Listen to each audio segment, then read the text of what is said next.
So it's going to look. All right. Well, good evening, everyone. My name is Camden. Welcome to the 25-hour filibuster.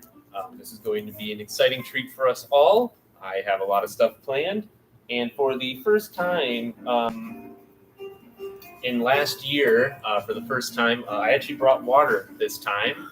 So I'm going to hope that my voice lasts more than 4 hours. So we're going to see how far we get. This will be a good event.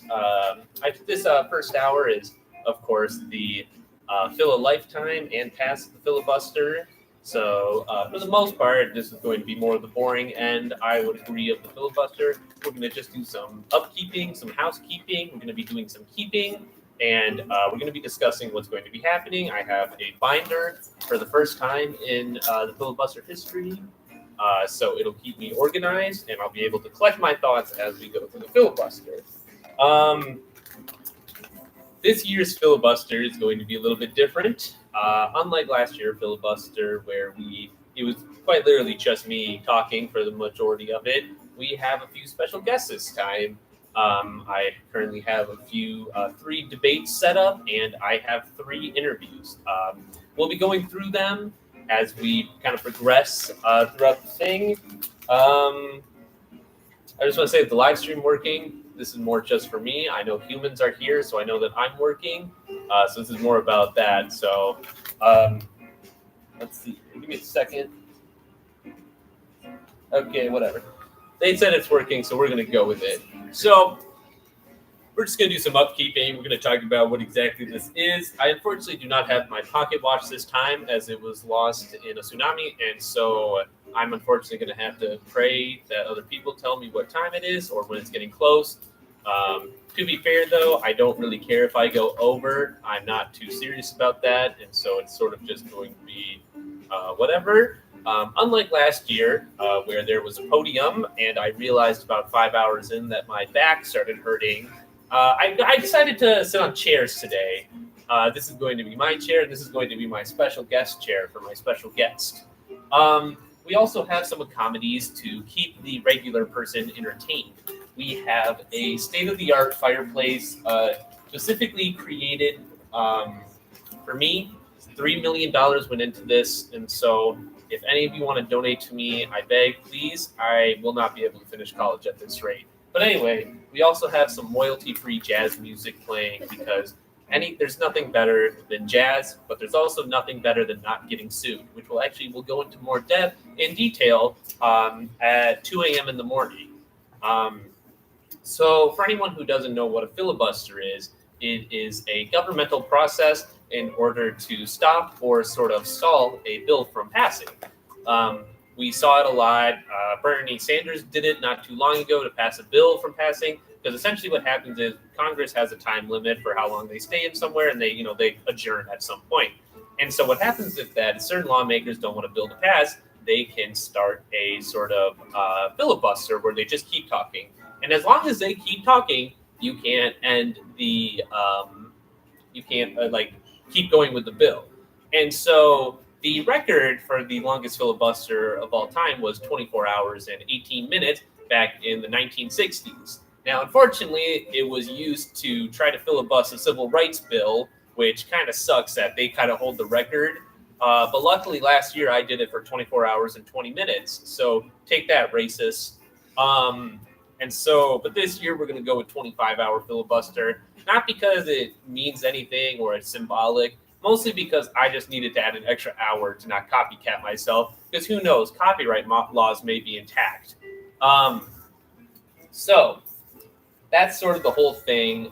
These chairs are going to be held to hold special people. We also have a state-of-the-art exclusive wooden table, personally created by an artist in the 1930s.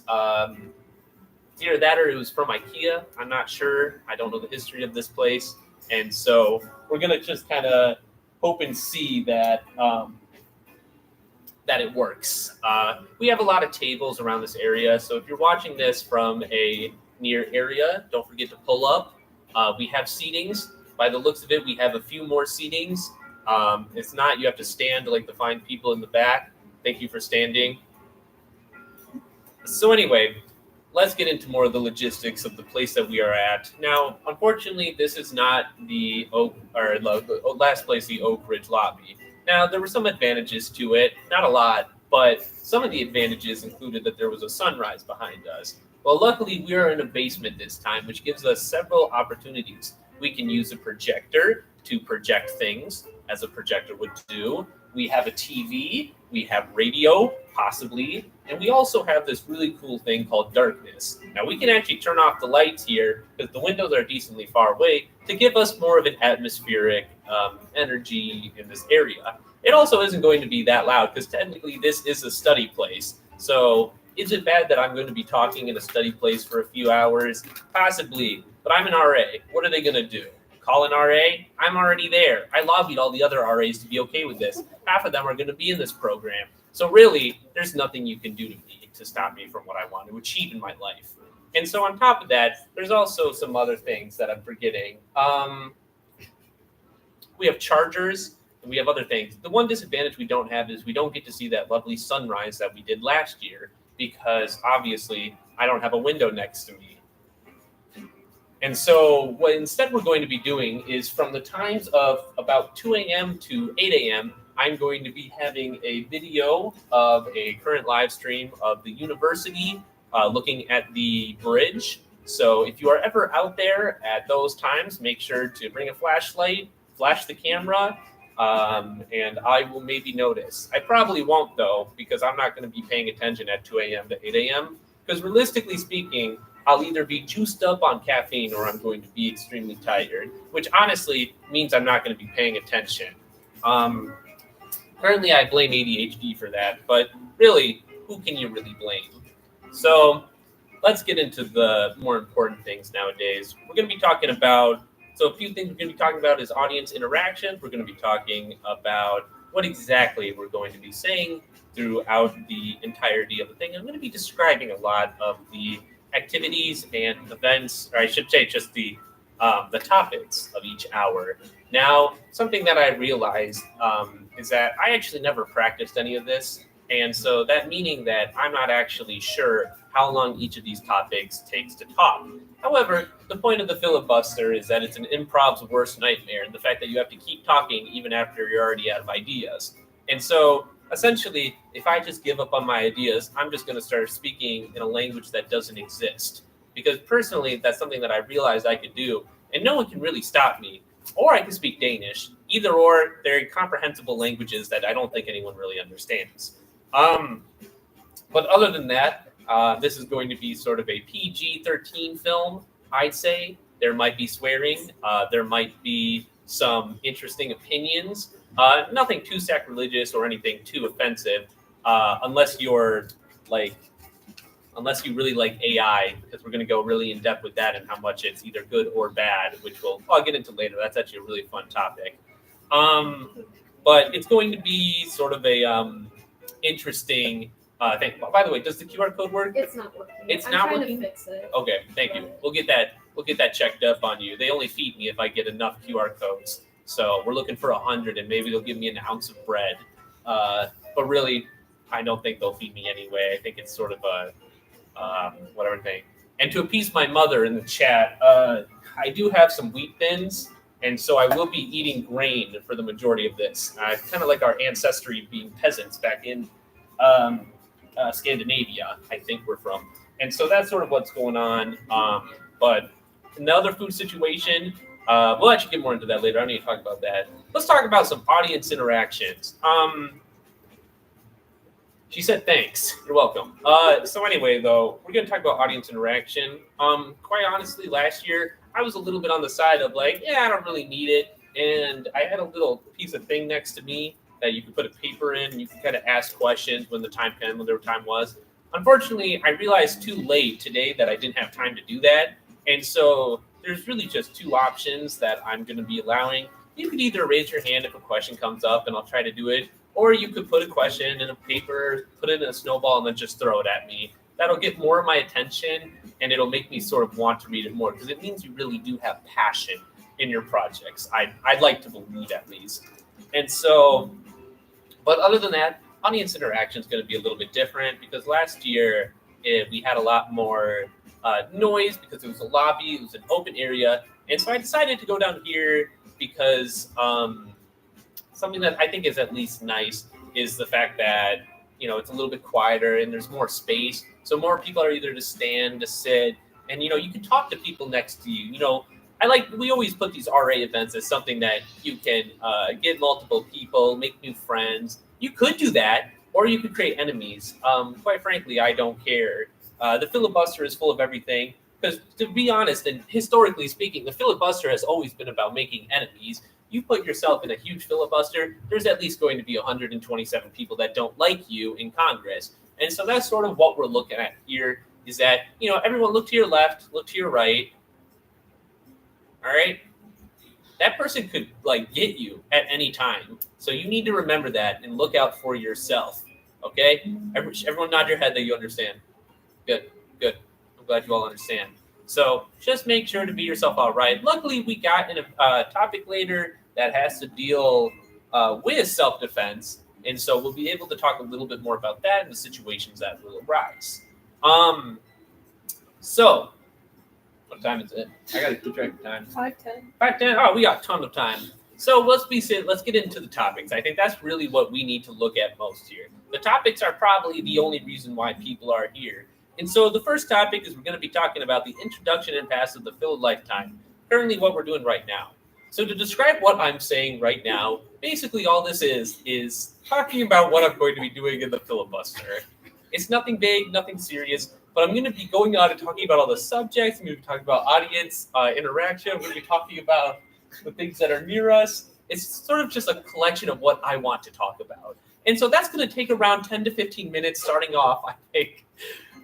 And so it's going to get serious sooner or later. But I'm going to be talking about the camera. We got projectors. I'm going to be talking about the window situation and maybe the sunrise situation and sort of how I think that this whole thing is going to play out in the later future. We're also going to be talking about the past filibuster last year because we're going to be talking about what went wrong and what went right. And we actually can do that right now. I'm going to do that right now. So we can talk about the past filibuster right now. A lot of things went wrong. A lot of things went right. Like I said before, my throat got hoarse about 4 hours in. It was a little bit rough. But, I thought ahead and I went, oh, thank God, I have a Monster can. Little did I know that carbonation actually hates you when you talk. And so it actually hurt, and I couldn't drink at all. And so talk about every category in the last filibuster. That's a great idea. So I don't remember any of it, but I will reference some of it because some of it is actually inspiration. You have to, history doesn't repeat itself, but it rhymes. And clearly, I'm no jester. And so we're going to have to get into how that kind of rhymes. But anyway, we're going to talk about the past filibuster a little bit. Some things went wrong, some things went right. First of all, I already mentioned the sitting situation. Quite frankly, I don't think you should ever disrespect your back like that. I think there's a fair level of doing something for the bit and also doing something harmful to yourself. Granted, you could see this entire filibuster as something harmful, but really, I'm sitting down, so it nullifies any of the harmful effects. In a matter of fact, actually. Will I be happy by the end of this? Who knows? It's like those videos of those nurses who work 12 hours and they take a video before and after. This is the before. Notice how I'm happy. Notice how I'm gleeful. Notice how you can hear my voice within a 50-mile radius. Yeah, that's not going to happen in the next 20 hours because I really don't think I'll be able to take it that long. In terms of health, I have the wheat thins and I have some other food that's going to be out for later in the day. I also have about 4 monsters of the tea lemonade kind. So it's not carbonated, but it's still getting me 160 milligrams of caffeine. And I looked it up. I can take 4.9 cans of Monster before I have a heart attack. And so the good news is that normally I would say I have 4. The bad news is I already had 1 today. So theoretically, we're thinning the line between 4.9 and 5 monsters. And so theoretically, if I space these monsters out between a 6-hour period, I should theoretically not have a heart attack. The good news, though, if I do have a heart attack, it's at least on camera.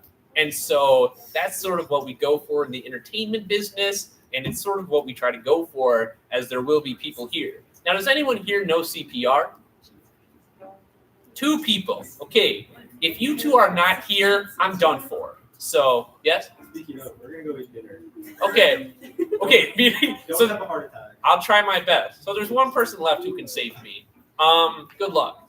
In any case, though, what else happened last filibuster? I feel like there was a big issue with getting tired.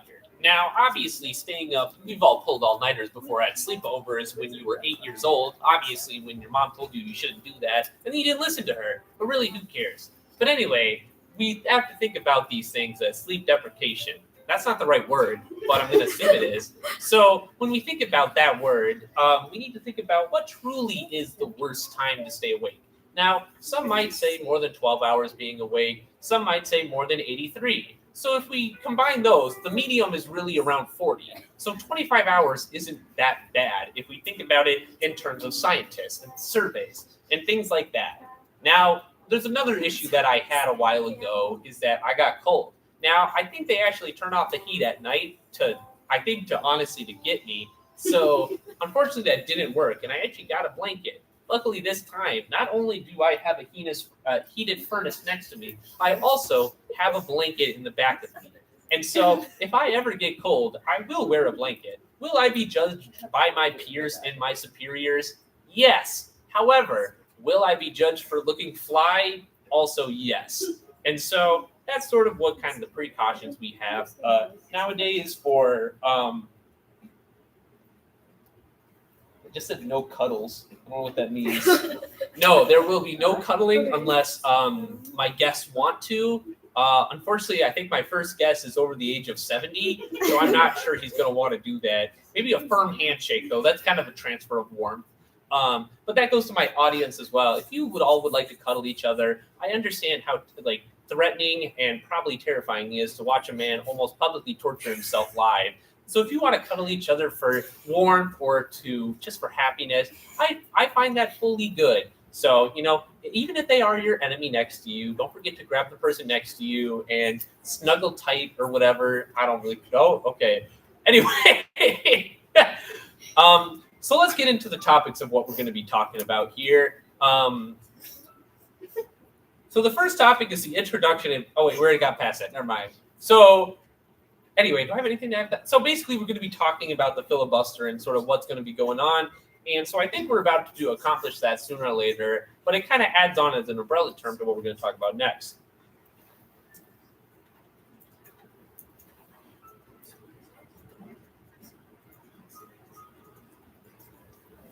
That's the water I was talking about. Stay refreshed, kids. You never know when you're going to drown.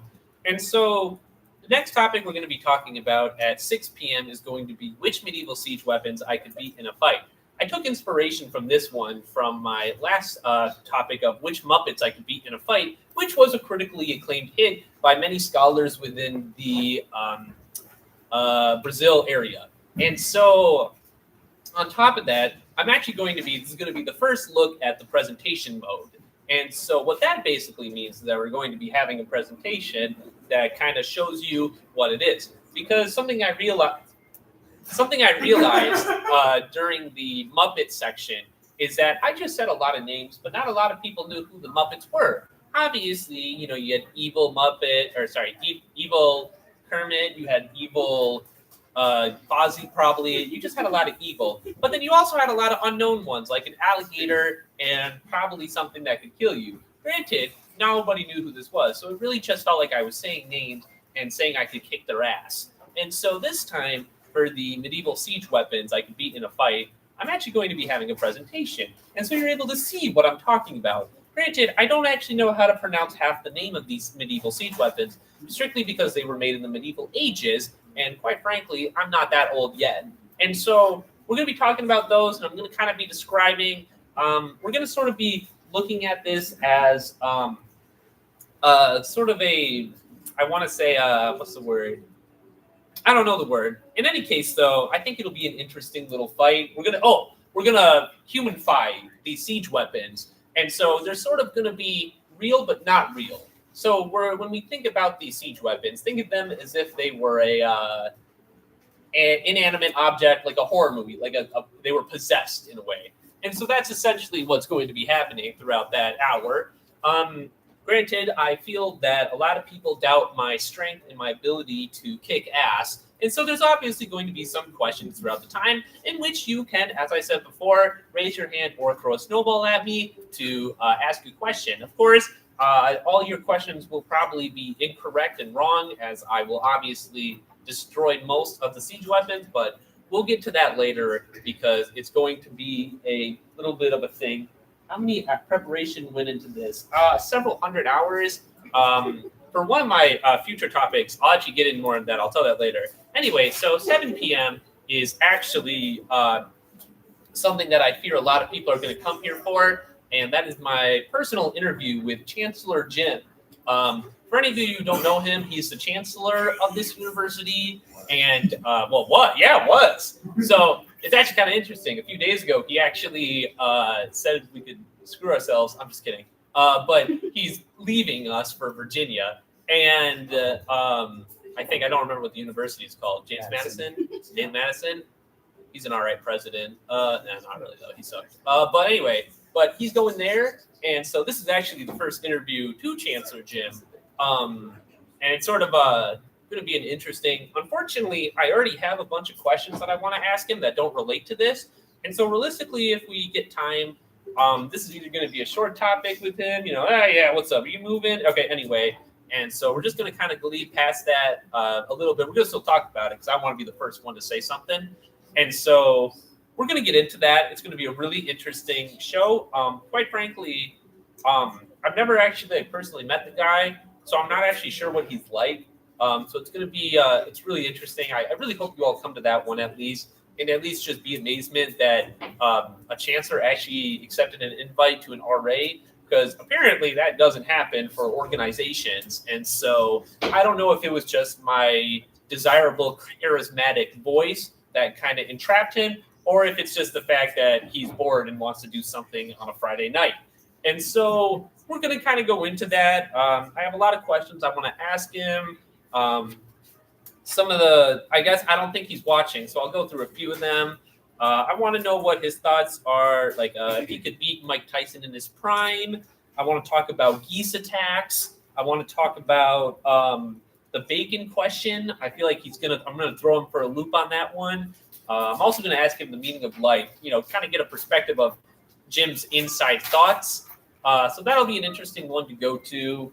I hope it works. I hope he's nice. I think he's nice. Probably. What's the worst that could happen if we're, being realistic here? But any case, that's Jim that we're going to be talking about on that one. The next one we got is 8 p.m., which is the history of Lego City. Now, I don't mean to brag or anything, but that shit is going to be so fire because I spent so long on this presentation. I have 152 slides prepared for this bomb ass of a presentation about Lego City. Now, if any of you come here for Chancellor Jim and then leave, you are missing out. I just want to inform you that this quite literally is one of the best presentations I have ever made. And on that one question about how long did I spend on this, a few weeks ago, I spent a whole 12 hours working on this presentation. That's how much effort I am putting into this. And to be quite frank, there will be open questions because surprisingly, Lego has lore. The Lego City has lore from other sets, and it'll all be described. There's going to be a lot of history. There's going to be a lot of discussion based around it, and it's honestly going to be one of my favorite ones because it's also very easy to digest, I would say. There is a lot of photos, so whether you're 3 or 38, you're going to be able to understand this. Anyone above or below, not really. But I'm really excited for it. We're also going to make great use of the projector. And when I said before that I don't really care if we go over or under, that's the one I do care about going over or under. So if Chancellor Jim goes over, we're going to kick him out so we can do the Lego City because I kind of need to get to that. And I'll explain why we need to get to that is that there's actually a part 2. Because to be quite frank, I'm not going to be finished. Because I knew for a fact that we were not going to be able to finish Lego City in one go. And so part of me was like, should we just not do the rest of it? And then I went, fuck no, we're doing the rest of it. So we're going to be doing the whole entire presentation. kind of just for everyone's. Yes, question over there. What happens if you finish the whole thing in the first hour? I'm gonna repeat it. We'll go through it again. It's kind of like rereading a book so that you get a better image. You'll really understand it the second time. And so that's basically, I'm really excited for that one. Like, you actually might see the glee in me for once in my life. So then we're going to go on to the next one. The next one is 9 p.m., which is the usage of AI in art debate. So essentially how these debates work is the idea is that I got a sucker to join me, and I basically said, choose any topic, I'll be against it. And this one is currently Benjamin, who is playing Gaga Ball outside without me. But he decided to talk about AI art and its usage. And so I obviously, I'm not for AI art, but I have to for this section. And so what's going to be happening is I'm going to be arguing that AI art is good and that we should honestly just get rid of artists. Because to be quite frank, who needs them? And this is especially interesting because Ben is an artist. That's basically his major. And so this is really just going to be insulting to him if we think about it. And I got some sleeves up my hands that I'm really prepared to just kind of decimate him. So that's going to be the first debate. We're going to take that table out of there that was made by probably IKEA or someone not IKEA, and we're going to kind of put it here. We're going to have a moderator. It's going to be an interesting debate, maybe, because obviously, I don't know if you guys seen RAs debate each other, but we get very serious. It's sort of that conflict resolution we have in us. And so I'm going to be doing my best to rage bait Ben by telling him to calm down and that I forgive him. So that'll sort of be my goal in this whole arena of however this is supposed to work. I don't really think Ben has it in him, but we'll see. We'll see what he's got. Maybe he does got it. I think, but AI art obviously is extremely destructive. So I'm going to point out before and after that I actually do not believe in AI art. I think that we should all get rid of it. The only usage it has is for maybe doing something funny every once in a while. But other than that, it's just useless. So anyway, so then at 10 p.m., we're going to be talking about Camden's Guide to the Worst Self-Defense Tactics. Have you ever been fought before? Raise your hands. 1, 2, 3, 4, 5, 6. 6 people. Now, did you win? Raise your hands. 1, 2, 3. Okay, so let's say you lost. So let's say theoretically you lost. Now you must be thinking to yourself, God, I wish there was an expert who could teach us how to do self-defense better. Well, look no further. He's right here in your eyes. And so I have years of experience of fighting a brutal sister who would not let me get up after pushing me down. And so I have some experience of some unethical self-defense tactics. And they're going to be good. Remember when I said earlier that the person next to you, look to your left and right, everyone? Remember when I told you that they could be your enemy? Yeah. Anyone can be your enemy. Now imagine if you had my tactics. You would survive. Because you never know if the person to the right of you is going to be the one to get you. And so with these tactics, you're going to kind of be able to understand what we're going through. And you're going to be able to understand how to sort of survive in an environment that you're not likely to survive in, EI, the person to the right of you. And so the next one at 11 p.m. is personally my favorite one-ish. It's going to be the Piston Cup GOAT debate. Now, raise your hand if you know what the Piston Cup is. Okay, I see one of you who doesn't. That's awkward. So the Piston Cup is essentially regulated within the Cars universe, and it is what it's sort of like the Daytona 500 for real life is, I think. But it's basically, who is the GOAT? Is it Lightning McQueen or Strip Weathers? And so I'm going to be, is the QR code working? Yeah. Okay, good. All right, don't need to worry about that. The Piston Cup is going to be an interesting debate because I have about half a page of research and my opponent has about 10 pages of notes. And so will I be kind of overwhelmed? Maybe.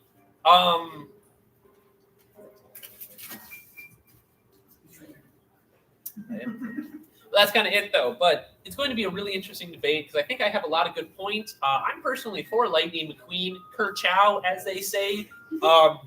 So it's going to be an interesting debate. I fear that it's going to get personal about 30 minutes in, and so that's really just life, though. What's a debate without getting personal? Huh. Okay, so so that'll be a really great. I'm really excited for that. The person who is doing it is somewhat funny, and so I fear that it's going to be a good clash between. Did he just leave to play Gaga Ball? Yeah. Someone just left to play Gaga Ball. I can't believe it. Get this guy. Remember, self-defense. Use it on. Don't. I shouldn't say that. Shit. Anyway, so 12 a.m. 12 a.m. is going to be a special event. Not really though, because I have a book called Diary of a Midlife Affair. Now, you might be wondering what this book is. It was created in 19.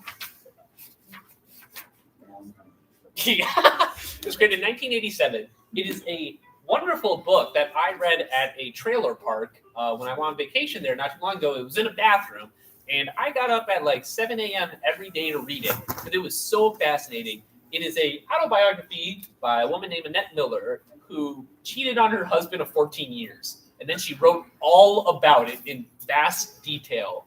My God, is it amazing! I took notes for the first time ever. I took sticky notes I wrote in the book because I needed this. I need to read this, and it's an amazing book. I can't wait to describe it with you. I forgot to read the last 100 pages, and so I'm going to kind of just assume what happens at the end. And so we're going to hope, and hopefully I don't get sued, because apparently that's an issue. So that's going to be a great book. I feel like there's going to be a lot of emotions in the air. Of course, it's an interesting book to describe the fact that it is just a human, it's a human interaction. Because at some point, you're going to believe that one person is better than the other, when most likely everyone's kind of sucks ass. And so that's sort of life, though, and especially back in the 1980s, I don't really think anyone knew what they were doing back then. So, sorry, parents.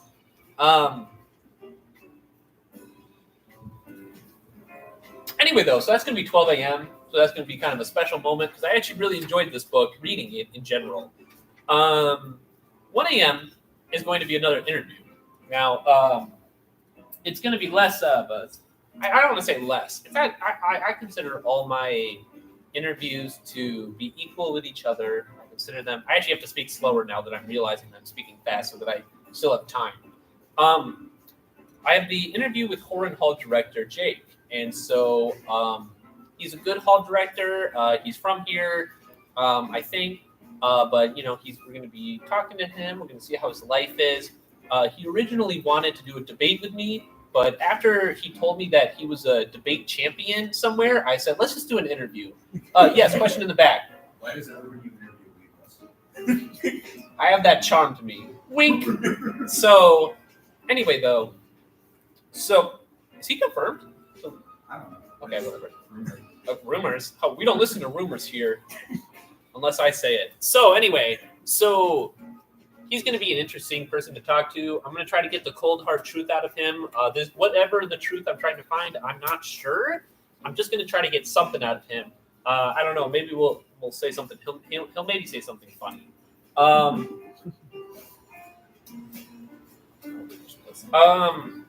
Anyway, then at 2 a.m., it's going to be a special thing. Unfortunately, for the past while. There was sort of a notion that there was going to be a Mamma Mia recreation at 2 a.m. to 4 a.m. However, there's a legal gray area that I was told about a day or two ago. And so, unfortunately, all the CDs that I have that had my complete redemption of Mamma Mia's soundtrack are unfortunately being burned to hell. And so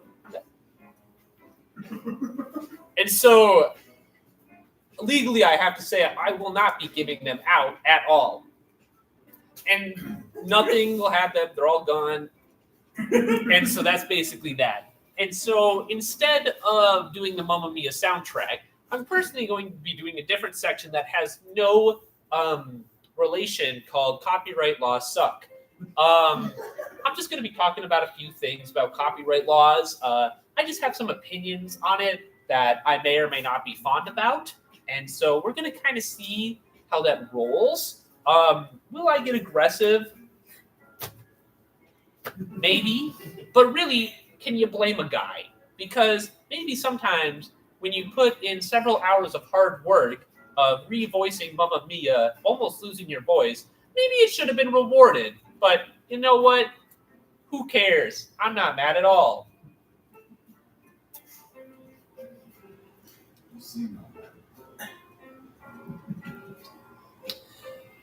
So 3 a.m. is another one that I had to make up on my own because it's actually a really personal topic to me. I feel like it has a lot of heart from the name Camden. So at 3 a.m., we're going to be talking about why the burning of Alexandria didn't actually matter. Now, you might think to yourself, wow, the burning of Alexandria set us back thousands of years. Who said that? Which scholar? Yeah, you can stick your middle finger up. Nobody said that. It's a rumor that everyone says. It's kind of like how everyone says the Twilight series was amazing. No, it wasn't. You all just thought it was because you're trying to go along with the media. Well, that struck a nerve. I'm sorry, I don't want to get into your vampire werewolf fan fiction. That's right, I'm talking to you, whoever made that series. Suzanne Collins? No. Stephanie Myers. Who? Stephanie Myers? I'm talking to you. You haven't read the books. I don't need to. They're boring. He can't read. Shut up! How dare you question my literacy? That's right. Be ashamed. Anyway, though, but that's sort of the thing where it's like, did it set us back? Did it? You know what also burned down? Other libraries. It was like the dark ages back then. It couldn't have been that important. And I'll say my reasons why. Now, to be honest with you, I don't actually have enough proof to bring a solid argument because I didn't have enough time, but I'll be using common sense, which for some reason nowadays is a viable source for a lot of stuff. So we're going to be doing that. I'm going to be having some opinions about it, just the type of thing you do at 3 a.m. Unfortunately, at 3 a.m., I'm not sure what I'm going to look like. And so hopefully I'm not like in a state of like hysteria or insanity because I don't want to be that guy that like looks like I'm doing a conspiracy theory about the burning of Alexandria. I want it to be, this is why I wore this shirt. I want to be looked at like a professional. I buckled it in and everything. Here, fit check. So I got this, I look like a teacher. That's at least what I was going for. And so that's what I'm going to at least be attempting to do. What was this? Oh, it's only the entire script of Mamma Mia. We'll get back to that on another date. Wasted 18 pages of ink. Thanks. So, I'm just kidding. So anyway, the burning of Alexandria, whatever. Then at 4 a.m., we're going to be talking about a cool little topic. We're going to be talking about death. Now, we're not going to really be getting into religious aspects of we're not going to be getting more into the afterlife of death. We're going to be talking about the process of death, and I just have some opinions about it. It's going to be more philosophical, that's not a word. Is that a word? Philosophical? Philosophical. It's going to be more philosophical, and we're going to be talking about how... Sorry. We're going to be talking about sort of the process of it and sort of just thoughts on how people perceive death and just something that I like to think about just because it's an interesting way of going around life. And it kind of has a lot to do with someone's own perceptions of the meaning of life and sort of how we look at that at a grand scale. The next one is 5 a.m. I'm going to be doing a Reddit review. Now, you see those videos of Am I the Asshole or Confessions. Now, I promptly decided to do a search of the worst ones. I saw 2 of them and I went, wow, this is really boring. And so I'm going to be saying those 2. I'm going to analyze them. And then for the majority of the next hour, I'm going to be making up my own Reddit stories. And I'm going to kind of see if I can go off. It'll sort of be like AI. Like I'm an AI and I'll be like,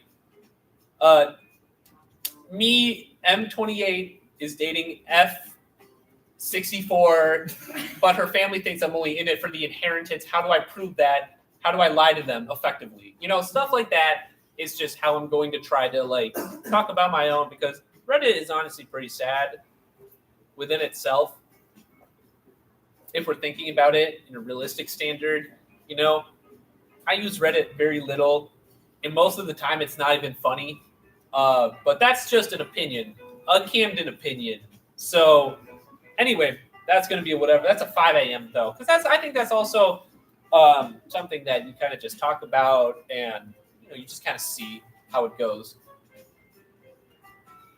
I feel like more people are leaving just to play Gaga Ball. It's a shame, really.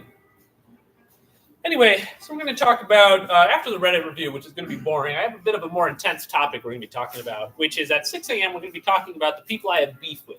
Now, this list isn't small, luckily, but it's going to be intensive. It's going to be talking about all the people that I do not like. Most of them are fictional. Some of them existed. Most are dead. But that doesn't mean the beef still dies. You think about Romeo and Juliet, the Catapults and the Mercutios, all right? They still hated each other after Romeo and Juliet died, okay? It's no big deal. That just happens. And that's the sort of thing that I'm going to be talking about, because a lot of these things don't exist anymore, but I got to get them. And so that's going to actually go into a really nice topic that, question over there? When Romeo and Juliet ended, did the families reconcile because of this? Probably not. I've never read Shakespeare. They did. They did? Yes, they bonded over the fact that both their children were dead. All right. Well, in my head canon, they didn't. Okay. So we're gonna go off of that. In any case, though, it actually goes into a very important topic that I'm going to talk about that I actually did do a lot of research for, and that at 7 a.m. we're going to be doing something a little bit similar to last Filibuster at 7 a.m. Does anyone know what that is? No?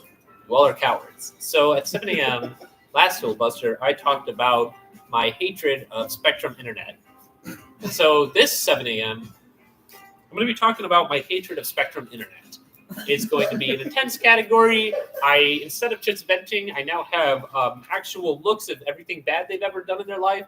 I'm going to be talking about price gouging. I'm going to be talking about my grandpa's experience with Spectrum Internet. And, it's sort of I think it's an important thing to acknowledge that they suck.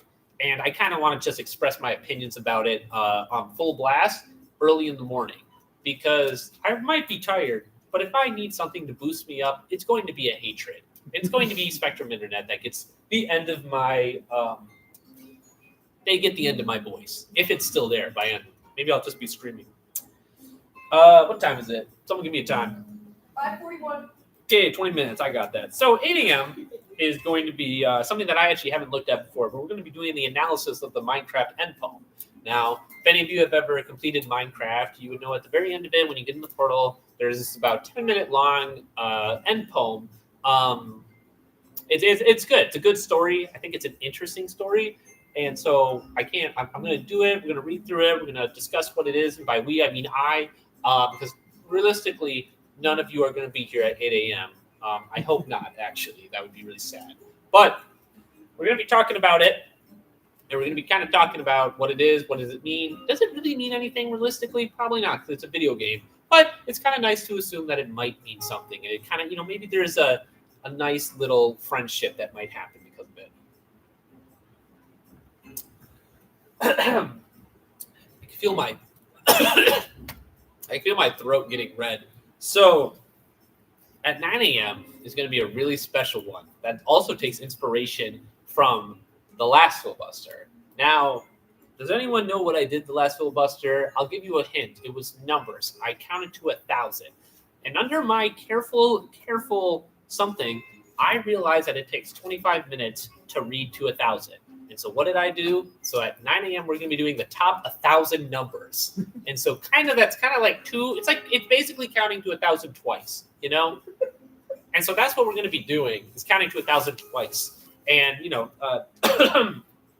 going to be controversial because I assume everyone has a favorite number. Raise your hand if you have a favorite number. Yeah. Raise your hand.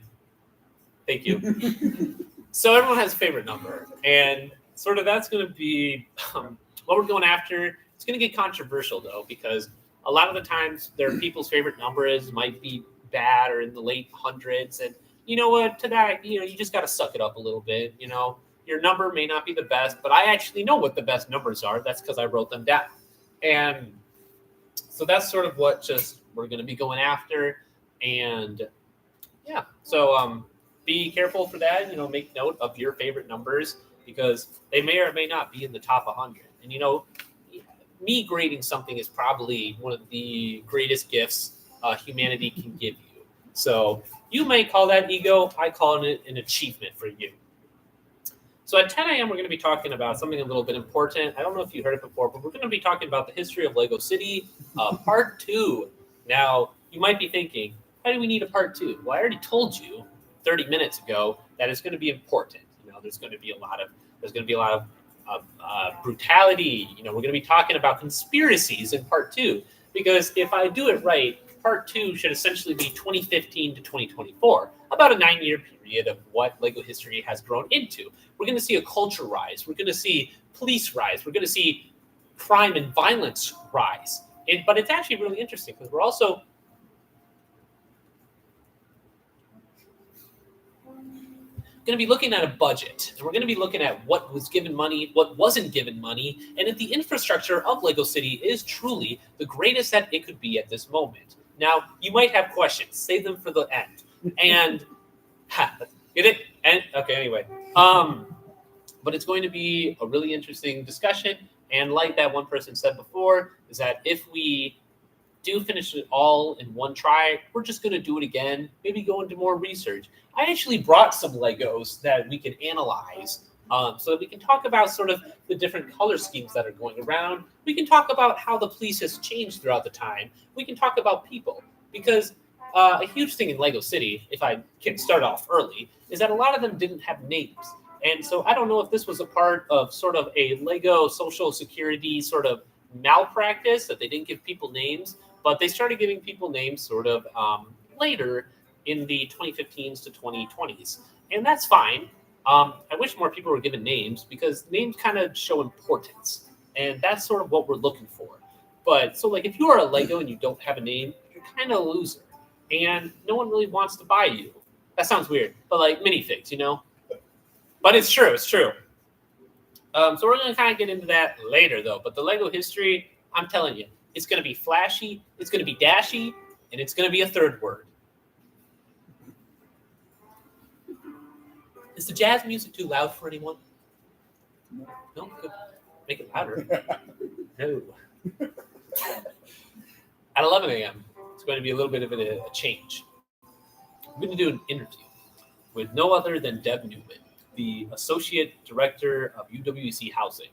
Now, to a lot of people, this doesn't mean anything, but to a lot of housing folks, people who are RAs, people who are hall directors, you would know that Deb Newman is an extremely influential person with over 36 years in the force. In the force, and by force I mean housing. But she's an incredible person. I think she's interesting as hell, and I'm really excited to talk to her, because I don't know what to say. And so throughout this process, I will be thinking of questions. I have a few somewhere, but I'm nervous because I think she's a very, I can't even think of a word. Intense. Now, I wouldn't say intense. I'd say she's very just stern, but she's very, there's not a good word. She's just cool. And so, yes, question. Do you want us to make No. a question, or we are not? I don't trust you guys. If you, what? Okay. I don't trust the audience unless it's a fun question, but there's a reason why I'm interviewing Jim and not you. Just kidding, of course. Not really. So 12 p.m. is going to be lunch. Now, obviously, this is great because lunch. This is going to be weird. I don't think anyone's ever known this, but I'm a little bit of a picky eater. I haven't really had foods. If you named any of the 12 fruits in the world, I probably could not tell you that I've eaten them before. And so what I did is I went a little grocery shopping at Woodman's last night. And there's a bunch of food in the fridge, and I have some food right here. And so some of the things that I'm trying for the first time is a Pop-Tart. I'm trying SpaghettiOs for the first time. I have blueberries. I think I'm trying blueberries for the first time. Or maybe there's berries. I don't know. They look like grapes. Not grapes. But like they're like a bunch of tiny dots. Blackberries. I'm eating blackberries for the first time. I got this big of a stick of broccoli. I'm not sure how you eat broccoli. Normally you roast it. You roast it? Yes. You don't eat it? Not raw. Okay, so we're going to be trying a new strategy this time. I also have a bunch of oval fruits that I'm just going to bite into and hope for the best. I have some plastic culinary things. I don't have a plate though, so we're just gonna kind of have to do it raw, and it's going to be a little bit interesting. I'm a little bit curious. Okay, we got 10 minutes. Hold up. So anyway, so I'm gonna eat a lot of food. That's kind of gonna be my lunch. Yes, question over there. How are you eating SpaghettiOs without a bowl? Can you just eat it from the can? Yeah. But how are you're gonna eat them cold? Can you not cook it in the can? Well, you can't microwave it in the can. Microwave smoke. We'll have to figure that out when I come to that, because I'm not doing it. I'm actually making other people do it because I don't know what to do. I've never had like, what do you do with Pop-Tarts? You put them in the fridge or the oven? I don't know, man. Pop-Tarts you can leave in the pantry. I don't know. My parents tried feeding me, and I did it. I was a bad child. I'm gonna go to the chat and I'm gonna ask your mom. You might guess. She's probably there. But no, that's going to be my foods I've never tried. I think it'll be really interesting. The one issue that I have is that since I'm doing it all at once, I'm going to be eating like a bunch of fruits, and then I'm just going to be eating like weird shit. So I don't know if the tastes are going to combat each other.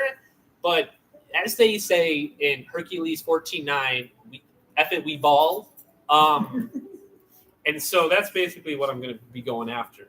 1 p.m. is a little interesting. It's going to be another debate. It's going to be a multi-debate with R.A. Ryan. Now, he actually didn't give me this list until yesterday, but we have a wheel right there. None of you can see it, but there's a wheel that we're right there. Yeah. We're going to have a wheel. We're going to spin it, and then it's going to be a random choice. I don't know the structure of it because he didn't give me enough time, but I'm assuming it'll be a quick debate. We're just going to talk about some stuff, but it's really just going to be an all-around interesting argument, hopefully. Someone give me a time. 5:51. I should really have a watch. I got to be real with you. So 2 p.m. comes around, and at that point, I'm already probably dead inside. And so what's the best thing to do is to ask a dead inside scholar how the universe works. It's kind of like if you were really tired from working the farm for 18 hours, and then your child comes up to you and asks you why the clouds are blue. And at that point, you really don't know what to say, so you just start spewing shit. And so at 2 p.m., I'm going to be explaining the universe and other things as a non-expert. I haven't seen him eat a vegetable since 2019. I ate a vegetable? 2010. Oh, 2010. Yeah, that's probably true. You're 6 years old. Yeah. So I'm going to be explaining a lot of things. I think I have some math equations. I have some other things that are funny. Maybe. I kind of just ask people who are good at stuff what the hardest thing they have to explain is. And so if you have anything you want me to explain, I can explain carpentry. I can explain TVs. Yes, you over there. Can you explain accounting? Accounting, of course. I love numbers. They actually called me the number man back in high school. So that's sort of what I'm trying to go after. At 3 p.m., we're going to be talking about the Medieval Town Planning Committee. Now, this takes inspiration from the wizard bit and detective bit I did last year. And so what I'm going to be doing is I'm going to be pretending that I'm a 15th century serf after something happened. Who knows? Maybe it's the Black Death, or maybe it's just, I don't know, a crusade or whatever. And so then I'm going to be kind of pretending that we're planning a committee on how to kind of go further with our village, see what we're planning, and all around sort of just try to get a sense of what we need to do as a society, as a very small town. I have some of the things planned. You never know what's going to show up. Maybe the witch trials are going to show up. Maybe a King Arthur crusade. Maybe an asteroid. We really don't know because the medieval ages kind of sucked ass and everything was trying to kill them. And so at that rate, we're just going to kind of go with the flow and do whatever. Now, is any of it going to be historically accurate? No, because obviously I'm not a medieval historian. I know U.S. history. That's about it. Call me, sue me or something. I don't care. Time. 53. 53. Okay, we'll have some extra time to talk about. We'll have a one-on-one with all of you. 4 p.m. comes around, and this is actually a really good topic. I'm going to be talking about the top 25 things of all time. No, it's not an air fryer. No, it's not LeBron James. But yeah, I know. We're going to be talking about some things that I kind of think are just the 25 things, not even just of humanity, just of like everything of all time. I'm going to go into more detail about how certain things are good, how certain things are not that great. We're going to kind of go in detail. Of course, as every top list has. There's going to be disagreements. Once again, I just want to state for a fact that you are all wrong, and I'm not going to listen to you. I'll listen to your opinion. It's not going to be correct. And so that's sort of what we're going to be going after. But that's going to be an interesting one. I fear that it's going to be interesting. I actually took some time to research a little bit, not that much, but we're going to be doing a little bit of research on that one. That's that. 5 p.m. rolls around. Now, you were told that it was going to be another interview, but unfortunately, her bus is late and will not be able to come. And so that's fine. It happens to the best of us. I only cried for a little bit, but yes. Too late. I already have a different topic. So at 5 p.m., instead of having another interview, we're going to be talking about the top 30 video games of all time. Now, you might be thinking, Camden, the fuck do you know about video games? Well, I'll tell you this. I have over 200 games I bought on sale on Steam and a bunch of other games that I got for free on Epic and never played them. So I know a thing or two about video games, all right? Just like a real game journalist. So I know a thing or two, and I have a comprehensive list. It's not going to be what you normally think, although it technically is. All the best video games are kind of known. So you're probably going to guess at least the top 5. But I have one that may surprise you. Yes, question. Is it Baldur's Gate? No. Hey, man, opinions. Anyway, though, yes, question. Have you ever played Baldur's Gate? Yep, 90 hours. Oh. So, yeah, I know. I know. I'm a gamer, okay? Put that on my resume. Put that on my name. Yes, question. Did you ever get Shadowheart like everyone else? Damn straight I did. Anyway, though. So, we're talking about top video games of all time. It was actually kind of funny. You see that we put up a poster all the way back there to tell people what's going on. And right after I did that, Sam Consiglio texted me or emailed me that said basically I'm not making it. I went, I gotta redo it now. So that was just a funny thing that happened.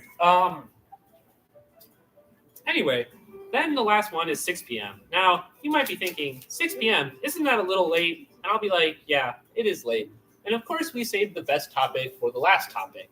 At 6 p.m., we're going to be talking about the meaning of life. Now, the meaning of life is very different for a lot of people. Once again, we're not going to get very spiritual or religious, as that more has to deal with the afterlife and sort of how people live to the afterlife, at least in a religious way. So we're going to be just talking about philosophers of the East and West and sort of how they perceive their own meaning of life. And then I will personally be describing my own meaning of life. I've thought about this for a while. I've had some intake from no one but myself. And I sort of saw a bunch of stuff in a vision. And so that's sort of what I'm going to be going after in terms of the meaning of life. And, it'll be, to be honest with you, I don't even know if we're going to last the whole 25 hours. Because to be frank, I can talk and improv for a very long time. But if it's the last thing of this 25-hour marathon, I kind of don't actually care if we end it a little bit early. Leave it on a good note. Maybe I'll be a little bit happier. And it also gets rid of all the fake people who only came here in the last 10 minutes. So come here for the whole thing. That's what I'm saying. And so after that, after 6 p.m., we kind of go into what I call my debrief mode, where I end the stream, I sit on the ground, I weep for a few minutes, and then I go do whatever I need to do next. I upload, I cry, I realize that was this actually a good use of my time? I have a midterm I need to finish soon. No, who knows? Well, I'll be the. We'll decide that later. It's really any person's world at this rate. So that's basically how the filibuster is going to go. 58. We're doing great on time. Come to the 2-minute long drink of water. Do it. I'm gonna drink so much water. You're gonna see me bloated. How many pee breaks do you get? How many what? How many pee breaks do you get? I get 2. Uh-oh.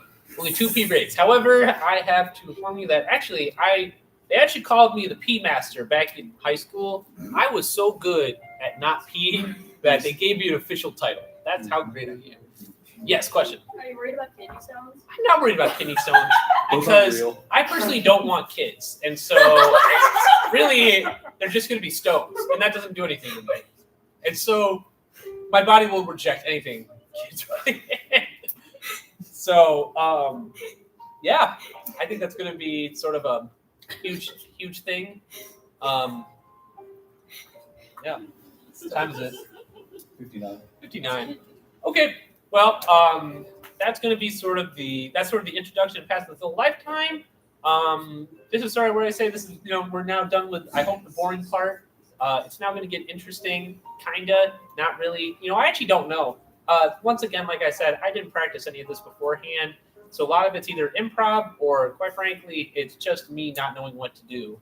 But as long as at least one person thinks it's funny, I'm going to say it's good and sort of just do whatever I want, But in any case, the audience, let's all be respectful here, unless the person next to you is your enemy. But other than that, that's it. Is it 6 o'clock yet? Yes. Okay, we're going to be getting on to our next topic here. Let me get my fit ready. All right, I'm going to need a few things. Can you guys turn off that light in the back? That one over there, and can you turn off that light over there? Yeah, thank you. That would be wonderful. Which ones? String lights.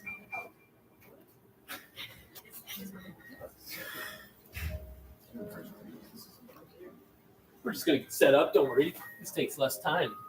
Ah, fuck. That hurts. Now with the street delay, I can watch you get blinded twice. That's something else.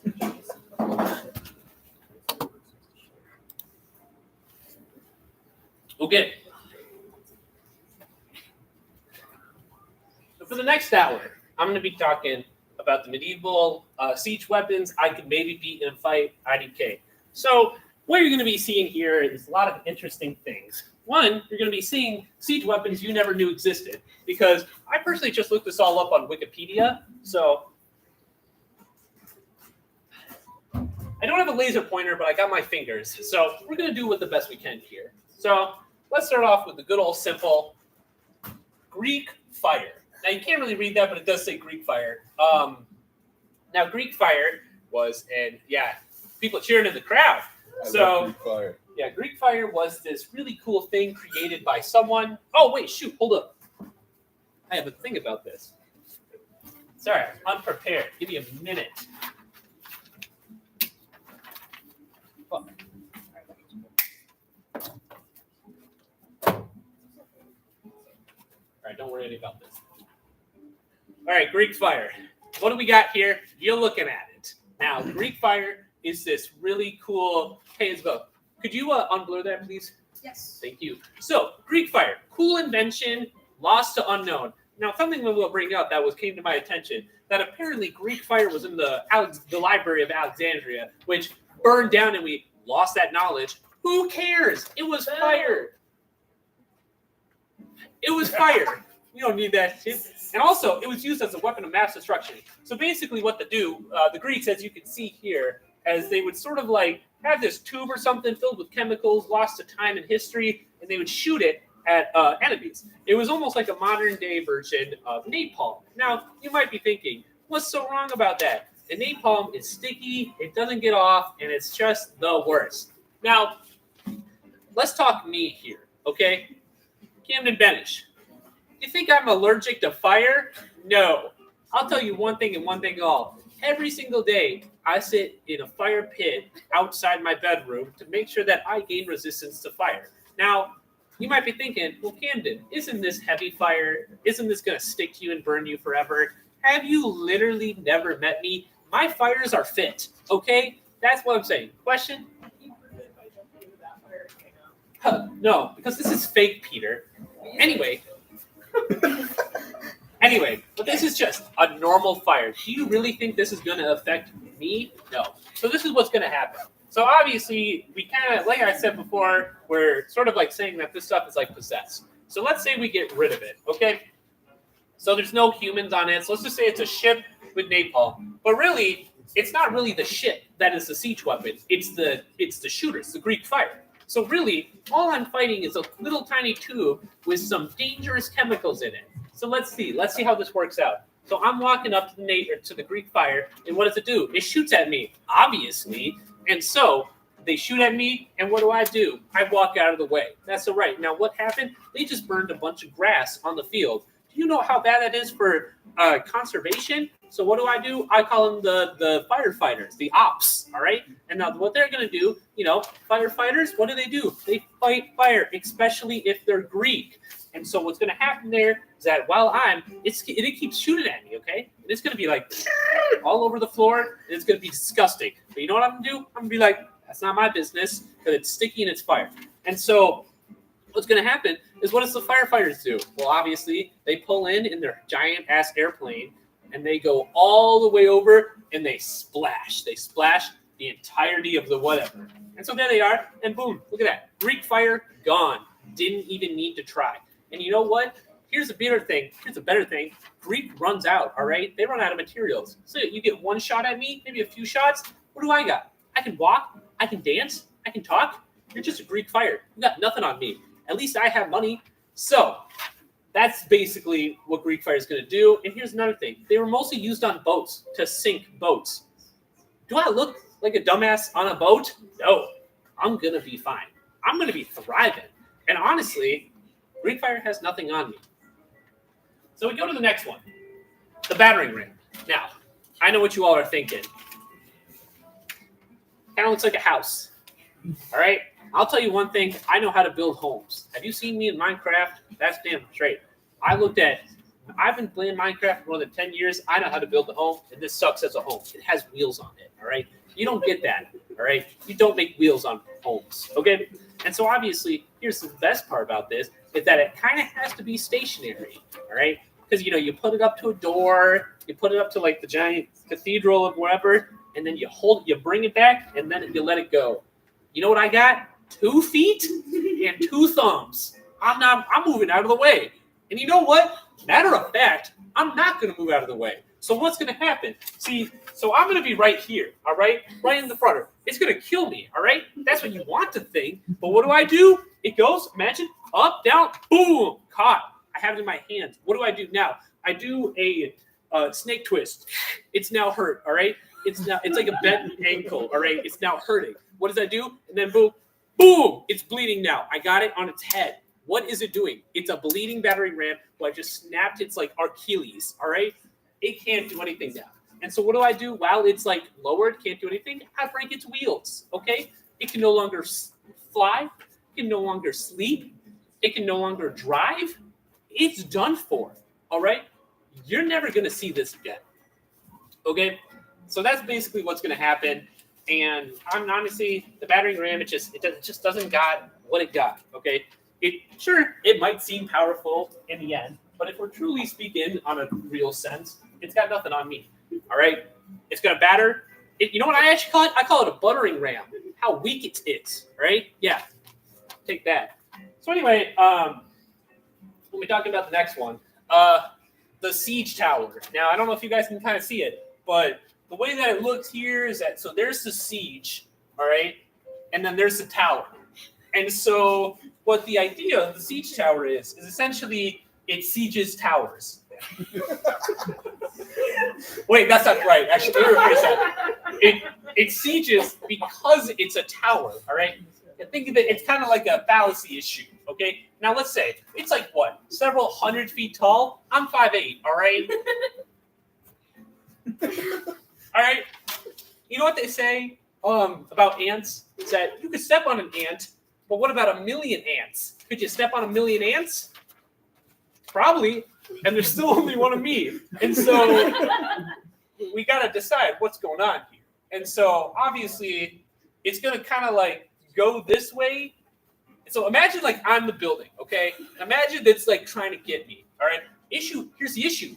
All of it, all the movement is up here. It's all at the top because that's what they're trying to do. They're trying to get over it. They're trying to siege you. What am I? I'm at the bottom, all right? What's it going to do to me? Run me over? Yes. And so I don't think I could beat it essentially, but I could slow it down. You see, under my massive amount of weight and like body fat, I honestly think that it might actually stop due to just the movable object versus immovable force. thing, I think. And so, other way, Unstoppable force, immovable object. not a scientist. So anyway, so could it beat me? Theoretically, yes. But if I had like muscles, I could probably stop it. Because you know that battering ram, I could stop it. You know, like a baseball or a volleyball, I could stop it. I can't stop this. This thing's huge, too tall for me, and it's got a bunch of ladders. I don't like ladders, all right? I don't even go into them because I still am superstitious. So, and we even look at the one over there, you know, that's not like, it could just fall on me, you know? Things falling on you are always just a bad thing because when they fall on you, you die. And so this could theoretically just fall on me. We would both die, but they would technically be called the winner because they were still good or whatever, because that's the battle of a lifetime. And so, okay, maybe the sea shark could beat me, but it's, you know what? Who really cares? So the next one we got is the catapult. Now, you might be thinking, Camden, this is a classic. It's been a thing since before humans. And now I might be telling you, yeah, you might be right. But have you ever seen me throw something? I can throw at least a 28-mile-per-hour baseball, I think, back in my prime in 8th grade. And so years later, I think that I can maybe do one good that before I pull my arm out. But then, you know what's good about pulling one arm out? You got two. Granted, I'm not a lefty, so it might go into weird field, but I'll hit something. But you know this catapult? Let's say we're up against each other, all right? It's walking toward me. Now, let's say a catapult has a distance about 400 meters. That's not actually true. I just made that up, but it might be right. And so let's say 400 meters is its distance. What is it going to do? It's got to take its time to reel back and throw. What do I got? I got time. I'm going to move, okay? I'm going to be zigzagging. Call this bitch an alligator because I'm going to be zipping out of their sight. And what I'm going to be doing, I don't even need to run. I just need to walk toward the catapult, all right? And it's going to be fine. It's going to be whatever. But then it's going to start getting serious because they don't have to pull all the way back. They just have to pull out a little bit. And so then they can still hit me, all right? So what do? I calculate. I understand the trajectory. I took I took a shape class back in high school, and I know if I go to the I wish I could write on this, but it's like A, B, C. And if I'm able to calculate two of them, I'm able to calculate the third. And so what do? Boom, this is 8 inches. Okay, what's that? 20 meters. I understand how big this catapult is. And then C, 139. And then now that I know the distance, I can now exactly know where I need to go. And so they might shoot me, they might miss. And you know what? Maybe they'll hit me once. But I can still get up, you know, because what are they shooting? They're shooting rocks, maybe? Yeah. You know what they used to call me back in high school? Rock. Sorry. But they used to call me Rock. And you know what I could do? That meant I could take at least one rock throw, all right? Sure, I may have been stoned. That's not bad. I got rocks thrown at me, but that meant I could take them. That meant I was a hero. Have you ever seen a hero get hit by a rock? No, because I'm the only one. Put me down. Not put in the history books. Put me down in the history books. And so anyway, so the catapult's going up on me, and it's like whatever. It's like talking to me from a distance. It's like sending voicemails. It's like shooting papers. It's like shooting pigeons. And the pigeons are all like, ah! And I'm all like, what the hell? And so I'm going, and I'm understanding what the pigeons are saying. Because, you know, back in high school, they used to call me the pigeon messenger because I used to talk to pigeons. Now, did they ever respond? No, because they were assholes. But regardless of that fact, so let's say I'm within 50 meters of the catapult. Now we're getting business done. All right, I'm gonna go up to him. I walk 50 meters in about 10 seconds, and I'm up next to him. What do? I throw a left hook. Okay, it's my bad hand, but he'll never see it coming. Unfortunately, he did. He shoots me in the left arm. That's not that bad. I look to my left arm, it's gone. Okay, that kind of sucks. You know what I got? My right arm. I throw a right hook. He throws another one. Thank God he missed, is what I thought before I realized he hit me in my leg. I now only have one leg and one arm. Now, you might be thinking, Camden, this is the worst situation you could be going up against a catapult. And I say, nay. And so I throw a bottom hook, which that sounds weird, but it's something important. And then I go, all right, I won. Little did I realize I'm on the ground looking at the sky. Half of my face is torn off by rocks. Now, they didn't call me the Rock Live Man. They just called me the Rock Man, okay? Maybe they called me the Rock. I don't remember which one. Okay, so the catapult can win, okay? That's like what, 2-2 right now? Whatever. It's barely anything. And so it's going to win. So let me go on to our next one, which is the Lithobotus, I think. Now, I kind of thought this looked like the X-Bow from Clash of Clans, and so that's sort of what I base it off of and what I think it does. So now it looks scary, and it is actually scary, because what it does is it has a bunch of arrows, and it kind of just shoots them all, like kind of in a single form, but it kind of shoots them one by one, and I think, at least. And so you might be thinking, wow, Camden, you're going to get shot with a bunch of arrows. Nay, I have a shield. Why? I pulled it out of my backpack because I was prepared. So here I am against this thing of a whatever, all right? And so it's coming against me. It keeps getting me. It keeps shooting the arrows. And then what's it going to do? Keep shooting those arrows. I still have a shield. This isn't like Minecraft. My shield can be riddled with arrows, and I'll still make it. So then, what am I doing? I'm doing the same damn thing I've done every single day. I zigzag. I zip. I zap. I zot. I other Z words with 3 syllables.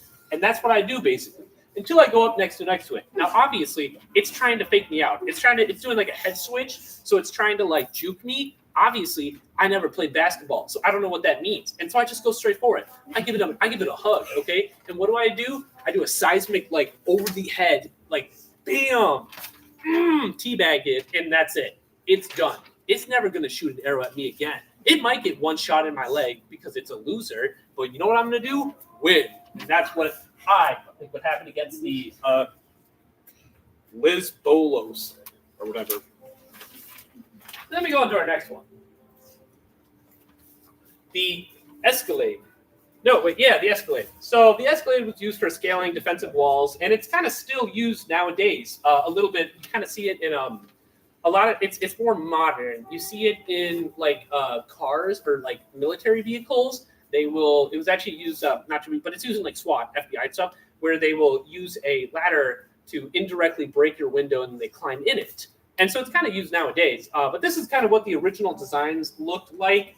Now, it kind of like what it does, if we look at it on this X-ray version, it's a ladder, goes up, and then it shoots, like bam, all right? Because you can't really just have a ladder. You have to have a disposable, you have to have an extendable ladder, right? You see that over there? Look at that. Only issue is that look how small it is. That's a baby, all right? You're not going to get that anywhere. I know how to curb stomp babies, all right? In terms of like siege weapons, all right? And so I can just get this done, all right? And this is too easy, all right? You think that's going to hit me? Now let's say this. Not even can it hit me, but look how it only goes up to a certain height. Remember, I'm still 5'8". It can't hit me, all right? My smallness might not be that bad in terms of the overall content of fighting siege weapons, because the idea of siege weapons are truly because they are huge. If they are huge, what is an ant to a giant? What is a giant to an ant? We'll do this later more on the meaning of life. But easily, though, it's weak. So what's going to happen exactly? I'm going to tell you. I'm going to pretend to be a plank of wood, okay? And I'm going to sneak in. Notice how it's made of wood. It's never going to know it was me. And so I'm going to sneak in. I'm going to pretend to be a wood, all right? I'm going to be a part of this thing for several months, all right? And it's going to be like, where did that Camden guy go? I thought we were fighting. Did he ditch me? What a coward. I'm going to tweet about him on Twitter. And so that's essentially what's going to happen. Until then, I finally wait. He's going to be sleeping one night next to his wife. He just tucked his kids to bed, his little tiny Escalades. And then his wife is going to get up and say, I'm going to grab some milk from the kitchen. Do you want any? And he'll go, no. And then she's going to leave.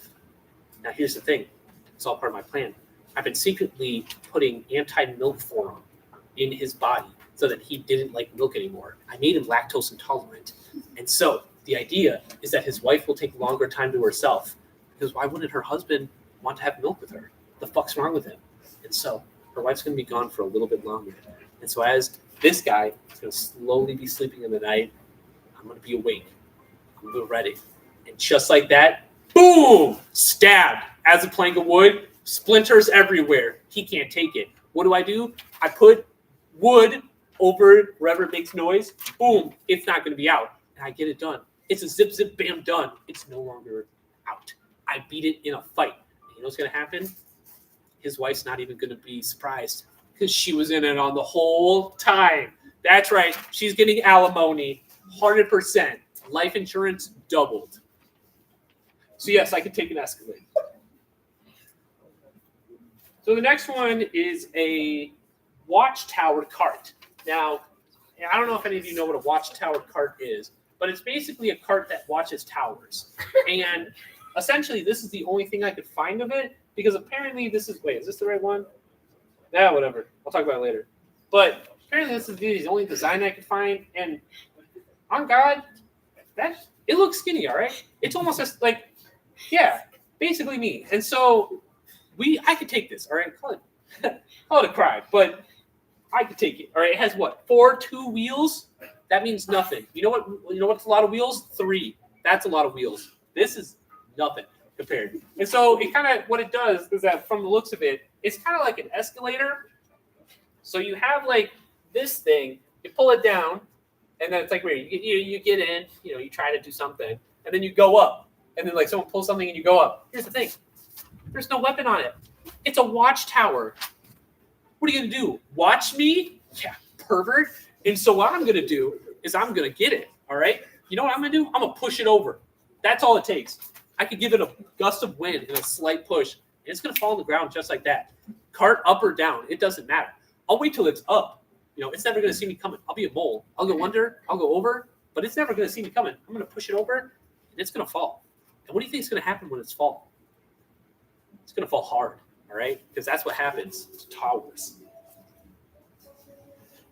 Ooh, watchtowers.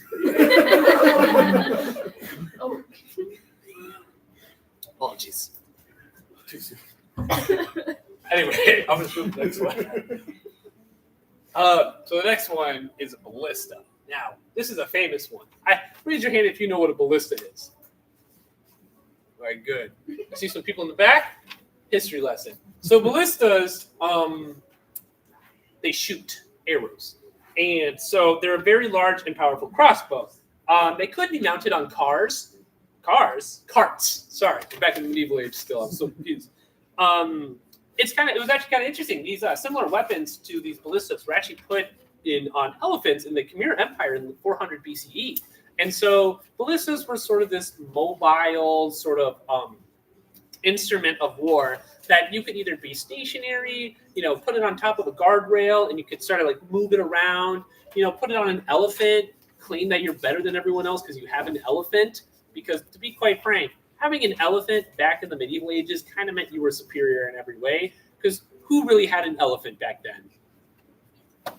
George Washington didn't. But anyway, let's talk about this ballista here. Now, let's say it could repeat itself. It has a nice structure. The legs are mobile. It's whatever, and it has kind of the issue that I have as fighting a ballista is that it has this little thing in the front called a guard. Now, the issue with the guard is that I can't hit it. It's kind of like punching someone with a face mask on. It doesn't really do damage. You can only kind of think to yourself that it might. And so I'm going to do that, all right? I'm going to go up to the ballista, and I'm going to be like, I'm going to get you, bam, bam. And so what I'm not going to expect it is to shoot. Now, I would say a ballista's arrow is probably like my wingspan, like yay big. And so obviously I know this. And so I go, okay, don't aim for the head. I have the perfect strategy. I'm going to hear the strings click, and I'm going to know it's shooting. So what do? I jump. I'm going to make it go right under my legs, and I'm going to dodge. I get back on the ground. I go, that was easy as hell. And then I realize there's a ballista arrow in my stomach, about yay big, right through me. Now, normally you would freak out because A, it has wood, it splinters. I'm gonna get scurvy, and like obviously that's like the worst thing in the world back in those days. But obviously, what you don't know is the fact that it's also going to shoot twice in my lower abdomen, and that's going to kind of suck, just in general. And so it's going to hit me twice, but you know what? I'm not a quitter, all right? You can have 2 ballistas in your stomach, but you know what the next step is? 3 ballistas. So what's going to actually happen is I'm going to turn my back to run away. Boom, just hit me in the spine. Well, this isn't fortunate at all. What do I do now? Well, there's only one thing to do. I turn around. What does it do? It shoots me again. There's one in my side now. I now have an arrow in every direction of a compass. Now, you might be thinking, Camden, you got to give up. It's too late for you. And that's when I go, that's what quitters say. And so what do? I run straight for the ballista, and I trip. All of them just go straight further and further, all right? Now, you might be thinking, how much does that hurt? And I'll tell you one thing, I'm screaming in pain. This is the worst thing ever. But this is part of my plan. See, what you don't know is ballistas have one weakness, sympathy. All right. So a ballista, it's gonna look down, load another arrow, and it's gonna think for a moment. All right, and it's gonna go, oh, okay, maybe I shouldn't do this. Maybe he's a good guy after all. I shot him in the back. Maybe I shouldn't do that. And then he's gonna come closer. He's gonna like try to give me some like wound, like maybe a bandages or something. And then I'm gonna grab the knife from my back and strike with all my might. I miss, it realizes I'm an enemy, shoots me again in the head. I'm done for. All right. There was nothing I could do. I tried my best, but a ballista kicked my ass, I think. I should have died on the first one, to be honest. But that's fine. Happens to the best of us. So the next one is onager. I don't know. I learned that it's also an animal. So it's like a goat creature, but it was also a siege weapon. That actually kind of looks like a catapult. Huh. Okay, so that's weird. Why is it a picture of a donkey? Well, is that a donkey? I don't know. That's what this is. Onager. It's like if you look this up, it's either that or that. And so I don't really know how they got the name from each other. Maybe there was just like it's German, I guess. Maybe the German really liked the donkey and named it after a catapult. So once again, I'm going to assume this is like a brother or sister of the catapult. And obviously, you know me, got to get rid of the bloodline. You can't, it's sort of like the issue of revenge, like if someone got me, I'd hope my sister would like do a lifetime of revenge on that person. I hope she does. Anyway, so obviously I got to do this. Denzel Washington, like him. He did this whole film about revenge, kind of. And so, granted, I killed the catapult, but I'm getting revenge, okay? I want revenge on the fact that it almost hit me with rock. Wait, did I die to the catapult? No. I thought I did. Okay, anyway. So I'm going to get it, okay? And so what's going to happen? It's going to try shooting me. Now, here's the thing. What I'm going to do is this. I'm going to build a tower, okay? I'm going to build a single, what's it called? It starts with a G, I think. Who cares? Garrison. I'm going to build a garrison, okay? And a garrison, it's going to be popular, right? It's going to have a nightclub in it. It's going to have, like, a bar. It's going to have a movie theater. And then here's the best thing. It's going to think that I'm in it. And then what do? I'm not in it. Because what I really am in is I'm in that little tiny other siege tower. A lot less cool. It's like it's a weird place. You don't really go there. You only go there if you need to pee. It's like a weird gas station, buy the food and you die. And so I'm going to be in there. And I'm going to sneak up behind this catapult. And I'm going to do the good old, I'm going to strangle it, okay? It already has strings. And so what I'm going to do, I'm going to strangle its string, all right? It's going to be choking. But it's going to realize, wait, I don't have a throat. And then I'm going to cut its string, all right? Now look at it. What happens when it has no strings? It's just going to be lying there. It's like, it's immobile. And so what I'm going to do, I'm going to give it a good farewell, a Viking funeral, if you say. I'm going to put it on a boat, light it on fire. And that's going to be the end of it. Will it still be technically alive? Yes. But that's regardless of the point. I win. Catapults have nothing on me. I straight facts. Okay. What's the next one? So the next one is a trebuchet. Obviously, everyone knows what the trebuchet is, right? Raise your hands. Okay, so some of you don't know what a trebuchet is. Let's get into this. A trebuchet is basically a siege weapon that, from the how I think it works, is that you fill something up in a sack, and then it shoots with weighted dice, or not dice, weighted something. Weight. It shoots with weight. Okay? So imagine a sack shooting it. Or imagine, you can see the image. And so it's actually really modern. We see it a lot nowadays. And that's sort of a interesting aspect of trebuchets, is the fact that it's modern. It was also medieval, but it's kind of cool. Now, here's the great thing. It's also really huge. As we see, you can see how it kind of, there's a ladder up to it, for maintenance and whatnot. And that's sort of just how it was back then. Now, let's say a fight between me and a trebuchet, okay? Now, you might be thinking, Camden, you're in over your head. But I'm going to tell you a strategy that no one's ever told you before. Instead of the trebuchet shooting at me with something in its sack, what if I was already in its sack? That's right. I'm hiding in the sack. No one knows. Not even the trebuchet knows. And so the trebuchet's like, whoa, I don't have anything to shoot at, all right? I'm just sitting there helplessly. I'm doing my best. And then you know what happens? I start cutting it open. So you can't shoot a trebuchet without its sack. So what do? I cut it open, all right? I cut it open its sack. And so once I do that, it's done. And so as I'm in the process of it, it kind of feels like something. It's sort of like an itch. You know how sometimes when you're on a giant and you do something and the giant's like that because he feels an itch? That's what's happening. And so I itch the trebuchet, and then it's going to go, oh, what's that thing in my sack? I feel an itch. I'm going to shoot it real quick. And so it's going to shoot. And I'm already in the sack. And I'm like, shit, I'm in the sack. And so it does that, and now where am I? I'm 300 feet in the air. Can I live? No. All right. I'm in the air. What am I thinking? I'm thinking, great. This is a good time to pull out my parachute. Bad news. It's 1489. Parachutes haven't been invented until the 1800s. Now, am I bugged? Maybe, but I have one trick also up my sleeve. And before I can pull out that trick, I hit the ground, crush my skull. Obviously, I couldn't have won from the start.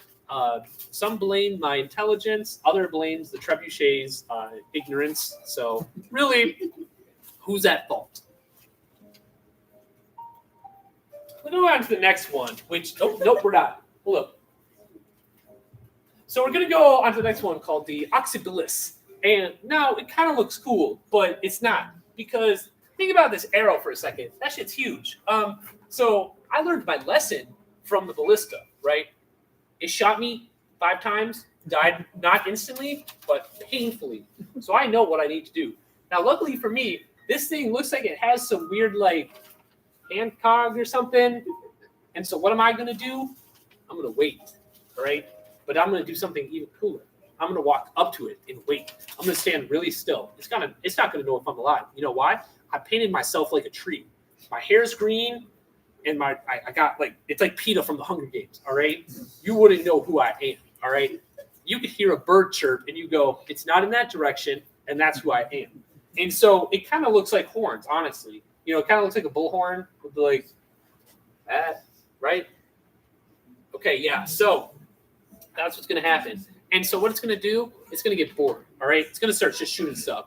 And unfortunately for me, it has an idea. It's going to go, I'm going to shoot some trees for practice. And so it obviously shoots the tree next to me, breaks it in one. Now I'm sweating a little bit, but I can't really sweat because the sweat will ruin my makeup and it might actually get me. And then he goes, oh man, maybe I'll shoot the other one. And then he shoots the one next to me. And that also breaks in half. And now I'm pissing my pants a little bit because now I'm worried. All right, is he going to shoot me next? And then I realized I was saved. It forgot it needed another arrow. It ran out of arrows. So what is the next thing I do? I realize this. I run to it. All right, I get it done. I'm running to this thing, the Oxybilis, and I'm beating it up. All right, it's defenseless. It's helpless. But it almost shot me, so I need to get my revenge, all right? That ballista got me in 5. I need to get him in 80, all right? And so that's what I'm going to do. First, I unbuckle its, I don't even know the wood stuff. I throw it off its stalk, okay? It's now on the ground, helpless. What do? It's kind of like its legs. I break its legs, all right? He doesn't need legs anymore. It's gone. He can't get up anymore. So now he's shooting on the ground, okay? What does it hit? Not my direction, because he doesn't have the angle to shoot in my 80-degree direction. Then what do? I cut its string. I know it needs that. And what do? Just like its antlers with the handcocks, I rip it. All right? It can't hear me anymore. I've learned. I know my mistakes. And just like that, I watch it. It's slowly getting out. I can see the life fading away from it. And what do I do next? I bury it. It's a proper burial because that's what good people do. And then I spit on it like a proper enemy. Okay? So that's how I would beat the Oxybolus. Belts. So the next one we got. So the next one we got is the Helipolis. This one's actually a really interesting one. It's basically a siege tower, but it's more advanced because you have things like you can see the wheels at the bottom. They're actually protected. I'm sorry. You have these wheels that are protected by the stuff. You also have ladders. It's kind of, to be honest, it kind of looks like a $2,000 a month home bedroom apartment. You know, you could get a great deal, I think, in New York. And so, actually, there's some interesting information about this. Is that it was essentially a large taper tower, which each side being about 130 feet, so about 1 1/3 baseball or football fields. It was manually pushed. All right, just like a C-section, it has to be manual, and so that's sort of what it went after. Actually, the main purpose of it was actually to hit a wall. Right, it's kind of like an octopus to say. You know, it sucks onto the wall, and it kind of has to. It just has to stick and go on that. It was apparently the 3 exposed sides. They were the 3 exposed sides. So like not the ladder, but the other part. They were fireproof. All right, no Greek fire this time, dare I say? You know, but it weighed about somewhat of 160 short tons. It required more than 3,500 working men to relay it. Now, in Greek, it meant the taker of cities. You know what that means? I'm not a city. It can't take me. And so what am I doing? I'm practicing. I know it up. We're going to get into the boxing match, all right? It's practicing by going in the water. Water? Do I look like water? I'm on land, biatch. And so I'm going to be practicing. I'm going to be in the ring. I'm going to be wearing boxing gloves, all right? Nothing can take me. I understand what I'm getting into because this has nothing on me, all right? And so yes, question. Are those ballistas inside of it?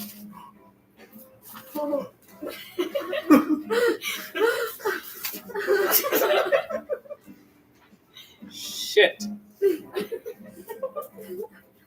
Okay, they did have ballistas. Okay, so it's prepping a little bit better than I thought it did. All right. Okay, it has ballistas. Not that big of a deal. I killed a puny one, got killed by a bigger one. Now, it might have 1, 2, 3, 4, 5. It might have 5 ballistas, but what that doesn't tell you is that doesn't tell you what kind of ballistas they are. They could be malpracticed ballistas. They could be made by a shabby engineer. They could be fake. You know, you have to put these sort of ideas in your head that if you're truly willing to fight something, you have to assume your opponent doesn't know anything. And it's just trying to fake you out. I like to quote Sun Tzu, or not, wow, who made the Art of War? Is that Sun Tzu? I like to quote him in a quote that I don't know, but he said, the best way to fight your enemy is to friend an enemy of the enemy of the enemy. And so with that strategy, I'm going to get an enemy. Now, who is a Helipolis enemy? A city, all right? I'm going to get a bunch of cities. And, you know, I'm going to tell them, I'm going to be like, yo, he's talking mad shit about you. What are you going to do about it? And they're going to be like, you're lying, man. We were the best homies since 3rd grade. And I'm going to go, not according to this letter, and I'm going to forge a document that says I could kick his ass anytime I want. He's a little bitch. And so I'm going to give that to every city in a 30-mile radius, all right? And so they're going to be like, we got to get him. And so we're going to show up. I'm going to show up. And it's going to be like in an alleyway or something. I'm going to show up and I'm going to be like, what's up? And it's going to roll in with its 5 ballistas, right? And I'm going to be like, I thought you said you wanted to do this alone. And it's like, I brought back up with its dumbass ballistas. And that's what it's going to do. It's going to roll in and they're going to be like, we're going to kill you so good. And I'll be like, oh, yeah? And then I'm going to snap. And it's sort of like that old scene where it's a bunch of people snapping. So a bunch of cities are going to come in and snap, all right? Now, this doesn't know what to do. It's going to retreat. Luckily, it doesn't know how to turn 180 degrees. And right before it does, a city is right there. We got Babylon City right there in the back, all right? Now, what's going to happen? I'm going to look cool as hell. I'm going to wear a hat, a suit, and I'm going to look away And I'm going to start walking that way, all right? And what's going to happen? All those cities are going to start beating up this Heliopolis, all right? It's got nothing. It's got absolutely nothing. And it like kind of reaches its hand out for me, and I like throw like a rock at it or something, all right? Disrespect. And that's how I'm going to beat the Heliopolis. So right, we're going to go on to the next one. The Polybolus. All right. So this is another ballista type. The only difference is now this is a repeating ballista. And so instead of getting hit with a bunch of arrows, I'm going to be getting hit with a hella bunch of arrows. But they're not big. So you know what they say? Size matters. Little size doesn't do anything. Okay? And so they're going to shoot me. Okay? I forgot my shield. I left it at work. Okay? It's whatever. They're going to shoot me once. Fine. They're going to shoot me 18 more times. Whatever. They missed all my vital organs. Because you know what? Mythbusters did an episode on this bad boy, and they determined that it was prone to break down. And so what am I going to do? I'm going to say, your mom never loved you. What is it going to do? Cry. Because I just hit a weak point in its little manufacturer. So what am I going to do? It's going to start crying. Okay? It can't do anything. I have the upper hand. So I go up to it. I do this to its I go, it's going to be okay. You know, your mom might love you one day. You still have a lot of time left. Just a child, you know. You might have a rocky relationship now, but just imagine in like 5 years when you graduate Ballista College, you know, you get some more arrows. You know, maybe you'll meet the catapult of your life. You're going to do fine. And the Polybolus is going to go, you mean it? I'm going to go, no. And I'm going to stab it in the heart, and it's going to crumble, knowing that I tricked it. And I'm going to say, while it's on the ground, suffering, shooting arrows that will never hit me, I'm going to go, I talked to your mom last night. She does love you. And that's how I'm going to do it. All right? And that's how I get rid of another catapult, you know. Revenge tour, Taylor Swift. Okay, anyway. Next one. Let's talk about the Sambuca. All right, what is it? It's a ship. That's basically all it is. It's a giant. It basically I want to say it's basically a battle ram and a siege tower. Let's see if I have any notes on it. It was a shipborne siege weapon. It was used in the Punic War. You know what that means? It's Punic. Puny. And so basically what would happen is the ship would be used as a battering ram to let in other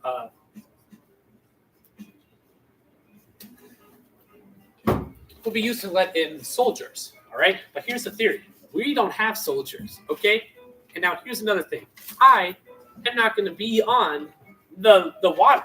Like I said before, I'm hydrophobic. All right, I don't like water. Okay, I think the ocean is scary, and I don't like it. All right, put me in a pool, I'm crying. You can't see it though because I'm underwater. All right, I use floaty tubes to float. But let's say I'm on land because I will be. And the battering ram, or not battering ram, sorry, the Sambuca is going to be like, hey man, heard what you did to my boy Heliopolis. Not a really big fan what you did there. And I'm going to say pull up. And that's what it's going to do. I'm going to be on land though. So what is it going to do? Nothing, right? It's going to be on there. And so what am I going to do next? I'm going to take its friend, Greek fire. You know what I'm going to do with Greek fire? I actually kept him alive, all right? And you know what I'm going to do? Throw him on there.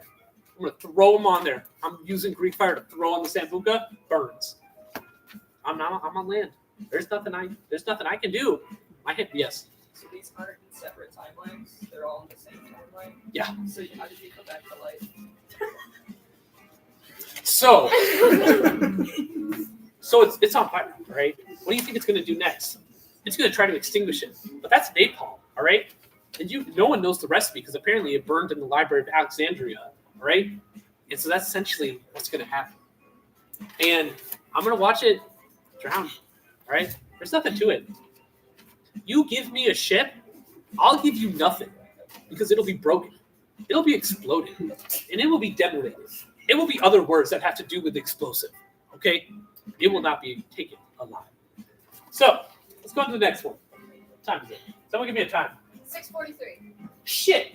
Okay, hold on. We got a lot to do. Actually, we have a lot of pages left. Siege hook. Okay, so we got the siege hook. This is the only photo I found it in a random archive. And by archive, I mean Google. Essentially, what it does is it's a hook. All right, and you like cast it over, and it pulls. So it's like it like breaks down walls. You know, you're supposed to like hook it onto a. Here's an example. You know when there's like a stump in the ground, and you see those videos of those people with their like bad pickup trucks, and they're like hooking around. They're like, "Yeah, let's get this out of here," and they drive, and their car blows up. That basically is what this is, except it kind of worked, and so it would peel a little off. Now, let's say theoretically they caught me off guard. I'm in a room, and I don't know where I am. What is it doing? It's getting me. It's torturing me. It's slowly taking stuff off. You know, first it hooked my hand, cleaned it off. And I'm like, that wasn't cool, bro. And then it goes, watch this. And they did it with my other arm. So what's going on? I now have no arms, and it's currently looking for my neck because it wants to get me done for all the damage I've done to its family. Now, it doesn't know I have this. I actually have a steel neck. In high school, they used to call me the steel neck because of my steel neck. And so what... Yes, question. They call you steel neck and also rock. They call me a lot of things. And numbers guy. And numbers guy. They call me a lot. And so that's what happened, essentially, though, is so they hooked me around my neck. And I'm like, and I'm looking all like sad and whatever. And I'm like, oh no, I'm done for. And it's like, you know, because I'm tricking it like a liar. And then it hooks me. What do? I smile. It's like, why are you smiling? And I go, you fool, you played right into my trick. And then what happens? It cleans my neck off because it actually is stronger than steel. And so my head's on the floor. It's off the floor. It's whatever. It happens to the best of us, but it gets revenge one time, you know? So it's like I have like a 3-9 record right now. So it's not that bad, essentially. Is what I'm trying to say. Okay, we're going to get to the next one. Scorpio. That's right. Raise your hands if you're a Scorpio. Oh, shit, there's actually some in there. What do you mean, baby? I'm a cusp, so I'm Scorpio Sagittarius. Is that real? I'm full Scorpio. All right. I'm Scorpio. I think it's something that's like that. All right. I'm Camden. So we're talking about a Scorpio. That's right. Harry Potter fans, watch out. Because we're going to be talking about this random assortment of probably another catapult. Now, what are these two things that kind of look like giant bulbs? Well, actually, those are for just aesthetics, so they don't actually do anything. But what do I got on them? Well, it's a wooden ballista, but smaller. Wooden. Keep that in your head for later. Okay? What does it have to do? It's marksman shooting. They had scopes on these bad boys. Their scopes look like that, so it kind of sucked. But a scope nonetheless, all right? Then they could shoot up to 335 feet. Now, take this for an example. I'm only 5'8", all right? 338, that's way too much, all right? I'll dodge it easily. And it was mostly used on the top of the hill. Because what they used to do a lot is you kind of like aim downward, you know, like a loser instead of like face-to-face. So let's say that's in the example, all right? That catapult is one of the last of its kind of its family. And what am I going to do, all right? I got to beat it, all right? I got to continue my legacy here. And so what's going to happen is that it's going to be on top of the hill. It's going to be marksman. It's going to know what I'm doing. And so I do the only thing I can do. I army crawl, okay? I army crawl for 18 months on that hill. I eat dirt. I drink water that I barely find, but I survive. And it's still looking for me. Because here's the thing. Inanimate objects don't die. I need to get past it. And so what do? I'm creeping up on it. What time is it? Someone give me a time check. 6:47. Okay, I still got time. So I'm creeping up on it, all right? It's getting intense. What am I going to do here? I got the only thing I can do. I throw a rock. They call me the Rock. Back in high school, that's what I do. I throw rocks. I get hit by rocks. I am the Rock. And so I throw a rock to the left. I distract it. What happens next? I keep crawling because I'm still 100 meters out. I don't know how far that is. Let's say 100 feet, actually. Let's mix this up. So then, 100 feet out, I throw a rock. It's distracted. What do I do next? I keep crawling. Takes me another 38 months to get up that hill. Okay? I'm old. I'm decrepit. I don't think I can live another 3 days. But what do? I throw a rock. Okay? And instead of throwing it to my left, I throw it to my back. Okay, it's now distracted. I keep going. Okay, I find an ant. I eat it. That gives me another 3 months. I keep going. 3 more months pass, and I'm finally almost up the hill. And I'm there. I'm ready. What I didn't realize is at the very top of the hill, there were 18 more of these marksmans. So I did get one, but I did not get the other 17. They got me. And you know what? It wasn't even that bad being shot. I think what really hurt is the fact that they shot me in my face, which I was not happy about because I really like my face and I was not cool. And so I decided to go even more revenge on them the next time I meet one. Although I'm not sure if I do. But we'll go on to the next one. So we're going to talk about the hard packs. Oh, there is one. Okay, great. So this thing looks weird. I don't remember putting in this photo. Anyway, though. I got nothing to say about this. It's weird. Let's look at it. It's yellow. It looks like it has like a wind up, like a rope wind up, which, rope, you know what does, you know what isn't good? Fire against rope. Now, here's the thing. I still kept a little bit of Greek fire for negotiation purposes. What do? I throw it on him. He burns. That was the easiest fight of my life until I realized nothing because I did win. Next one. We're going to go to the Caraballistia. Another ballistic. So now this one's a little bit difficult because that genuinely does look like a machine gun and it's on mules. All right. It was a cart mounted ballista carried by mules. They are armored. All right. Now here's the thing. I'm not good against mules. I can do horses, but mules scare me. Why? They're ugly, and that's what scares me. And so they're going to be on that. And that ballista, that thing, look how huge that is. That's about the size of its head. Do you know how much that would go in me? A lot. And so what's going to happen? That mule's going to be running around. Can someone fact check me on how fast mules can go? Yeah. You have 5 seconds. 5, 4, 3. 3 miles per hour. 3 miles an hour. My top speed, 4. We're going to cut that down by half, though, because I have asthma. So let's say 2. So I'm barely able to outrun them? Not really. So anyway, they're coming after me. What do? I throw a carrot. What do? Nothing. I don't think mules like carrots. So what do I do next? I use my Minecraft knowledge. I throw a snowball at them. It kind of damages them, but not really. But they're hurt. And then they start going wild. So now this ballista that's still shooting me is and I'm like, whoa, I got this. So I walk toward it. And I do that sort of move where you like walk in slow motion where nothing can ever hurt you. What happens? A mule hits me, runs me over. It hurts. All right. I'm semi-bleeding because now a mule's like entire hoof is in my gut. But I'm not like, it's not bad. It's more internal damage, which if you ever know, if you watch movies, internal damage doesn't really mean anything. It just means it's like, like something. I don't know. Abdomen. Pelvis. Something. Who knows? I'm cracked, okay? And so what do? I get up. It's got nothing on me. It's still swerving because I threw another snowball. And we're in a desert. How do I get a snowball? It's actually my saliva. That's how good I am. And so it's still shooting me. What do? I walk up to it again. What happens? A mule hits me in the face. It kind of hurt this time because now I'm actually bleeding. So now I'm like, wow, this sucks. So what do I do next? I do the only thing I could do. I cry, right? Now, you might not know this. Mules are sympathetic. There's what you would call an empath. Okay? And so there's a mule. I'm crying. It's going up to me. And it's like, whoa, I feel you. You know who doesn't feel me? That bastard ballista. It's about to get me. What happens next? It shoots.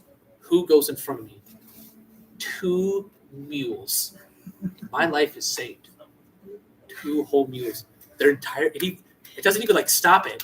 It ballista still hits me, but it's like, it's still like slightly less. I'm like, ow. And then I hold both of them in my hands, and I go, I will avenge you. And they tell me, oh. I go, okay. And I stand up. It shoots another ballista. I pick up the mule to block it again. It's the mule yet again. I walk over to the ballista, now trying to reload. And what do? Guess who still had some Greek fire? I burn it. That Greek fire is all over that ballista. There's nothing it can do. I win. I win again. Because I win every time against ballistas except that 2 times. Right? And that's what matters in life. Can I get a time check? 63. 50. Okay. That other guy better show up. Okay. Now, this is actually a funny one. This is just a building. The spring call, literally, it's just stationary. It's just stationary. So what do? I mole it. I'm underground. I prison escape this bitch, okay? It's on the ground. I'm going up inside it, okay? And I'm stealing everything it has. Rich, powerful, treasures, it's gone. By the 3rd day of moling, it's out of here. It no longer exists. I took its soul away from it. And that is something that I do too. I think this is another ballista, to be honest. Yeah, no, it is ballista. This is the father. It's like stationary. So it's like old and shit. I kill the head. I win. I win everything. Ballistas have nothing on me. So now we get to the... I know this is a siege weapon thing, but this technically counts. There's an artillery family that sort of counts within this. So we're going to talk about... It's sort of just a side thing, but let's talk about cannons. Okay, could I win against a cannon? No. They are cooler than me. They look cooler, and honestly, that's how they'd get me. I'd be like, wah la la, and they'd be like, wow. And that's how I die to a cannon. Now, there's a few other things. There's a bomber plane. To be quite frank, this technically counts as a siege weapon because it's sieged. Could I win against it? No. I don't. I have these bombs, but not those bombs. So let's just go into that. Next one is an M199 howitzer. This technically is still a part of the artillery family. So to be honest with you, this stuff is precise. It's not a mortar. It is a mortar, but it's not a bad mortar. It gets me. All right. The artillery. I killed the ballista guys. Not this. I could not beat these guys. And then there's tanks. Now you might be thinking, I kind of look like a tank. You're wrong. So that would also give me time check. 56. Okay. So this is a railgun. Still technically a part of the artillery family. Now, to be quite frank, I really don't know what to do against this. It looks scary. It is scary.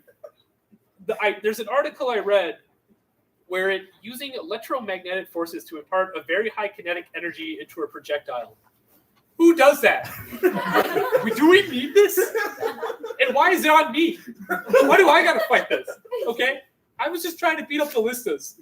But I gotta beat up this? This is like Mike Tyson, okay? I am a frail man, okay? Do you see me in a boxing ring? No. They can go up to Mach 8. You know how fast that is? I'm only 5'8". That's like 3 times my height.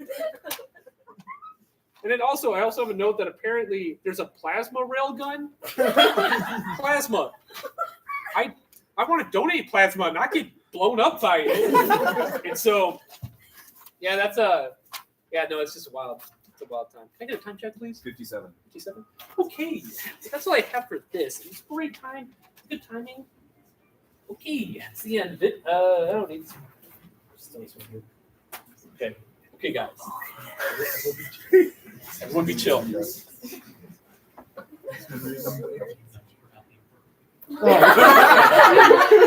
bingo cards over there. Okay, guys.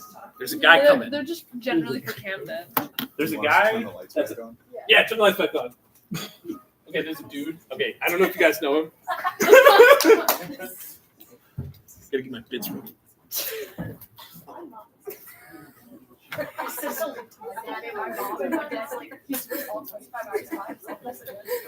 He's crazy.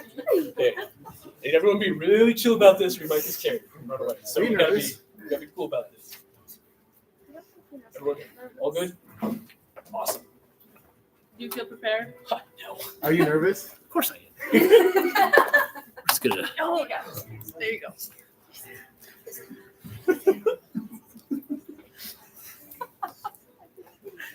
Well, ladies and gentlemen, is it 7 o'clock yet? It's 58. You know what? Screw it. 7:59. We're done with the other one. So, as you all know, this was an amazing event so far. For someone very special, I'm interviewing today, and I'm so glad. Am I up here? Oh, I didn't know the role. I like to welcome I was everyone. a spectator. Chancellor Jim. Hello, everyone.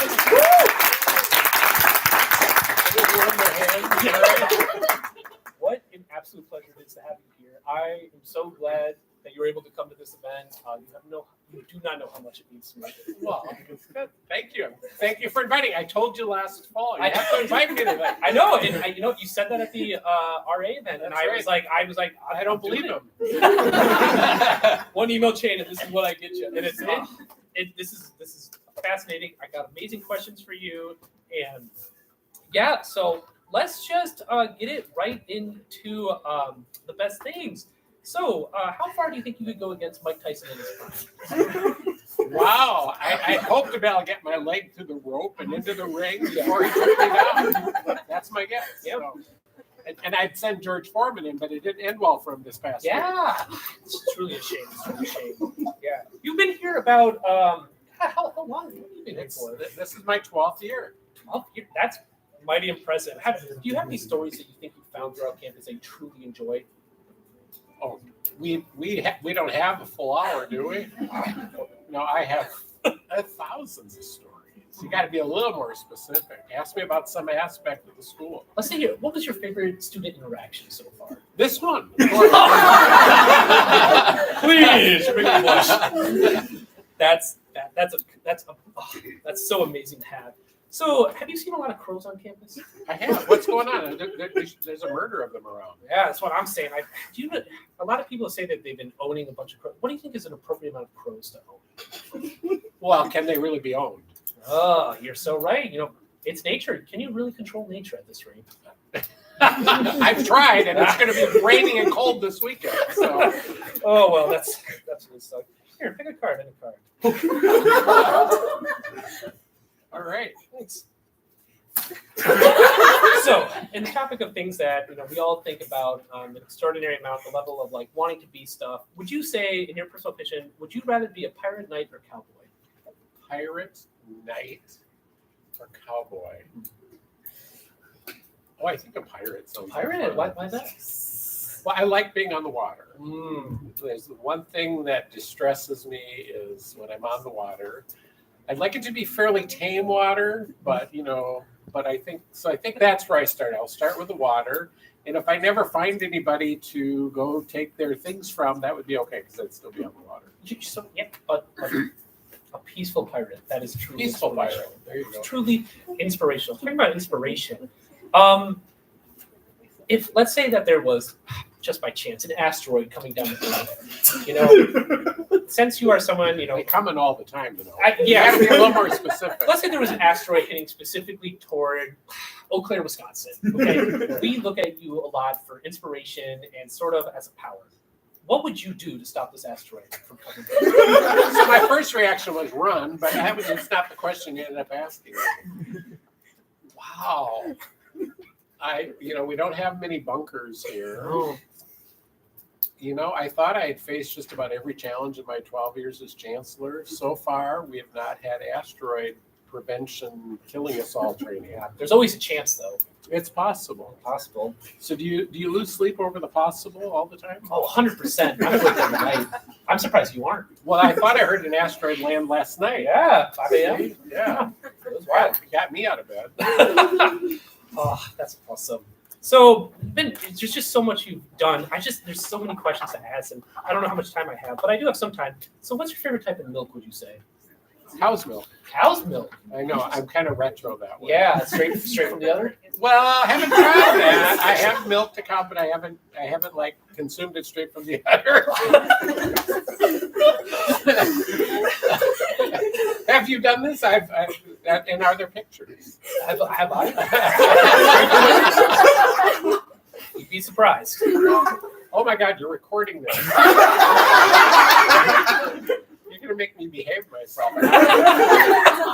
It's a live. Oh, it's a live stream. Oh, who's Oh, just some random people. I don't know. My mom's in there, so. Hey, Mom. How are you? What do you think of your son? Got far. Was this the last kid you had? That's my question. You were the last one. I was the last one. All right. Yeah, they raised me all right, but I would say so. Yeah. No, it's just something that I'm just, you know how there's a bunch of geese around? You know, so- Yes. Yeah. So It's I'm nature. Yeah, no, I'm just curious because it goes in hand with the asteroid question. Is that a lot of people fear that geese attacks are sort of on the rise? How would you, someone a lot of us look up to, how would you defend yourself against a goose attack? I've had them chase me on my bike. Really? Not here. In Winona, we had a lot more geese. Mhm. And the trail going around the lake tends to encourage them. And even though there's signs that say don't feed the geese, apparently they're not because they think they're going to take a nip out of me. You know, geese don't scare me. Now, when I was pulling my kids in the little trailer, you know, like on a bike, and you have the little stroller thing behind, I wanted to make sure they didn't eat my sons. So they didn't. So, yeah, that's why I kept them, you know, kind of covered. There's a little screen that goes over it, and then you pedal really fast. So pedaling fast really gets one goose out of the way. At least one or two. What about 500? And then they're all attacked. They're all just made. interesting. You got, I don't know what it is. Maybe it's like it's just the way you are, but 500 geese want to get you. So let's see, what's the plan of action? Well, you know, I'm sure at about 3 a.m. I'll wake up terrified and call you. Thank you. I blame you for that. What can I say? I try my best. Now, Has this happened to you? Do you have nightmares about this? oh no, this is real life experience. Oh. Last Tuesday was wild. Where were the wild geese? Oh, here. Were you chasing them? Wild goose chase? Don't laugh. That's called dad humor. In case your fathers aren't old enough yet, that's dad humor. Now, I know you have a political science major from Winona University in 1986, and It means so I'm old. yeah, but it also means you're very smart in a sense. And so there's a question that a lot of people ask. It's how people see leaders, but this is just a would you rather question. Would you rather have unlimited bacon but no games? Unlimited bacon or no what? Well, hold up. Oh, sorry. I mean, it's like unlimited bacon. Well, would you rather have unlimited bacon but no games, or unlimited games but no games? Unlimited bacon. Unlimited bacon. That's a good answer. I'd say so. No games though. I would create my own games. Ooh. I'm pretty clever. I have all my own rules to Risk, so if anybody wants to take that on, it's kind of its whole new game if you have it. So. Do you make your sons play with you and your wife? You know, my wife has done this a couple times. She's not as much of a board game kind of person. My sons are now finally getting into it. I had good friends though from college, and that went on, and we developed all our own rules, which is, you know, a lot of the fun. Particularly if it's just two teams, if it's just one-on-one, we create alternative armies. Anybody else done that? And then we have neutral armies. And the question is, will you attack yourself? There's the big philosophical question. So we could spend the rest of the day talking about alternative rules for Jim Schmidt's Risk. That'd be amazing, but I got a few other questions. And I'm seeing we're losing viewers the more I talk about it. Who needs Actually went them? up a Honestly, they're just viewers. We got the whole crowd here. All right. Probably to pay attention. Well, let's talk about your tenure here. You said like this is probably a great student attraction. What is the funniest thing you've ever seen on campus? Well, I have to give that a little consideration as well. I've seen some great theater on campus. So, you know, that's supposed to be funny. I have gone to, or can be funny if it's a comedy. Right? Hopefully it's not bad if it's, you know, but, you know, Shakespeare was kind of a crack up in his days. And, you know, last year,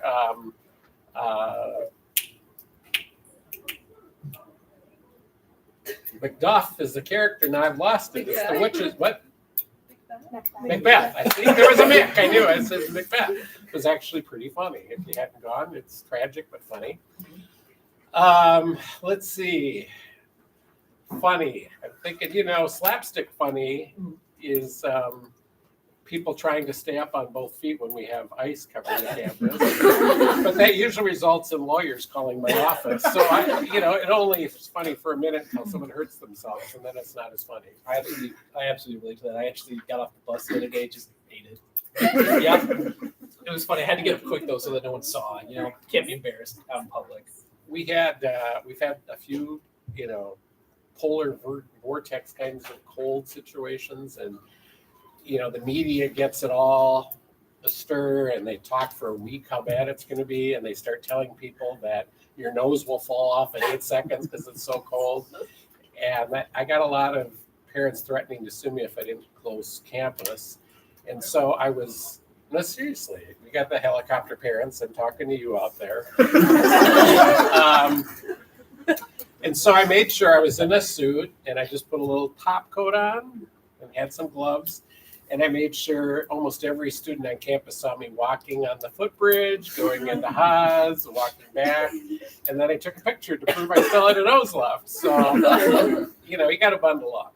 And what's funny about that story is that a week later, we had a cold snap, and it was actually far colder. And not one Twitter feed, not one Instagram message, not one email demanding that I close school. So, isn't that hilarious? I think it is hilarious. Do you get parents who try to sue you a lot? Oh, yes. Would you knock that off? Yeah. You know who you are, the helicopter parents. Raise your hand if you have a helicopter parent. All right, see? One person. All right. Happens to the best of us, honestly. What's their lawyer's name? I'd see if I know them. His name is Jerry. The lawyer is Jerry? That sounds familiar. I haven't slipped yet, don't worry. Okay. In the old days when we had trays in the cafeteria, you heard what the alums, so they used to slide down the hill.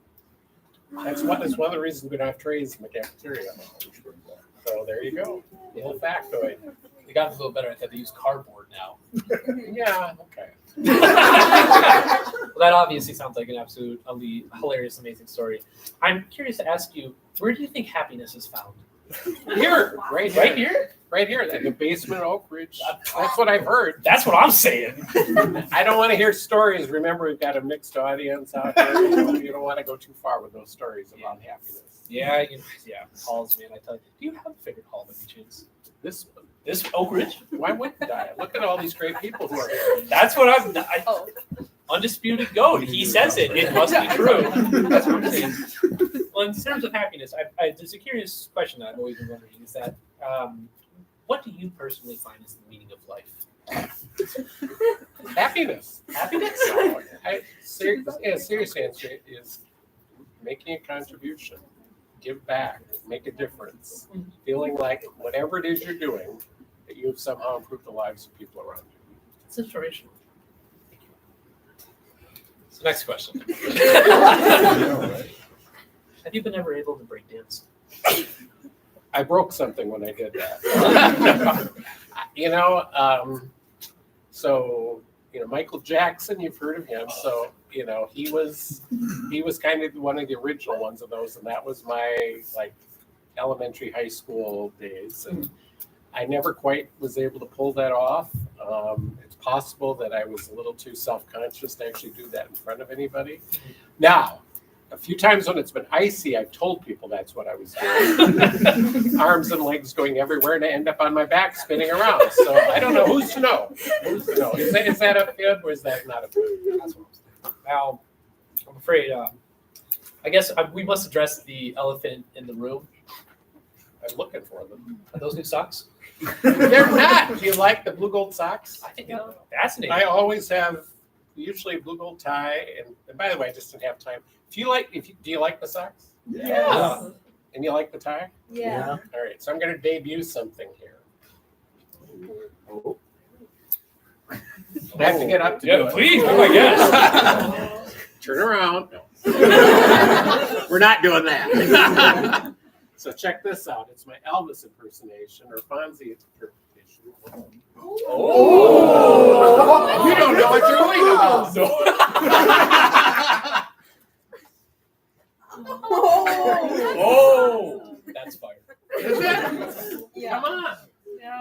blue gold here, huh? Got that Oh, custom yeah. bead. You're all a blue gold, right? Oh, yeah. Woo. All right. I have not shown that before. Not in public. Well, in truth of the true elephant in the room, we all got your email the other day. Oh. And so, if it's all right with you, Did you just call me an elephant?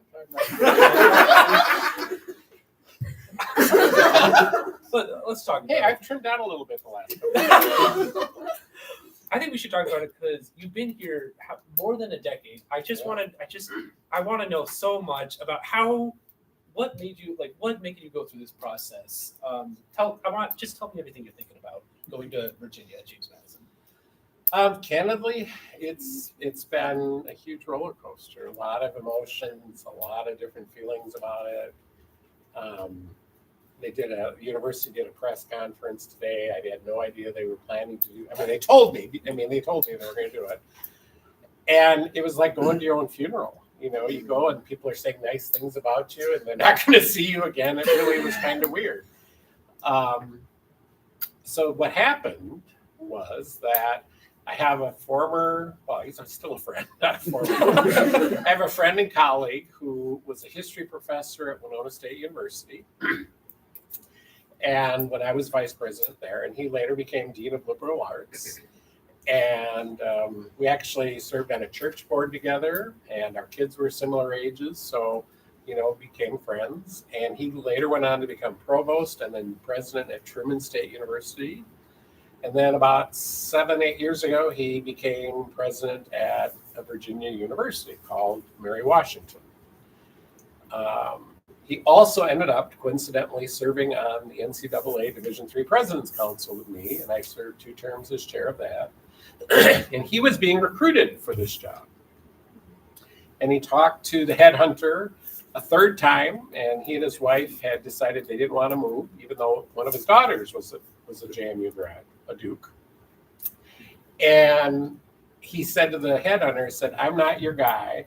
The guy you ought to call is up in Wisconsin. So I got a call from the headhunter. And it really goes back to one of my former answers on happiness, and that is, can you make a difference? Can you make a contribution? And these jobs get posted, and if you ever want to be anyone here want to be a university president or chancellor, you can raise your hand. Don't be bashful. I didn't know that. I didn't know I wanted to do this when I was in college. So there's a whole long story to that we can get to if you want. But now I lost. Oh, if you read they do like a 12-page prospectus, and I'm like, what? It actually sounds like that I could contribute to what they want to do. So put in an application at the end of November, and there was about 8 steps in the interview process. So it was a long process, and as I got to meet the board, members of the search committee, and learn more about the university, I became more and more interested, right? You don't, just because you apply doesn't mean you'll get it, and certainly doesn't mean you'll necessarily take it if you get the job. You all experience that when you start applying for other jobs. And I did what I did before I came here, and maybe I should tell that. Can you put a bookmark in my JMU story and talk about when I came here? So when I was recruited to come here, Winona wasn't so far away. I came up and did a secret shopping trip to Eau Claire. I came actually in a suit, which I didn't do this last time, and I studied the map. I couldn't understand. I'm pretty good with maps. The map of UW Eau Claire kind of confused me. If you look at it flat, having never been here, this whole upper lower campus river, and then parking spots. Oh my God. And so I tried to map out, no pun intended, how I was going around campus. I parked behind Davies, fed the meter when we still had that, which was only 15 minutes, and took a chance. I somehow didn't get a ticket, even though I kept going out to feed the meter. But I walked to the Davies Center, and I went up to a table full of students, and I asked them if I could join them for a minute. And they said, sure, sit down. And I said, can I ask you, why did you pick UW Eau Claire? What do you love most about UW Eau Claire? And what do you hope to do when you leave UW Eau Claire? And I sat back and I heard the most amazing stories. I'm going to get choked up here.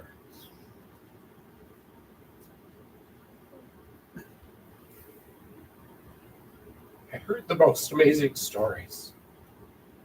I heard students talk about faculty who will do anything for them, about the people they've met here, and the opportunities they had. And I thought, oh my God, I just sat down with the student senate or something, or the ambassadors. So I went to another table and I had a similar experience. And I just watched how people interacted with each other on this campus. Winona State's a good school, so it's no slam there. But I had sense of place is very important to me. I need to be able to imagine myself someplace, probably like you all did when you toured, and you watch the interactions people have. But I wanted to have a sense of it, and I thought, wow, Davy Center was only a year old then. And then I walked into the next closest building and I saw the science building. I'm like, oh my God, I wonder if they know how bad this building is. Did people wonder why I worked so hard to get the science building replaced? But I had other interactions on campus.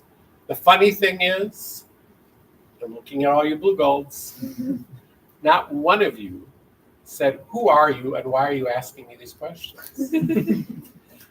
I was in a suit, and I suppose they thought I was somebody official. And I learned also that blue golds must be a little naive, because just as you're in a suit doesn't mean you're trustworthy. Please know that. So I will. Let me add one other piece to this. So I get the job, start on July 1st, and I'm really excited for the first day of school. I helped in move-in day, which is still one of my favorite days of the year. Thank you to all of those hell raisers or hall raisers, you call whatever it is, to help people move in. But I went into the Davy Center the very first day of class. And the little kind of counter that sits under the staircase right in the middle? So I grabbed a cup of coffee or something, and I just sat down there because there was an open spot, which was kind of hard to find in Davies. And I asked the person to the left a question, asked the person to write a similar question, and then the young man just to the right of that person, without me asking it, volunteered this. And I wish I'd gotten his name. And he said, Chancellor, I thank God every day for coming to UW-Eau Claire. And he shared with me how he was bullied in high school and considered even taking his own life. And he said when he came here, he felt accepted, cared for, appreciated, and valued. And that was my experience. My very first day of class here was your chancellor. And I said, this is a good place. This is a place that, not that bad things don't happen here. Not that there aren't bigots, homophobes, and other things that happen. I know that happens. But that he felt safe and accepted here told me a lot. I did a similar secret shopper trip to JMU, and I didn't go in a suit because I thought that was awfully conspicuous. And I had a similar experience. My new campus home has a lot in common with UW-Eau Claire. It was a teacher's college. It was originally just for women. So Alumna Hall is where the president's office is. And that's because the alumna, which are women, typically, that's the female version of alumna. Alumnus is usually for men, or alumni is plural and inclusive. But Alumna Hall is where the president's office is. And it had a very similar set. It's in a town that's actually a little bit smaller than Eau Claire, even though the campus has over 23,000 students. It's got a similar kind of feel. And I like that. I like a community that you can get to know and have a positive impact on it. And universities can be important cultural beacons and gathering places for people to talk about important issues. I talked to this friend of mine who nominated me to learn a little bit more about the campus. It's got a similar root. One of the things they're known for is do you know what James Madison's known for? He's considered to be the author of the Constitution. And is this still a filibuster thing? Is that what this is? And so one of the things they really work at is civil dialogue. And how do you make sure that people have freedom of speech, but they also teach civil dialogue? And I found out that they have been following us. They actually mimicked our video that we did on social dialogue. It's the one the UW system puts up as the example as well. And even though they're known for it, they learned something from us. Mm-hmm. So why would I leave Eau Claire for this other place that reminds me of Eau Claire? I'm finally at that age now that you've revealed my year of graduation.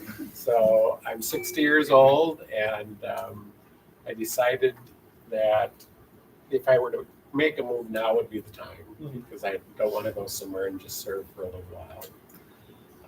One of the things I'm excited about, and just being totally candid, is that the way the Virginia it's a public university, so the way the Virginia public universities are operated is they each have their own board.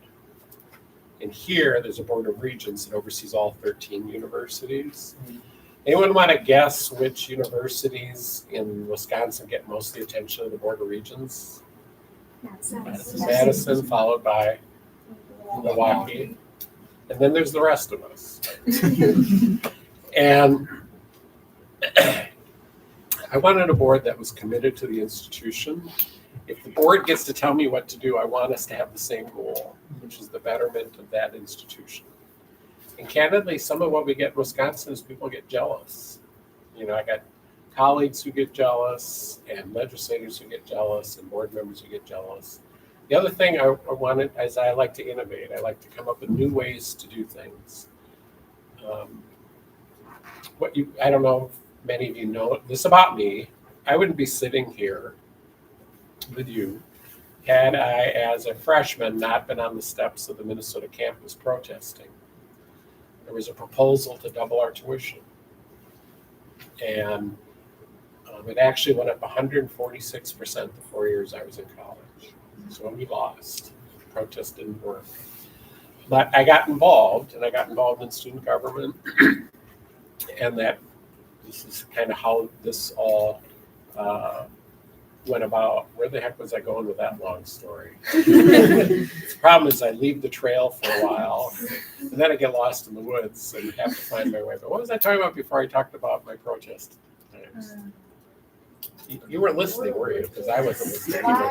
Why you're going to go to Wisconsin? Yeah, I was talking about wanting.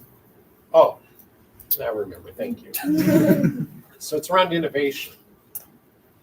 So there's been public disinvestment at public universities since about the time I was in college in the early 80s. And there's some people who are in my position who shrug their shoulders. They say, well, we don't have the funding, we can't deliver the quality. And I find that really selfish of people of my generation and those generations around me. Because the states of those times invested in my education. Back in the early 80s, the state of Wisconsin was picking up about 80% of the cost of UW Eau Claire education. Today, the state's picking up less than 20% of the cost. You're picking up, or your parents, your student loans are picking up most of the rest. Then we have philanthropy. And so, and then there are limits on tuition, right? You can't keep raising tuition. So the question, the philosophical question is, what do you do about that? And there's some people in my position that say it just can't be as good. And I find that unacceptable. I'm very mission focused. What's our goal? And I lose my cool. This generation deserves at least as good an education as one we were able to get. And so when I say innovation, like if I can't get the cash from the state and there's not unlimited dollars we can get from tuition, how do we get those other experiences? Because I still got to pay faculty, still got to pay staff. So I try to figure out how can I make sure you have these other opportunities and experiences, which is why I got excited about Pablo, because we're sharing it with the community, and anybody who's into the performing or visual arts has experienced what that's like. When you get around community artists, you're drawn to one another and you start sharing things about one another. And guess what? That's like teachers, except they don't have to pay them. But I know you're going to get this amazing experience. Anyone going to the Viennese Ball next weekend? Love it. I'm going to be there. My wife and I are going to be there both nights, so look for us.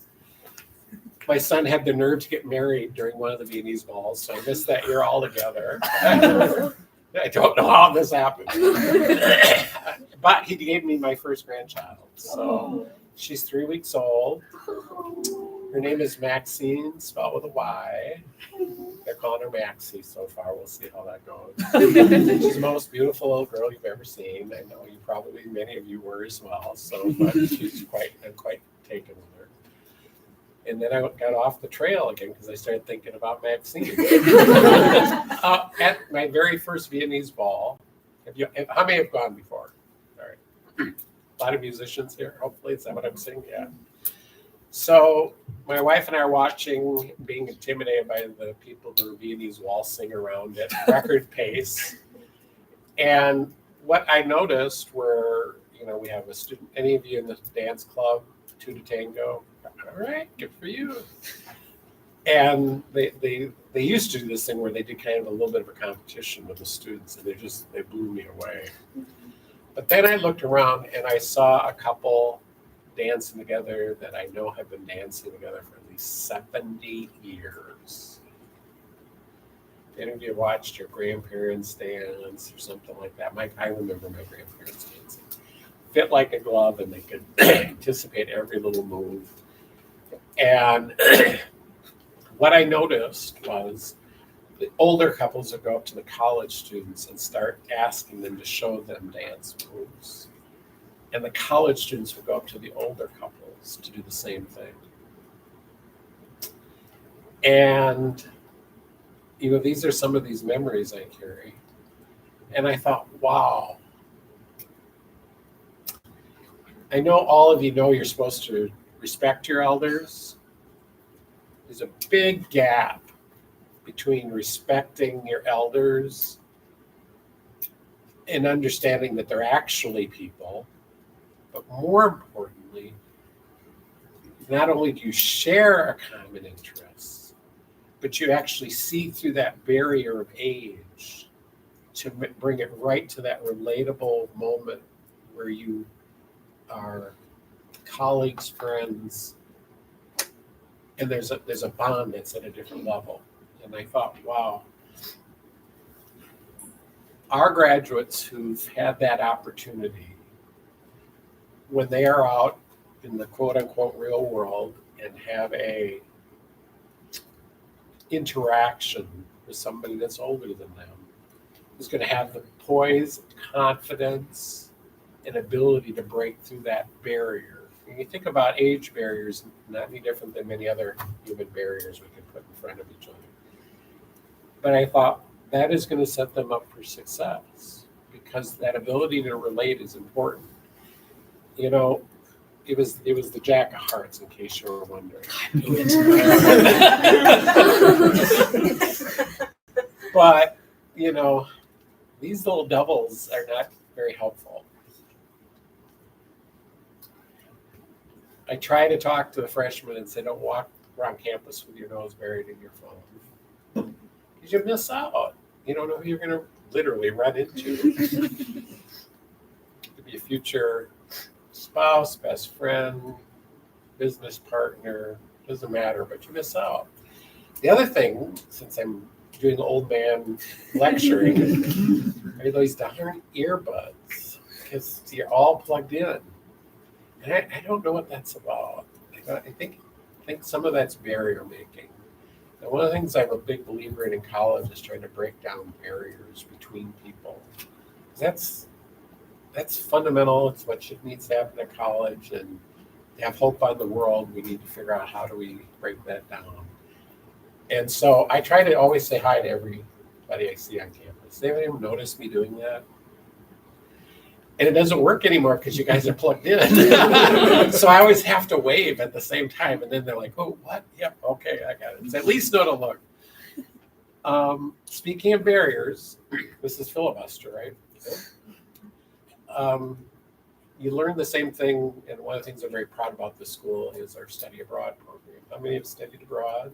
How many hope to still study abroad? It wasn't the thing when I was in college, and it cost too much money back then.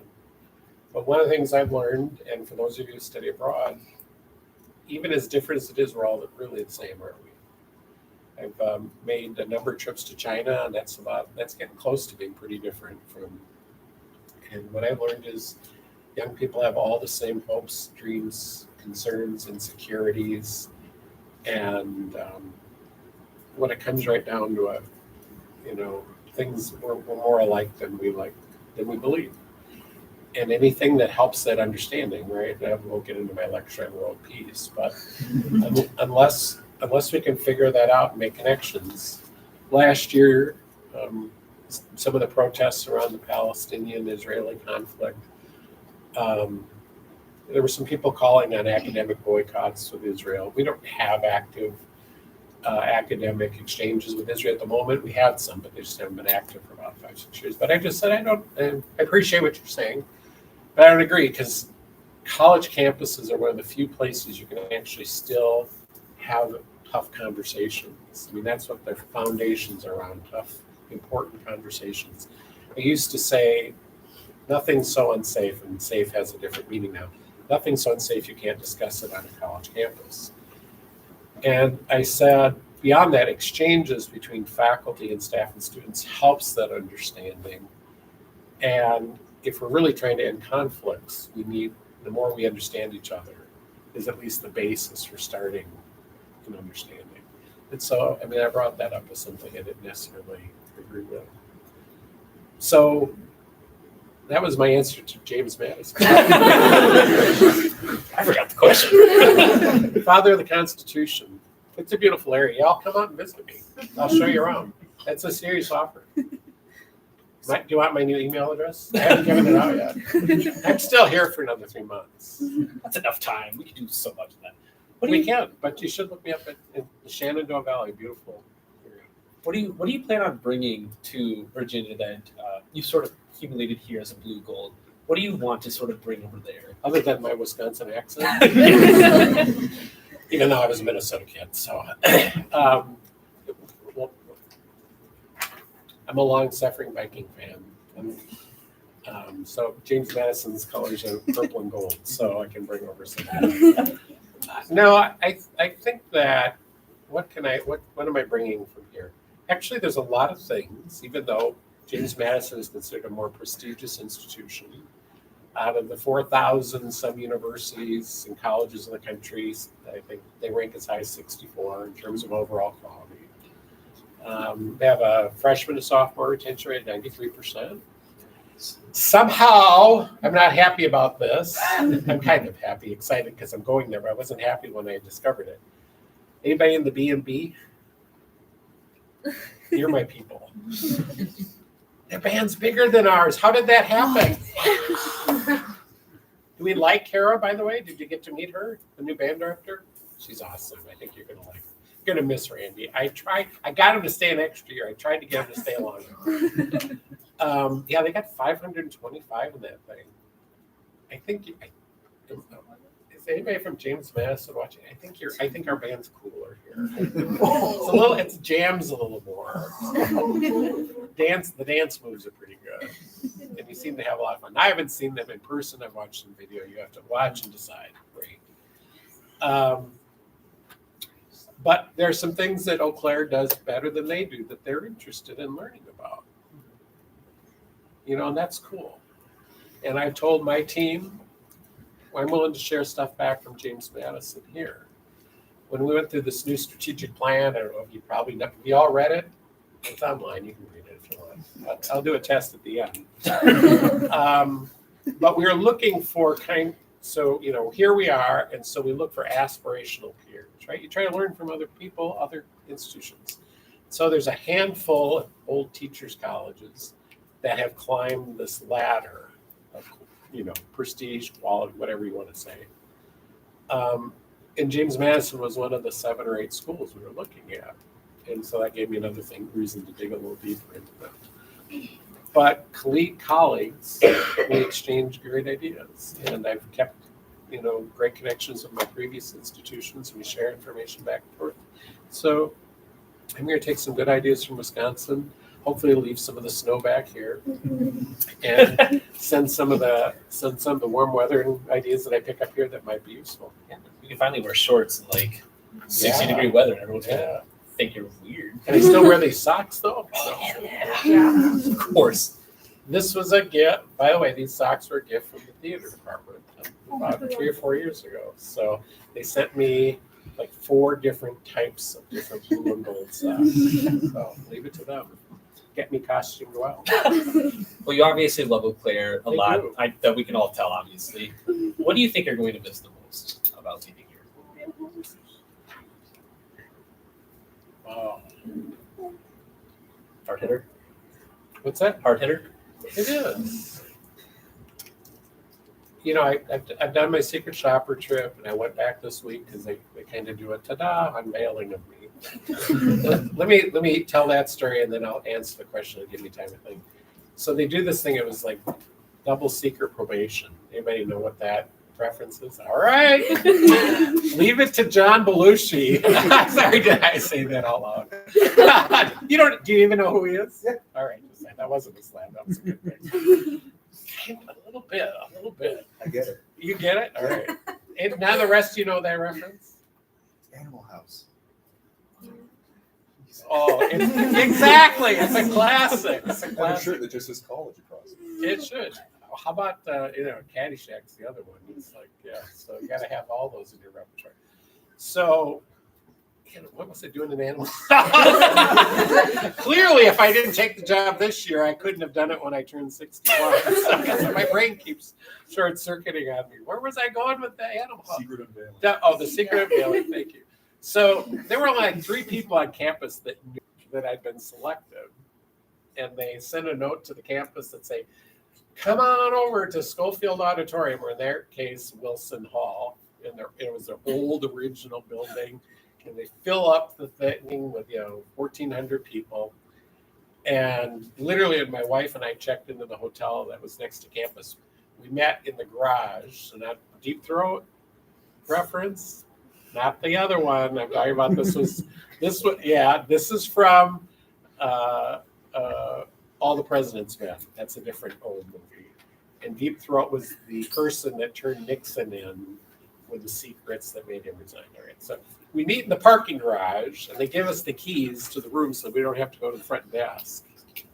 And we sneak into the hotel room. They pick us up at the back in the morning and drive us 3 blocks because they don't want anybody to see us. And they sneak us in the back door, and they have me off stage. The board is sitting on the stage, and they say, and they take a vote in front of everybody to hire me without using my name. And it's like, my joke is ta-da. And then it's like, I show up, and it's like, I felt like they should have had a curtain around me. But what I'm gonna miss most is that I feel connected to the student body. With 10,000 students, I have to really work at names. It's not a strength of mine. I just got a lot of names to try to remember. But I usually remember your faces. I mean, if I see you in the community, I know you're one of ours. And one of the reasons I try to tip well anytime I'm doing anything. You guys work hard, and you deserve that. So my question is, will I be able to make that same connection with 23,000 students that I have here? One of the things they said they were looking for better fundraising, looking for better government relations, looking for better business partnerships, looking for more innovation. But one of the things that I really like that they put in there, and the student member of the board, her name's Sydney, she was pretty awesome. They wanted a president who could connect with the student body. And I just don't think that was the strength of my predecessor. And I'm not speaking bad about him, but there seemed to be that yearning for connection. And that idea of connection is maybe the theme of this hour-long filibuster. So think about it when you got your phone out or your earbuds in. Go up and talk to people you don't know. Have conversations with people who have different opinions of yours. I mean, that's really, we need to find common ground. There's too much othering, in my opinion. We demonize people, we other them. They're not us. And I understand why some of that happens, but, as I'm giving advice, I would encourage you to do that. So my question is, will I be able to make those same connections? Because it's really important. Mm-hmm. And you obviously had, more than a decade of years as a chancellor here. And I'm not sure how many people in the audience are trying to become a chancellor, but I think it's important to ask this question since you've been here so long, that if you could tell the next chancellor of UW-Eau Claire, what advice and what would you tell them about this place? Well, they have named somebody who's going to be interim chancellor, and Mike Carney's a really good guy. Do you know him? Mhm. He's a really good guy. He's Blue Gold. He graduated from here, which is really cool. And I have to tell you, I had a lot of, I wasn't sleeping much. The further I got in the process, because the idea of leaving here was scary. I've really given this place my all, so I'm really attached to it. And when I became a finalist, so down to one of three, I went to go see Mike Carney, and they asked me to keep it confidential otherwise. And I asked him if he would consider not only accepting it, but maybe on a little bit longer basis. And I recommended my boss that they appoint him for 3 years. They've done that before. We have a new strategic plan, and I knew that he would care about the institution. I've seen it. I've worked with him. He cares about the institution. And I owe his wife chocolates because he was going to try to retire. But I'm happy to do that. And so I don't need to give him a lot of advice. I really have a great deal of admiration. But after he would finally retire and they'd appoint somebody, I would say, you have to be connected to the student body. How can you make good decisions about the school if you don't feel a connection? I know that I watch some of my colleagues, right? I got 4,000 college presidents across the country, and you get to know some of them. And I'll walk with them on their campus, and they don't talk to students. And they seem uncomfortable when people come up to them. And this is the best part of my job. Stuff like this. You didn't have to twist my arm. That's why I asked you to invite me. I tolerate administrative meetings and budget meetings because I know that it's about you guys. Right? That's the reason you do that stuff is so that you can make sure you're focused on your mission, which is that you, this generation, deserves at least as good, if not better, education opportunity than we have. Because I see how it lifts people. My mom was a school teacher in a small farming community of 1,000 people. She made $2,700 a year. I know it's because I'm old that I can use a number that low. My dad was not a very successful small business person. Gas prices went up in the 70s, oil embargo, you can look it up. And that, made him go out of business, and my family was on food stamps for 4 or 5 years. We lived in subsidized the projects originally when I was first born. And higher education is one of the ways that people can lift themselves. It doesn't lift everybody, and that's a problem. We need to make sure it does, that we don't try to recruit students to come here who don't want to really go to college. I'm a big believer. I've got 3 sons, and 2 of my sons are reluctant students. My oldest one talked about going into the military. It's okay. And my wife just about killed me when I said okay. Because some people arrive at things at different places. So it's important we don't recruit people to come here, give them a bunch of debt, and then if they drop out, they don't have a credential or something to do. So I have what made me protest as a freshman with 1,000 other college students on the steps of the Capitol is the idea of what higher education can do. And it's about making sure that everyone has access to it, to whatever ability they want. And I don't believe everyone should go to college. I'm a big fan of technical colleges. They play an important role. My first job at age 22, so just a little of my background, I worked for Congress right out of college. I worked for a congressman, and he was a conference committee member, Constitution stuff, right? James Madison guy. Bill, have you seen how a bill becomes a law? You should rewatch all of those. Those are awesome. I grew up watching those. And so House passes a version, the Senate passes a version. If they're not the same, they go to conference committee. They got to fight it out, and then they send a new bill back to both houses that have to be passed identically, and then goes to the president. Well, the Higher Education Act of 1965 is a bill about this thick.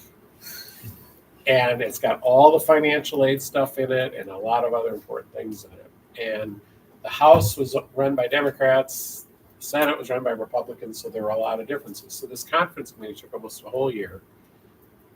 But I got to know that bill in detail because I was asked to do it because I had formed do you believe I formed a national student organization? And I was the first president of it. Didn't mean to do that either. Represented 6 million college students. And it was because they were trying to eliminate the financial aid programs altogether. That was a Ronald Reagan initiative at the time. But when I got done, it was a temporary assignment just to get through that. And I moved back to Minnesota. And I saw a little ad. Anybody know what a want ad is? We used to find jobs in the newspaper. I know it seems hard to believe. It's a little bitty ad that said, wanted, financial aid director, knows the financial aid laws, strong student advocate, good interpersonal communication skills. And I thought, well, shit, I never thought about doing that. And the first woman technical college director or president in the country was the woman who hired me. When I was 22 years old to run a multi-million-dollar financial aid program. And she later told me, said, Jim, I was tired of having students in tears in my office every day because of how the financial aid director treated the students. And she said, I figured you talk too much, she said, but she didn't. I later saw her notes. It said, talks too much, question mark? I don't know where she got that idea. But she said, I was going to give you a chance, and if you couldn't pull it off, she said I was going to do the damn job myself. The students needed to be served well. And she was pretty entrepreneurial, pretty visionary, and I learned a lot from Marge Kirchhoff. I've learned a lot from a lot of mentors. So I hope you find really good mentors in your life. I hope that you have some here. And one of the most flattering things you can do, if you do it with seriousness, I mean, I don't mean serious, but you do it genuinely, is ask somebody in a position that you might want to aspire to or learn from, to ask them if they consider being a mentor. Because I had a lot of really good mentors. It's the way a kid whose family had food stamps and subsidized housing, it can make a big difference. And so I encourage you to do that. And yellow is the answer to the question you asked me. Which question? That's what. I want to tell you, just as someone who is an aspiring teacher, I just want to say I have a great deal of respect and admiration for someone who spent decades upon decades trying to implement themselves into education and try to better education. You've seen thousands, if not tens of thousands, of students throughout your tenure, and thousands still more when you go to Virginia. But you've seen so many college students that I'm very curious about. What is your top advice to these college students? You've seen them struggle, you've seen them succeed. What helps them the best? So, particularly, any freshmen in the group? Okay, good. Have you been to see faculty members in their offices yet? Office hours? Okay. The helicopter parents. The one thing I tell normally with parents, I tell them leave your students, let them be. Stop micromanaging. But I tell them the one thing they can micromanage, I tell them at family weekend, is you can nag your student every time you talk to them. Have you been Stay a faculty member during office hours. Had to nag all three of my sons to do the same thing. It's about connection. Is the theme. It's about it's about immersing yourself in the opportunity you have. Education is not a spectator sport. Boy, that should be a bumper sticker. I don't usually talk in bumper stickers. Because I talk too long. But education is not a spectator sport. You're not there to show up and watch a professor lecture. Figure out a way to engage. Figure out a way, what you put into it, you'll get 10 times more out of it than you put into it. And I didn't say study hard, I didn't say get good grades. The issue is find when there's the more boring the topic or abstract the conversation that you're not enjoying, figure out a way to connect it to something you're interested in. Does that resonate with you? You nodded your head. That's all ears I called you out. Or her. Yeah, it's, you know, and again, I've had varied success with my own three sons in doing that. My youngest is still in college and he's figuring that out. And I think it's maybe a gender bias. For young men in particular, sorry, but young men's brains develop slower than women's. It's just a fact. I'm married to a psychiatric professional, and there's actual science on that. And because of that, for a lot of the young men, this is not true for everybody. Right? I was brilliant. Until they can figure out whatever subject they're in and how they can apply it to what they want to do, becomes hard. And that's obviously can be true for women just as easily. I do that mostly just to have a little fun about talking about teasing the men and the girl, because I are one. Just try to figure out a way to connect to it. I tell people, get involved. And you're here, so I don't really need to lecture you. You wouldn't on a Friday at 8 o'clock when it was a beautiful day. I kind of wondered if it was just going to be the two of us. I tell freshmen, join 5 clubs.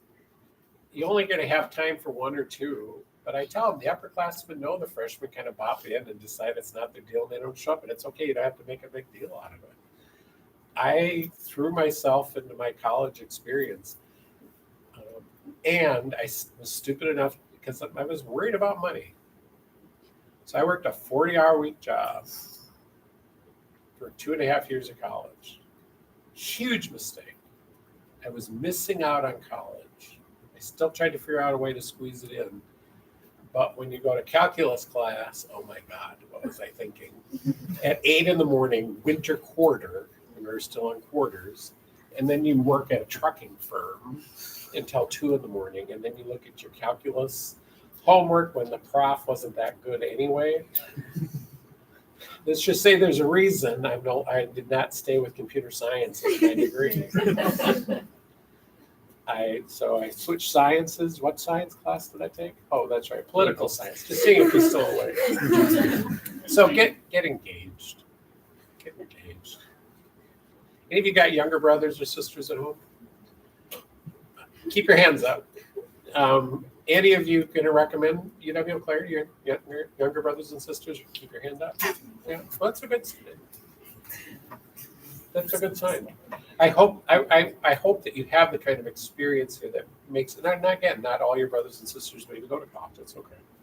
But if they're going to go somewhere, I hope that you feel like this is a place that cares about you. Because if you've got at least one trusted adult at the campus who cares about you, you can get through a lot. And sometimes that's the custodian in the residence hall. Could be an assistant. I've raised quite a bit of money in my career for college students. And everyone knows about the Santa tanks probably, right? $70 million gift. That was pretty cool. And I hope you enjoy it. I hope you've been over there.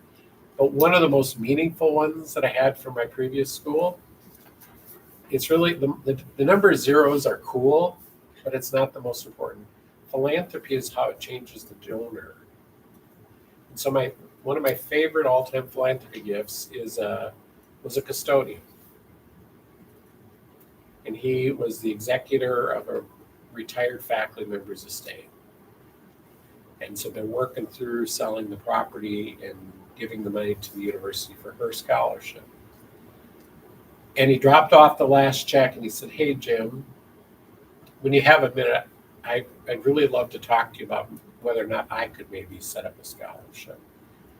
And being a good fundraising person, I said, "Well, Bill, I have time right now." And he said, "Really? I know you're busy." I'm like, "No, have a seat. Let's talk." And he talked about, and we walked through it, and I said, "What do you have in mind?" And he was he was the custodian in the Performing Arts Center at Winona State University. My mom was a theater director. I remember going to that. I'm the only one in my family without a theater degree, including my dad. I have two uncles and my dad. They did more technical theater, although my dad did direct one play when my mom was pregnant with my youngest sister. But I grew up in that theater, children's theater, other things. And he said, Bill said, Jim, I am so inspired by how hard the kids in this building work. Because it's a lot, right? To rehearse for shows, whether you're a musician, a dancer, or someone in theater. This is the man who's scrubbing the toilets and cleaning up. And sometimes you theater folks are kind of messy. And he wanted to set up scholarships. He set one up in honor of 3 different people. And it wasn't an enormous gift. But he said, "Really, I can do this? Milkowski, I can do this?" "Yeah, and here's how we can do it." I had kind of a long hallway to my office, and my memory of him leaving is that his feet never touched the floor. Philanthropy changes people. And philanthropy isn't just all cash. It's giving of oneself. And one of the things I talk to people who have the resources to be able to do it, there's a lot of things, even, I used to say Bill Gates, but now I guess I'll use the E word, Elon Musk. Even the richest people in the world can't do things that a university can do. Because we can help improve lives. And other places can do it too, but there's something special about this place. And he just showed the time, so you're going to wrap up, aren't you? You have a final question you're going to nail me with? Damn straight. Sack of hearts. Jim, throughout your entire time here, you've seen thousands, hundreds, thousands of people. You've met facility, you met students, you met parents, you met a bunch of humans. And after all these years, when you look back at it, in your final day here, you're going to turn back and say goodbye. Can you say, throughout this entire time, that you were happy at UW-Eau Claire? This has been the best personal and professional experience I've had in my life. Thank you. It's been a pleasure having you. Thank you. Well,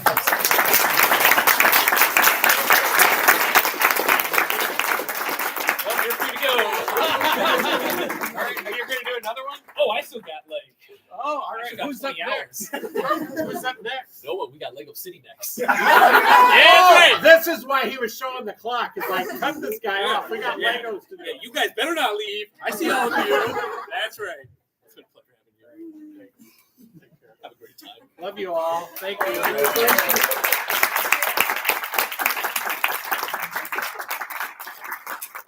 I wasn't lying. If I see any of you leave, I'll know you are.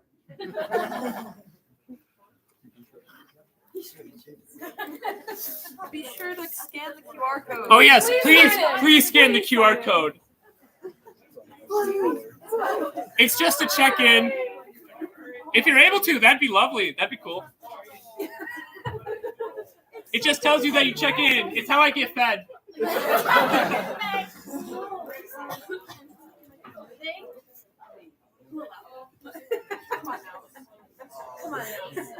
Come on now. I love saying travel.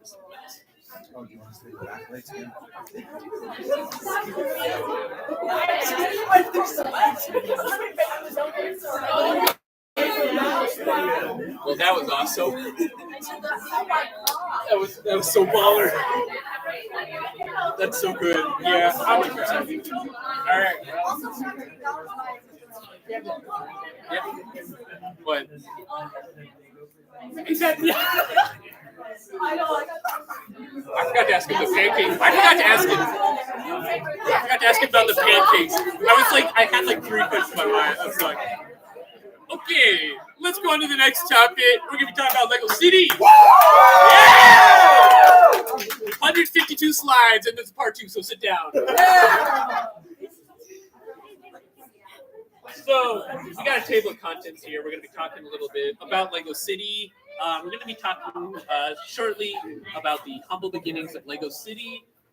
It'll be a page. We'll probably get to about, I would say we get about to a growing industry and in between advancement in tech. So it's going to sort of be sort of a combination of what we're going to see. So obviously it's called Lego City. Now, Rome wasn't built in a day. Lego City wasn't built in a day. In fact, it took a few decades. It took actually until 2005, starting in 1978. Now, the population at the end of 2004 was only 1,177. Now, hold on, I gotta make sure this has battery. Oh, we're good. So, population was at, although they only did start out with 38 people. So, it did start on a very small scale, but they slowly kind of grew as a town until it was clarified. Now, some of you might be absolute haters and might be wondering. Bingo. It's just a piece. Oh, there's nothing on it? Okay. It's for the bingo. Useless. So anyway, so the thing though is that some of you guys might be haters and you might be saying, well, Camden, 2003 to 2005, there was actually something called World City. And although you would be politically correct, I'd say that you're not, because the World City was a different city. It's not Lego City, dumbass. And so anyway, so we get to the humble beginnings of the town. Obviously, they needed a few things. So as we see on the right, there's a few main streets that they had. Now, this is actually kind of the thing, is that infrastructure doesn't really exist nowadays, kind of, but they had a lot more infrastructure back then, because what the idea of the town was to sort of create a sort of like road so that people could drive around. Not a lot of people had cars, though. A lot of people were not rich back then. You know, it's a town. And so that's basically what happened. But we did have commerce. We even had a town bank, which was, if we look here, it even had an armored vehicle, which took probably most of the budget, but that's really unintelligible. It was probably corruption. Who knows? And so we keep going into things like fire control. Now, Lego Town did have a good fire control. And in fact, they even had 2 fire chiefs, one lasting from 78 to 97 and one lasting from 97 to 2012. And so they were good in their job. They didn't do corruption. They didn't have names. But overall, we had about 6 fire stations in Lego Town, which, to be honest with you, seems like a lot. It is a lot.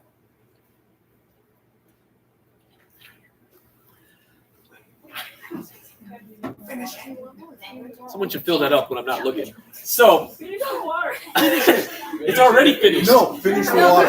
There's some more in there. God. It is important that you finish that You want water. to make sure that you have enough water to finish that. Here, I could fill it. Bingo. I'm gonna leave right here. So, fire control. What happened? Well, as we see, each fire chief actually got their own car. It was sort of an initiation of sorts, and so that was a really important thing. And so each fire chief actually got their own car. Whether they were able to fit in it or not was kind of up for debate, but we don't really look at that. So 2 fire chiefs served basically the entire of Lego Town. We'll see in Lego City that there was actually a lot more, but we'll get into that later. And also, it was actually kind of interesting, is that the second fire chief in command used to have a commission or a position called Blaze Commander. Now, I think they were kind of just trying to do this as sort of a fear tactic for the fires that would happen, because Blaze Commander sounds a lot cooler than Fire Chief. And so that's what would happen. As we see on the right, we can kind of see the progression of the fire stations. It's a little bit hard to see, but on the top one, that was the first one. And so they did have fire stations, they did have fire cars and fire trucks. The only issue is that it was a small building. And then they kind of progressed into helicopters, small buses, sort of things to help in case, like, they didn't have ambulances back then. So they kind of needed this support. And then the last was the Firefighters HQ, which sort of did this. Now, I'm going to say this once, and I don't want it to mention it again. You notice how each of these have the number and what the set was called? That doesn't happen in like 20 slides. because I got really lazy, so I don't want to hear any comments about it. Please. So we go next to the law enforcement. Now, they had 7 police stations. Corruption, am I right? And so they actually had 2, I want to say sheriffs. They didn't really have captains. They just had sheriffs because, to be fair, this is a small town. They, at this point, they maybe have like 300 residents, but only up to 1,000. We, as a thing, Eau Claire has like 69,421. And I know that because it's funny. But but actually, it was an interesting thing because they didn't have a sheriff up to 1993. And then at one point, they were like, holy shit, we need a sheriff. And so what happened is that town citizens actually voted in 2 sheriffs to ensure balance of power because they believed that the sheriff and solo power, because this was sort of a new thing to them, would be corruption in power. And so they ensured 2 of them. It's kind of like a checks and balances where I kind of consider one Joe and the cooler Joe because he has sunglasses. And so that's sort of how that went around. We even had our first ever named crook. That's what they call criminals, crooks. That's just for future reference.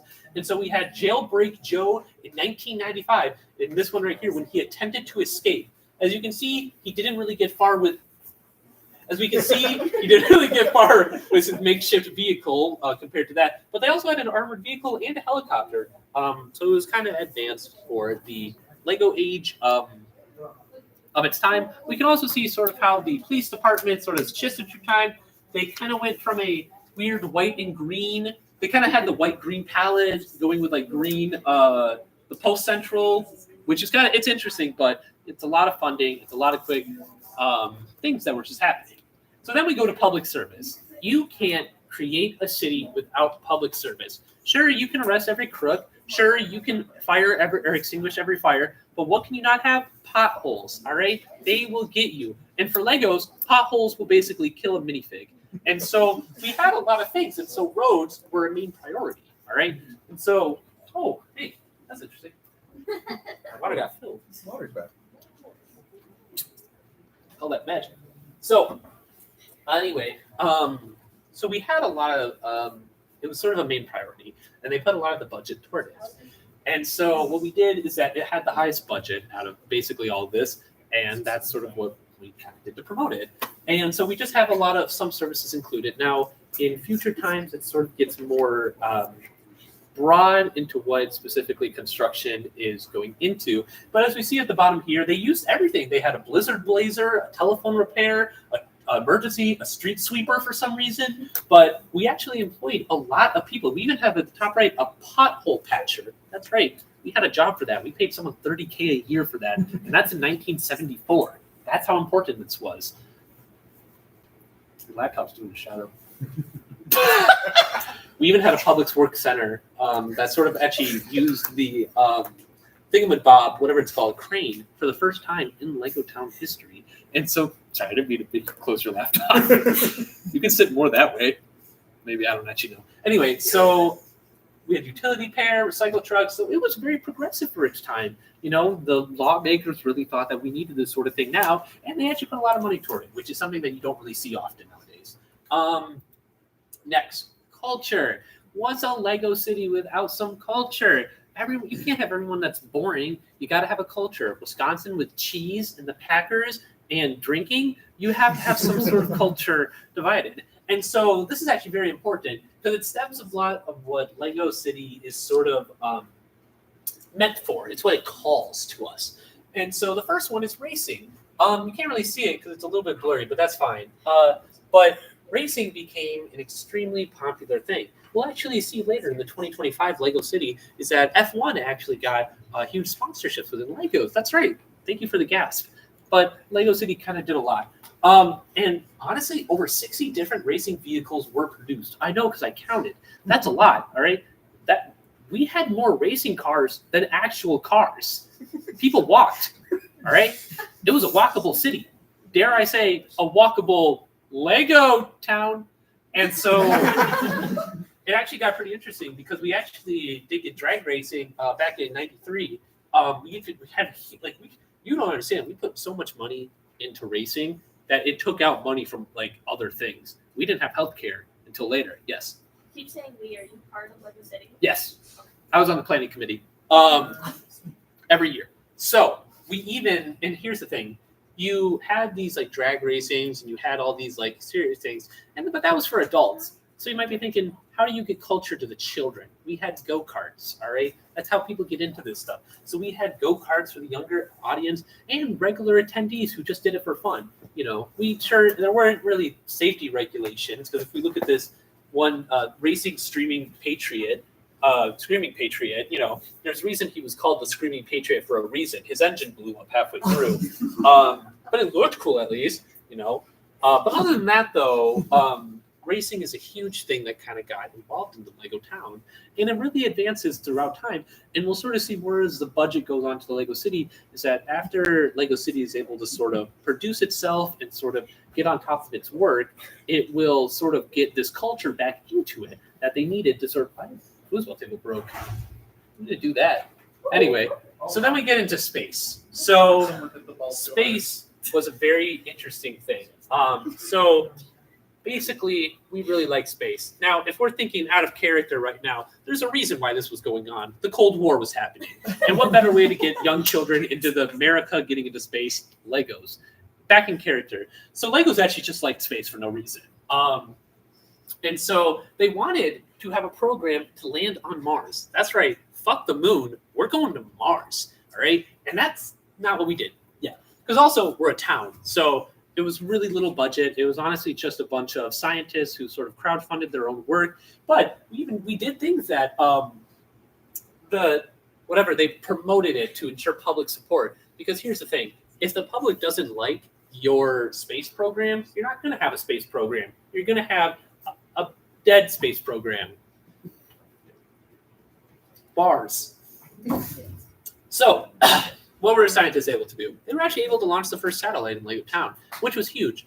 Because normally, you see satellites being brought by people who are rich, a big country, evil. But Lego's Town did it. They were the first of their kind. It was actually very, very widely congratulated. We even had ships that were created and tested, yet none of them were successful. We don't know what happened to them. We're hoping they landed somewhere in the ocean and survived on an island, but realistically speaking, but it's the landing on Mars deemed what did I say? Indecisive because of the current technology. Cavemen weren't able to create guns yet, and just like how Lego Town members weren't able to go to the Mars, is that they just weren't advanced enough, which sucks in a little bit, but also kind of whatever. I just realized I have to clean up all those cards that I threw on the ground. Whatever. I was hoping he'd keep it, honestly. Yeah. Oh, you got it. Okay. I was hoping Jim was going to keep the card, honestly. I thought it would have been funny. I should have signed it. So we talk about commerce, all right? You can't have any town without an economy. Now, let me tell you one thing for sure.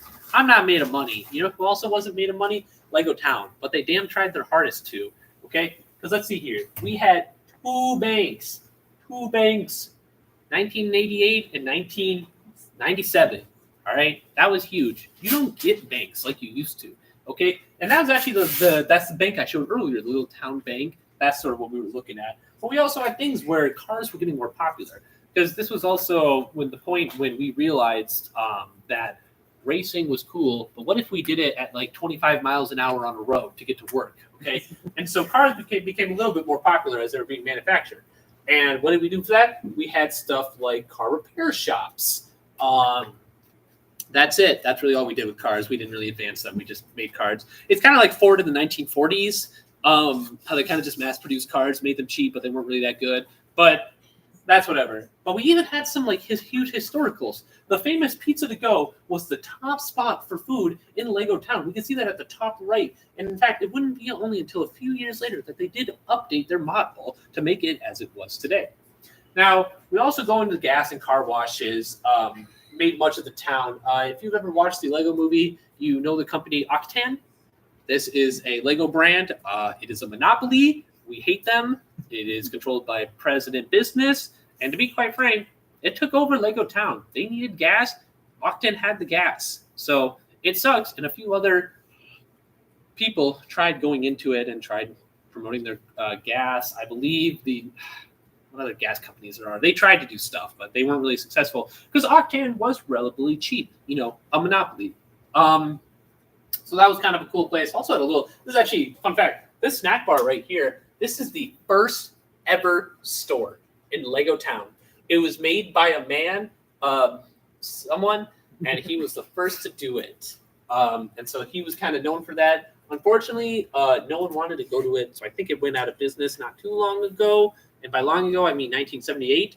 But that's fine. That happens to the best of us. That's the way of the economy. So we had some other town endeavors. Oh, never mind. We did have an ambulance. Okay, so medical services was not big. All right. Here's the thing. You live in a small town. You know that you're not going to get any hospital services. And you know for a damn fact that people aren't. It's like a farmer. All right. A farmer doesn't go to the doctors unless it's actually like really serious. That's the same way people felt about these suckers. Is that they had an ambulance, rarely used it. And that was just life back then. But also, like, you live in a small town. What are you going to do? You're going to be a stock of the laughing stock. But, okay, so we also had sky travel. We had our first airport. Do you know how big that is? That's a small-ass town getting an airport. That's like, doesn't Chippewa Valley have an airport? That's like them getting an airport, all right? It's weird. But we even got, how many is that? 3 planes and a helicopter? Badass, all right? You could fly to World City to Lego Town, all right? See the connection? That's right. This will be a test later all for you, by the way. But then here are 2 very important things. Now, when I talk about culture, I talk about things that everyone is able to do. But I also want to talk about the things that are privately, governmentally funded. We are talking about the Arctic and the deep sea expeditions. Now, these 2 will come up. These were kind of small. The Arctic kind of explored, grabbed some ice, and the deep sea divers were just marine scientists who were able to kind of like explore the ocean. By the way, they're next to an ocean.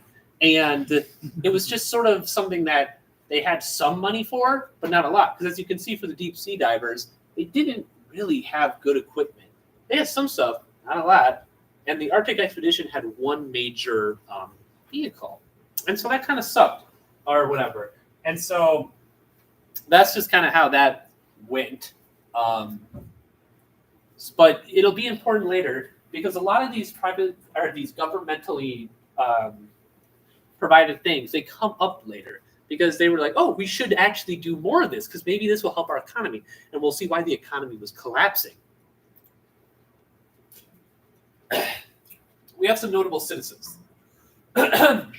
Sorry, we have some notable citizens, though. We have Captain Ross, who actually led the Arctic expedition. He was actually a huge inspiration for getting funding and sort of a huge prospect and all of that. We have Scruffy Sand, who actually created the Hot Rod Club, which introduced hot rods and sort of boosted the popularity of racing in Lego City. And Captain Jerry Walker, who was one of the first captains and face of sort of the Space Force. Granted, he didn't really get to do much, but it doesn't mean that he wasn't inspirational. It's because of him that people looked up to him. We see future astronauts. You need an inspiration, okay? This is why people do these jobs, to promote and inspire others. You may not get to do the final battle, but you can damn sure help someone support.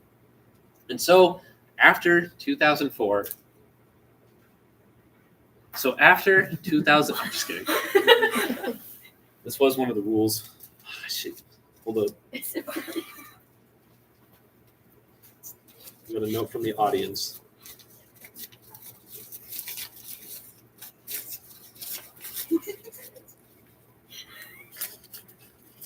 Please tell me everything you know about Chase. Oh, Chase McCain, you bastard! You know about that? Oh, you guys are just gonna wait. There's an inspirational character named Chase McCain. I actually played the entire game before the Filibuster. I played it, bought it on Steam because I was like, I need this experience. And also, who was he a moral man? Who? Oh, Chase McCain. Oh shit! Ah, hold up. You distracted me. I actually clicked a button. Chase McCain, I consider him moral. I think in the time that he had to do what he had to do. But yes, question. Would you not say that he used illegal practices to gather evidence? I'm gonna say, do you know how many crooks were on the street? I do. I played the game. on my 3D. Then you should know how bad it was. Anyway, Oh, it was- 2005, a fresh city. We're no longer a Lego town. We are a Lego City. Good. So let's get into the general budget of 2005. So the way that I look at the budget, I'll read this in 5 minutes. I'll read that in 8. So I said I would.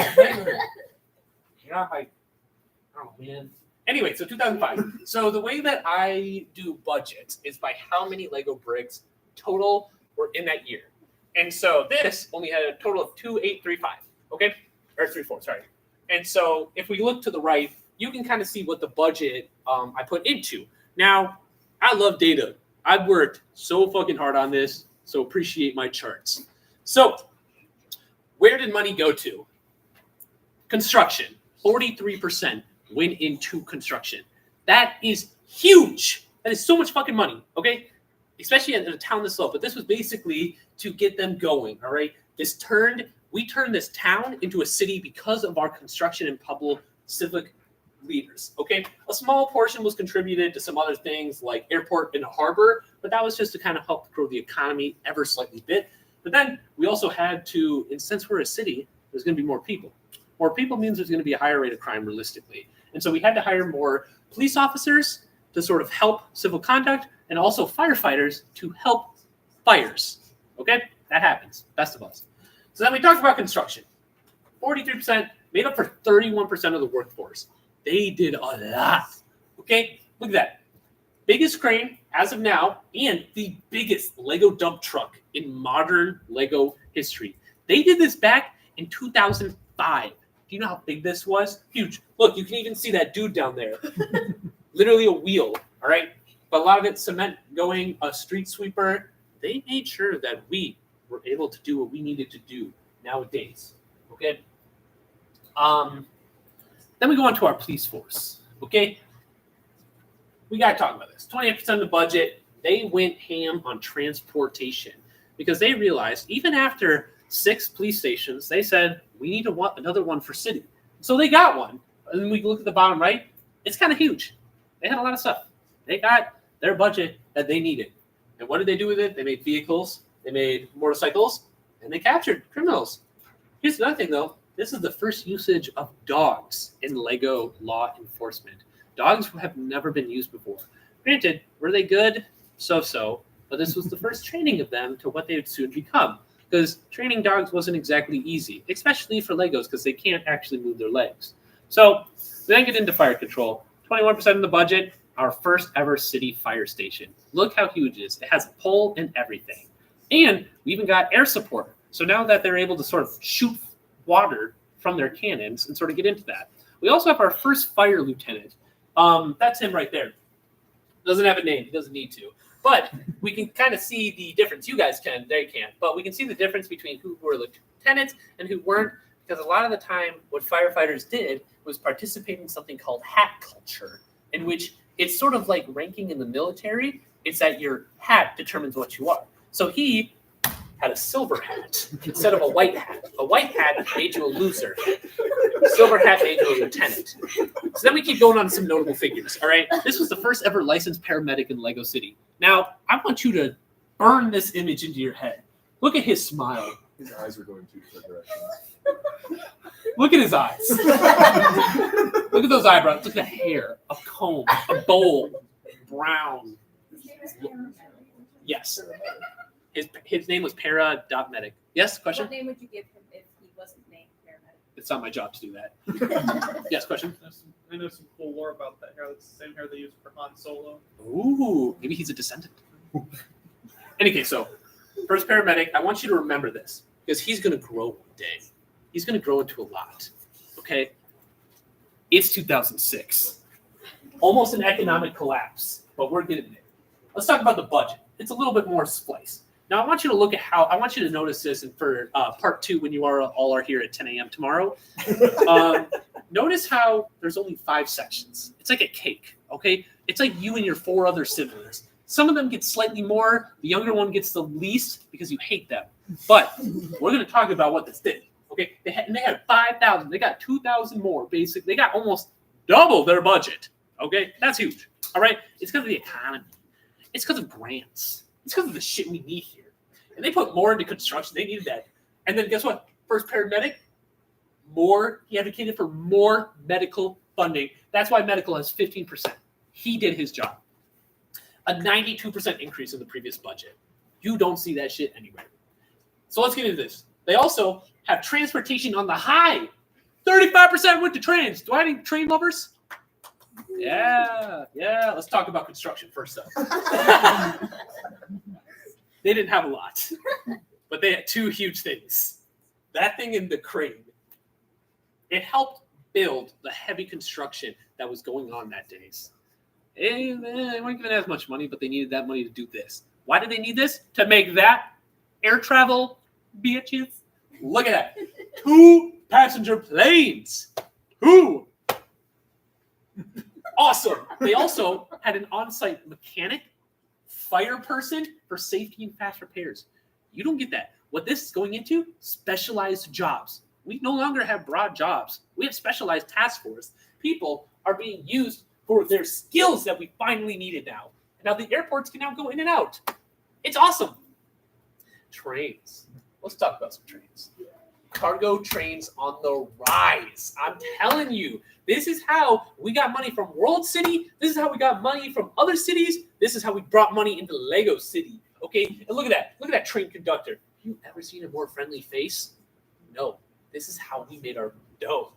Pioneer engineer Max, who worked previously in World City. We got the motherfucker from World City. That's how good we are, because he saw us. He saw what we were. He helped us do speedy transportation and cargo. Top right, we're transporting cars. We're bringing people in. Okay? We're on top. Medical services, remember that paramedic? This is what he got us. Okay? We had our first ever Lego City hospital. This is huge. People are finally getting health care. People are finally living. And if you look at the bottom right, guess which motherfucker is in the personal hospital van? Paramedic. He saved many lives. We had fast air travel. We had fast travel. We had everything. That's how good we are in medical services. It's 2007 now. One more year to what? My brother's born. He's not here. Oh. Let's talk about the general budget. What the fuck? We went down. Okay, we lost some budget. Okay, why? We spent all of it. Okay, we're good at our money. But where's the money going to now? 0% medical, it looks like, but 32% fire, 31% traffic, 23% harbor. What does this mean? We're putting more into our sea and our roads, and also fires. So we got all this stuff though, but we're also expanding more than oceans. Let's talk about our fire control. Look at that, another fire station. Boom! Large increase in workforce. Okay, we're getting big. Okay, and we even got some water side stuff. We got people on the water helping fight fire with water. That's huge. Okay, traffic. Why is this important? You know, you think of traffic of who takes traffic? We need traffic. That's how commerce happens. That's how people get the job. And that's this shit. Octane opened their first gas station in Lego City in 2007. Yeah, boo. But we also had Civil Works City. This is why it's important. Can I get a time check? It's 32. Fuck. Our harbor. He's like, Our first ever ship.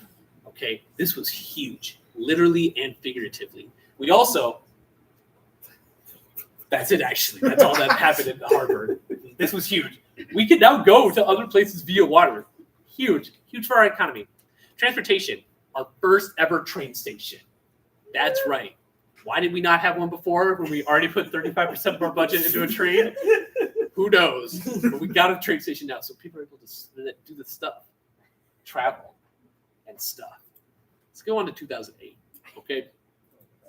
So general budget. We're looking at a few more monies. We also have a few more safety increase from the police and Coast Guard, which is a new thing, all right? Now that we're expanding into water, we need coast guards, all right? We need people to guard our coast.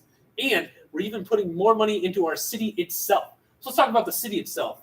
We got a wind turbine, I think they're called. Yeah. Yep.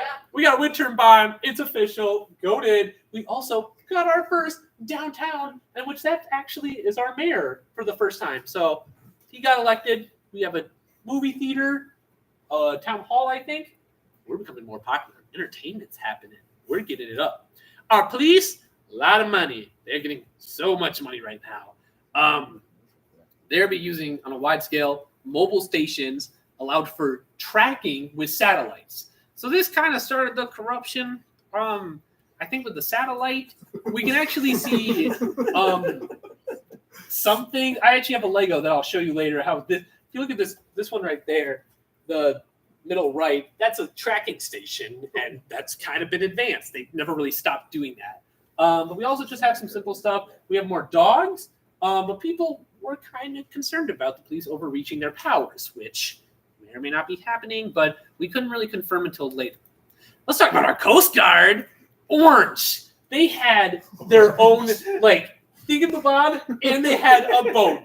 All right? Planes, they increased safety. Nobody drowned that year, confirmed. And they even increased harbor protection from pirates. Yeah, pirates. That's real. And our construction was mediocre. They did a few things. They were just a lot of small projects, but, you know, it was kind of proved that we need them throughout every year. So they're kind of filling potholes, sweeping the streets, doing other things. It's just what we needed nowadays. Cargo. Huge thing. This is how we got money in and out quickly. Do you see those two green things on the right? Trucks, planes, a cargo plane. We already had passenger planes. We had cargo planes, though. That's what makes this important. Okay? That's what made this huge. And not only that, gasoline could now be, so because if you see this, they were transporting gasoline. I'm pretty sure it was octane, so whatever. But still, we could travel across the city. We can give people quick gas. We also got the first instance of a forklift. It was newly made in 2008, but we were getting there. What's that at the bottom? Mail. You could send your divorce letters through the mail. That's what you could do in Lego City. By air, by travel. All right? Huge. This is what we needed these days. And look how small it is. We can do that quick. It's going to be easy. It's going to be efficient. Okay? Bim, bam, bam. No longer separated. Okay? 2009 rolls around. Economic crash. All right? $6,000. That's a little less. You know?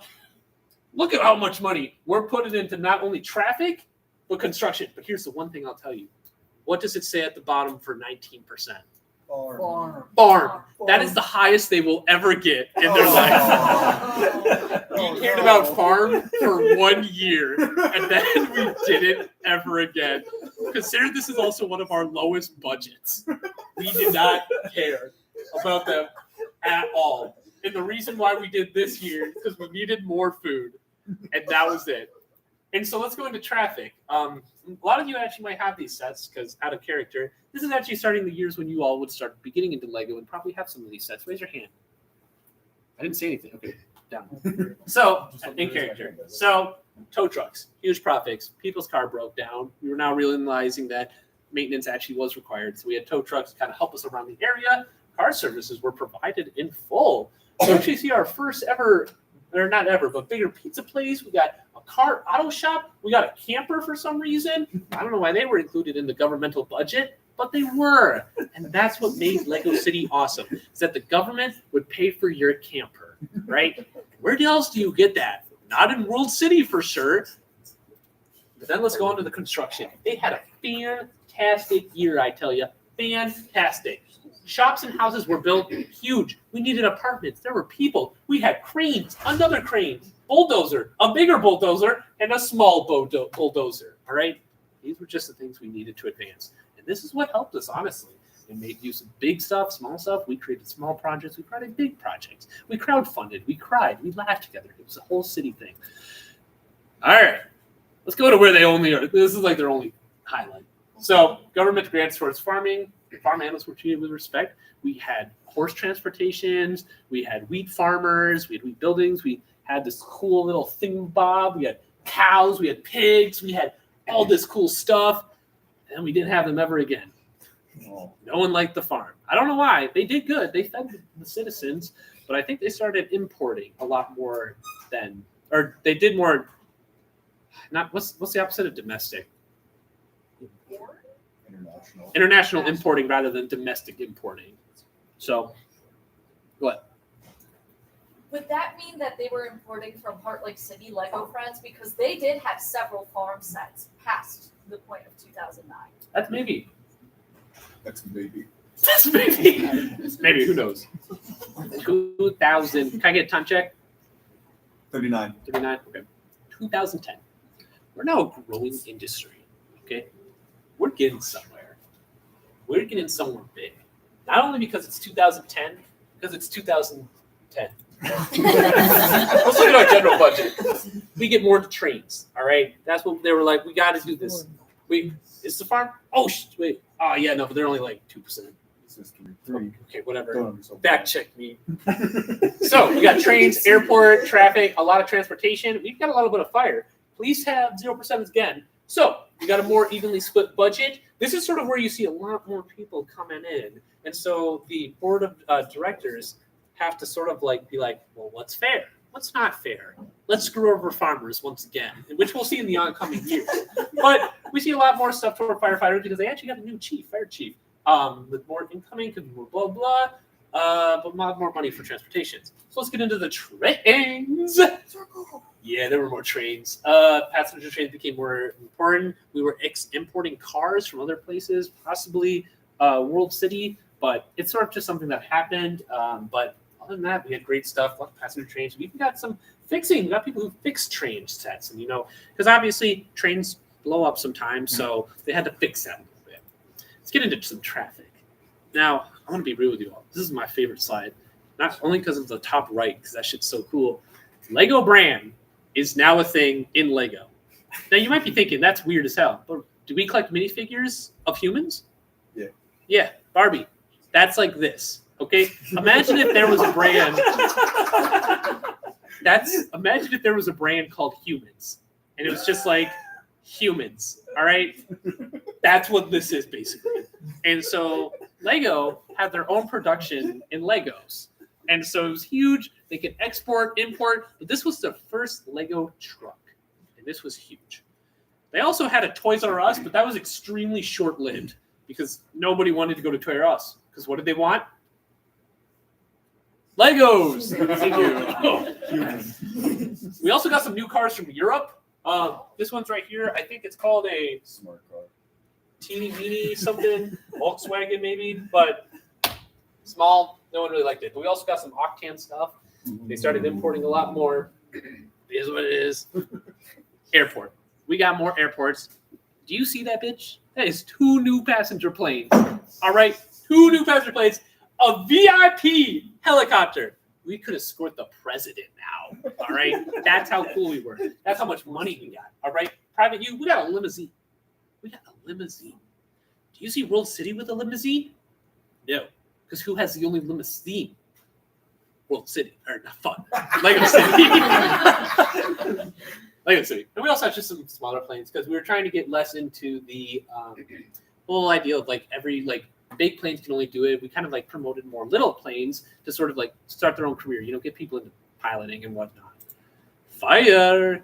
So what did fire do? New fire station, new trucks, new planes, and a big ass boat. Look at that baby. Amazing. We also got a new fire chief.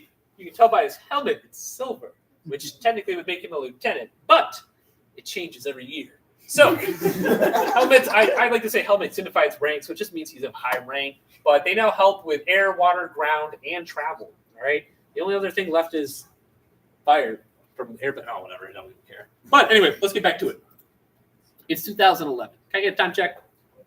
42. Got it. 2011. Despite having 2 ones, we get into the general budget of what it is. Now, if we notice, 5,000, we got screwed.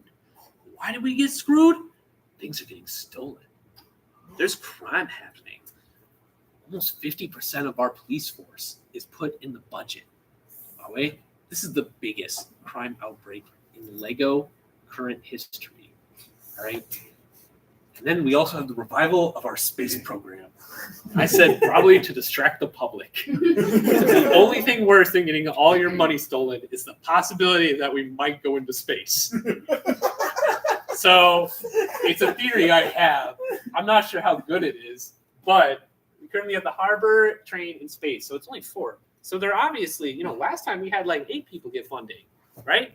So why now 4? What's going on? Is there a conspiracy? Or is there something they're not telling us?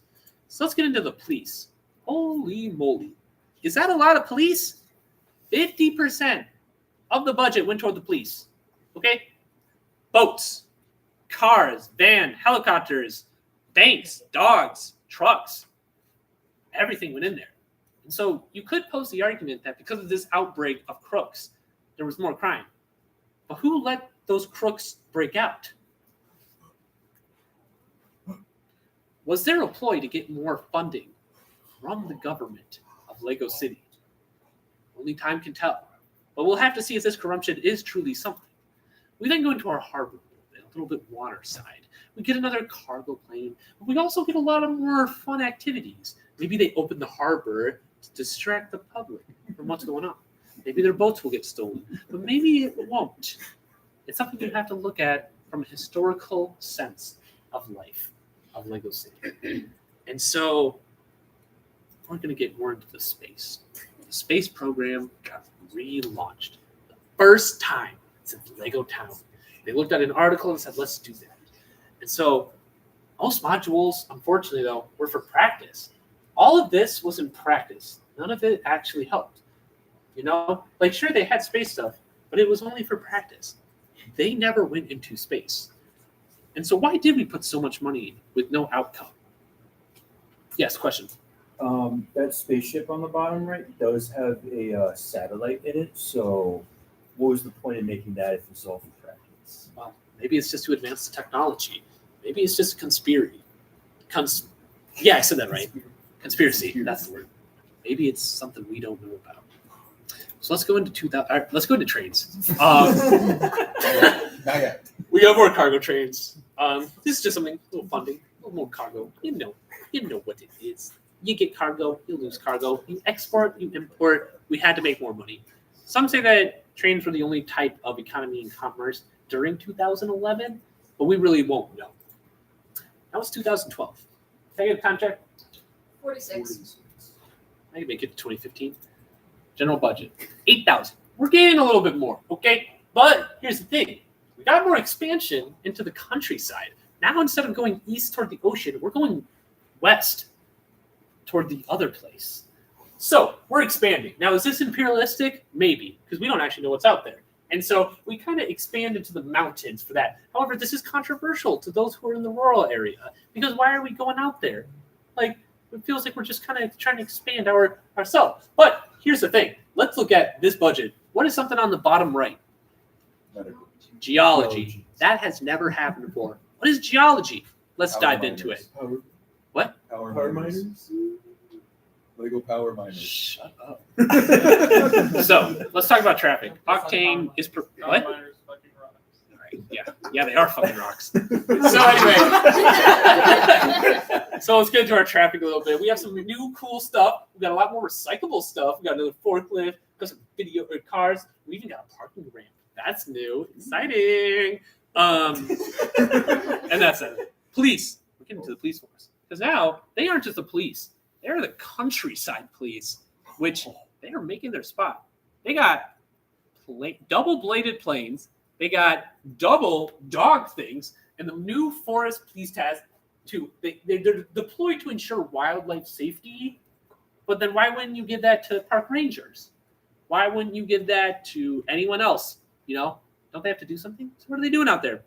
They say they're out there because they believe that crooks are taking advantage of the wildlife. But dare I say, why are the crooks even out in the wildlife? Is it actually going to help them being in the wild? What treasure's out there? Wouldn't you get more money stealing a bank? Another conspiracy yet again. Let's talk about fire. Fire actually went more into the forest. Some say that because we went into the forest, we actually created the fires in which the forest fire people were then deployed because we had to. And so a lot more water was needed to make sure that the water stays safe. We actually got some pretty new advancements in sort of our air tech in terms of, if we look here, you can kind of see that he has a mask on and like gas, like air stuff. So we actually had a little bit of an advancement in technology for our firefighters, which I think is a good thing. We also got our first water scooper, which was a huge thing, especially for the newest fire chief, who kind of like promoted this idea. Very brilliant. Mining. Hold your gas. We got into mining. Why? There was gold. We needed money. What did we do? We mined a shit ton of gold. All right. We went into the mountainside. We picked. We dynamited. We did everything we could. We got the gold. And to be fair, there were people who weren't happy about us. That's fine. That happens to the best of us. But we got our gold. We did what we had to do. And some of the issues that we used so much dynamite that people are saying that the dynamite exposure actually did us worse or for harm for the environment. But here's the thing. We didn't really go back out there after this. We got what we wanted and we left. Controversial? 100%. Was it necessary? Who knows? But that's just Lego City. So we get into the year of 2013. Now, a good year for pop music. But for Lego City, we're going to talk about a few things. Chase McCain becomes the face of law enforcement. Chase McCain is this new guy on the block in 2013. Everyone loves him. Was this a promote? Was this a push by the law enforcement? Or did he do it naturally? This is what we'll never know. But what we do know is that Chase McCain did something very interesting when he was given a little bit of power. He created elite law enforcement. He created a squad of so-called elite police officers. They dealt with a lot of more heavy stuff, but we need to know if it was necessary. But then let's get right into this stuff. Let's get into the traffic more, actually, now that I think about it. So Octane is actually producing a lot more. And as we see, Octane, with their money that they've gotten from Lego City, produces their very first car, race car. As we can see in the bottom left, not bottom left, middle bottom left, they produce a race car, which goes right into directly the Lego culture of racing. Could we say that they promoted it first? Do we really want to give credit to Octane, though? No. No. And so we have a few other things. We have another downtown. We have more buses. We have another pizza place. And so race becomes more popular. Downtown is advancing, which means more money for folks in Lego City. Fire. We got a new fire chief. It's that guy. He's ginger and kind of cool, but he actually helped a lot. We actually got new stations. We even got new outfits because instead of those boring outfits, we got cool red helmets and they got protective suits. We're advancing. Lego City is advancing. We're doing what no one's ever done before. You seen World City do this? Fuck no. We're doing this. We're being better than everyone else. So let's talk about cargo. Cargo is getting popular because it's imports and exports? Cargo. We got a new forklift. We got a giant plane to transport so much stuff. Watchtower, we even got our own weird little tiny helicopter thing. We're also exporting propane. That's how good we are. We are exporting things that don't actually matter. Who needs propane? Okay? That's how good we are as a whatever. Coast Guard. Now, this is kind of cool. This was our first ever Coast Guard captain. It's that man right there. First ever. He's still in service today. He is doing good. He's alive. But he focused on a lot of our budget that he promoted on air support because they realized that they need to see people drowning in the ocean. And so what they did is they did exactly that. They went overseas, they went over, they even kind of do boat. It's kind of cool. A lot of boats nowadays. Now the police. Let's get into the police. If we're thinking about it objectively, the police needed a leader. They had a bunch of crooks on the run. They had no one, and their sheriffs definitely weren't really doing anything, to be honest with you. So what happened? Chase McCain became a well-known leader because he took down someone named Rex Fury. That is his raise to claimed. And because of that, taking down Rex Fury, who's a huge crook, he trained elite police officers and started an influx of inspiration of law enforcement. And so what this did is this helped law enforcement become more good to the public eye. This also became more popular into giving them funding, right? Because we see a lot of these things. We can see a bank heist got stopped by police. We see a hideout get raided by the police. And that's the sort of idea that we have. And the police force is filled with these 8 people with Chase McCain. All right. As we can see, they're all elite in some way. I don't know how. The gender disparity isn't really that good, to be honest, but he could have done better. But anyway, he trained elite police officers to sort of help him with this. Did any of them get credit? No. You know that because none of them are named. Only Chase McKean's named. That's how it just went. 2014. Let's talk about the budget. 9,000. Almost at 10K. We'll get there one day. The city council wanted to take a little bit less on all the big stuff. So we only invested into 4 stuff. Trains, traffic, police, and Arctic. Where did I hear Arctic before? 2006. 2000. Was it really 2006? It wasn't. It was in Lego Town. Lego Town, which was the 1970s. But that basically what happened, and they kind of promoted that. And more pieces, they put more pieces into projects rather than a bunch of random other shit.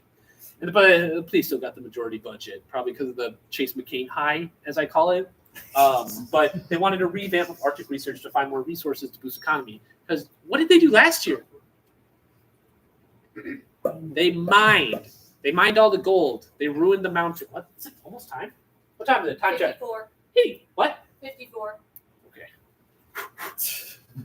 Okay, trains. We got high-speed trains. Okay, fast. Traffic. We got a lot of traffic.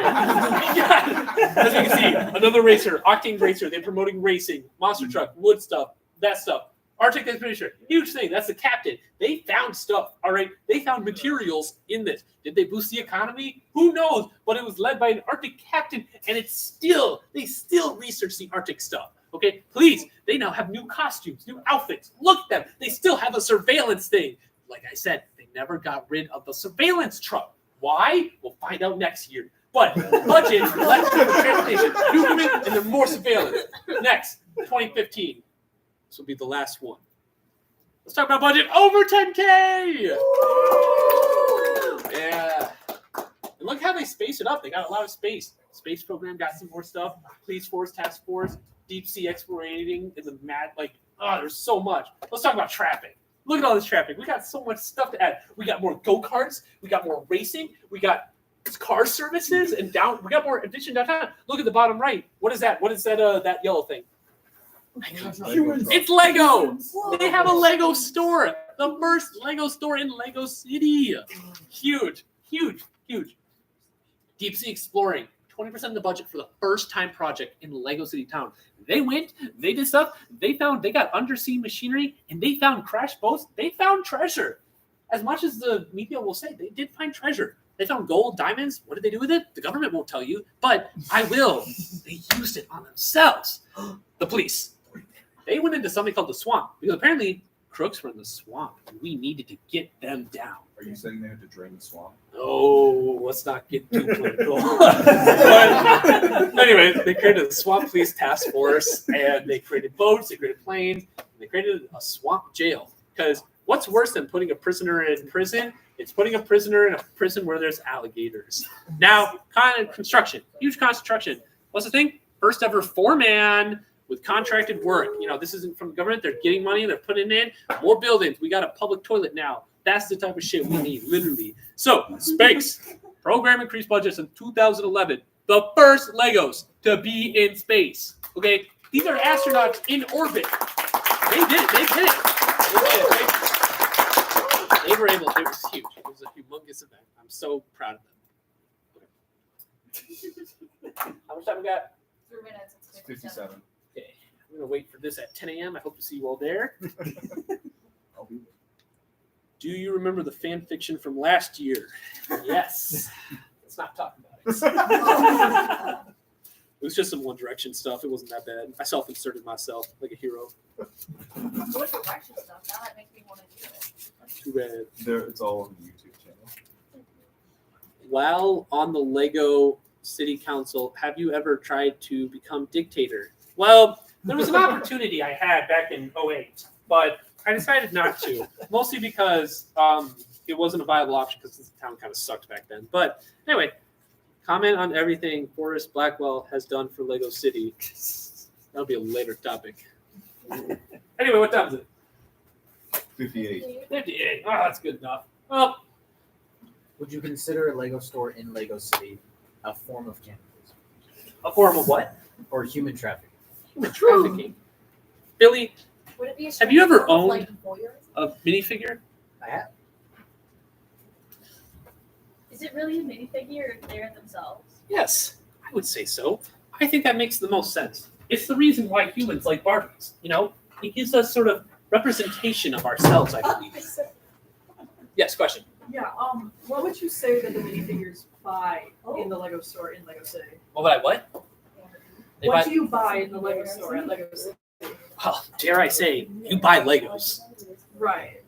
Yes, question. Would you say it's a government cover-up for the secret agent line, Atlantis exploration, and power miners Of course not. that they didn't want the public to know about? No. Do you acknowledge the existence of Lego agents? No. Damn it. We're going to be getting ready for the next one.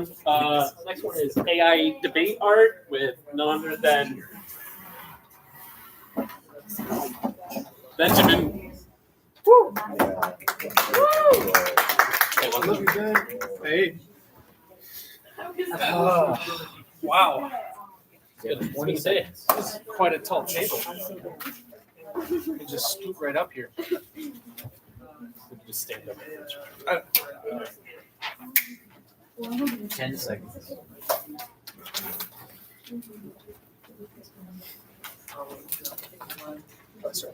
Three, two, one. All right. Hello, debaters. You each have 1 minute to introduce your side of this debate. Ben, you shall go first. All right. Hello, my name is Benjamin Wensler. I'm a Bachelor of Fine Arts major in graphic design, and I'm here to advocate for art over AI generated imagery. And I have a couple topics that I want to touch on this evening to make sure that our audience here is informed about AI generated imagery and art in general. All right. Camden, you may start your 1 minute to introduce your side of this debate. Good evening, everyone. I'm here to introduce the side of AI art and supporting AI art, not only in support, but over regular art as a whole. I believe that my side will be able to convince you that AI art is clearly superior in every way, shape, or form, and that in the end, you will soon realize that art is useless unless it is used by AI and the suckers that try it. Thank you. All right. Now, you each have 4 minutes to state your case. Camden, you will start. When we think about AI art, you might listen to the media and hear them say that it is the worst thing ever, it's killing the artists, and it's just ruining society. I beg to differ. I believe that it's actually helping society. I believe that it is bringing us somewhere where no one has ever gone before. We've had quite literally thousands and thousands of years of humans doing art, but finally, those were just subjected to the people who could actually do it. What about the people who were too poor to make art? The people who couldn't afford a stencil, a paintbrush, the paint? Whatever happened to those people who could have became something but couldn't? AI art has produced a cheap and efficient way to unload a literal unlimited amount of creativity for everyone. If we have all used AI art, we have all used it, because not only does it help us with everything that we have to do academically, art is how we get somewhere with AI. ChatGPT just recently produced a cool and amazing picture function that you're able to create anything you want with AI art. Benjamin here is going to tell you that it is destructive. He's going to tell you that it is ruining artists and their careers. I beg to differ. I think if artists and AI art truly got together and combined their resources, they would be able to do something great. Instead, Ben is selfish. He tells people with his big ego that art cannot be replaced by AI. He doesn't understand it. You know why people didn't like writing on paper? Because they thought it would ruin the chalkboard industry. Welcome to the future. This is something that we are going to need for the future. Because when you have lowly artists talking about how AI art is going to ruin everything, You take away from the amazing minds who use AI art for good. Now, his points are going to be extremely irrelevant for this entire argument, but there's so many things we can talk about. We can talk about how humans have bias and limitations. If I didn't have the control over my mind, but I wanted to create something, I could use AI art to create something so magnificent that it's just, you wouldn't be able to understand how to do it. And there's so many things. Technology is going to be forever, you know. Technology is going to help us. Technology is going to advance us. And technology is what is not keeping us back. We're advancing as a society because of AI art. We are creating the things that no human could ever do. I am not an artist. I can create anything with AI art. It is fascinating. I can finally make the love I want to art because it is just so fascinating to type in a command and create something amazing. So Ben's going to tell you everything bad that's about AI art. Don't listen to him. He is false, he is wrong, and he doesn't understand the prosperities we get with AI art. We're going to continue to evolve. We're going to keep creating updates. AI art is going to advance so well that no one will be able to even recognize it. It's the difference between human and AI art. And that is what I look forward to. The accessibility that you cannot get anywhere else. This is what I want. There's so much customization. The scalability is endless. You can create anything. Would you rather spend 18 years on one dumb painting like Michelangelo? Or would you rather spend 30 seconds writing a prompt to make a masterpiece you can put up in your wall? That is the argument that I put forward. And that is the argument that I will say, is that AI art is what makes us strong. It's what makes us beautiful. It's what makes us true. If I dare I say, AI art is what makes us human. All right, Ben, you have 4 minutes to state your case. Well, as much as I would love to see Camden make love to AI art, I'm here to advocate for artists and people in general against AI-generated imagery because it can be harmful when used improperly, and that's what I want to focus on. I don't think AI search engines, AI generative imagery can be as harmful as it is, but the people that are using it and the way that it's being used is very exploitative, and it hurts artists, but it also hurts the consumers that are taking it in on their iPhones and on their computers. It also hurts the people that aren't trying to be depicted. There are a lot of gray areas in AI art, and it's very speculative right now because of how recent it is. But I just want to talk a little bit about the ways that it can be useful and the ways that it can be limited so that it's not exploiting the common everyday individual. I'm also here to talk a little bit about the environmental impact of not only AI search engines, but just large data centers that are used to run these search engines and servers on the cloud. I'm also looking to argue the point that art doesn't have to be inaccessible, and you don't have to limit yourself with AI search engines, because at the end of the day, an AI search engine is more limiting to the individual than it is to have a pen and paper or pencil and paper.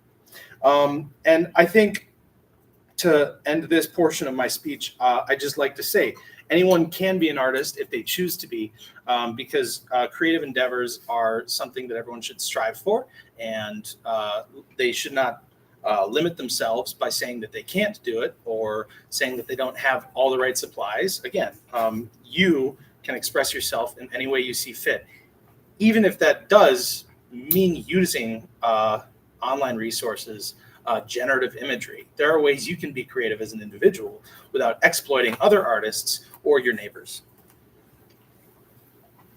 All right. So, Ben, there's been talk about the environmental impact of AI art. How can a system on the cloud affect real-life environments? Okay, so is it okay if I sit? I'd like to be casual with this, but I want to be serious about what the cloud is, because everyone, when they hear the cloud, it's easy to imagine that there is no physical interaction with the world, that data and the internet has. But in fact, these servers and the AI, AI generating software does reside in these large data centers that take up immense amounts of power. Again, since AI art is a more recent endeavor, there's not as many points to the environmental impact that it creates, but those data centers are known to create large amounts of heat and waste energy.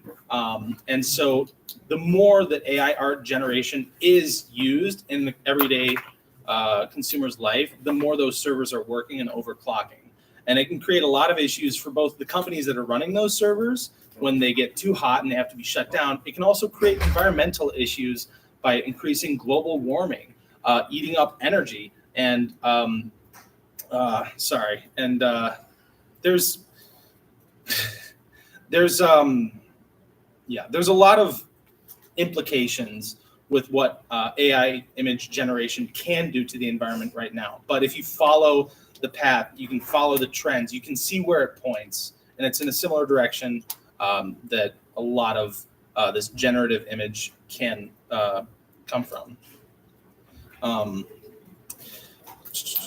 right.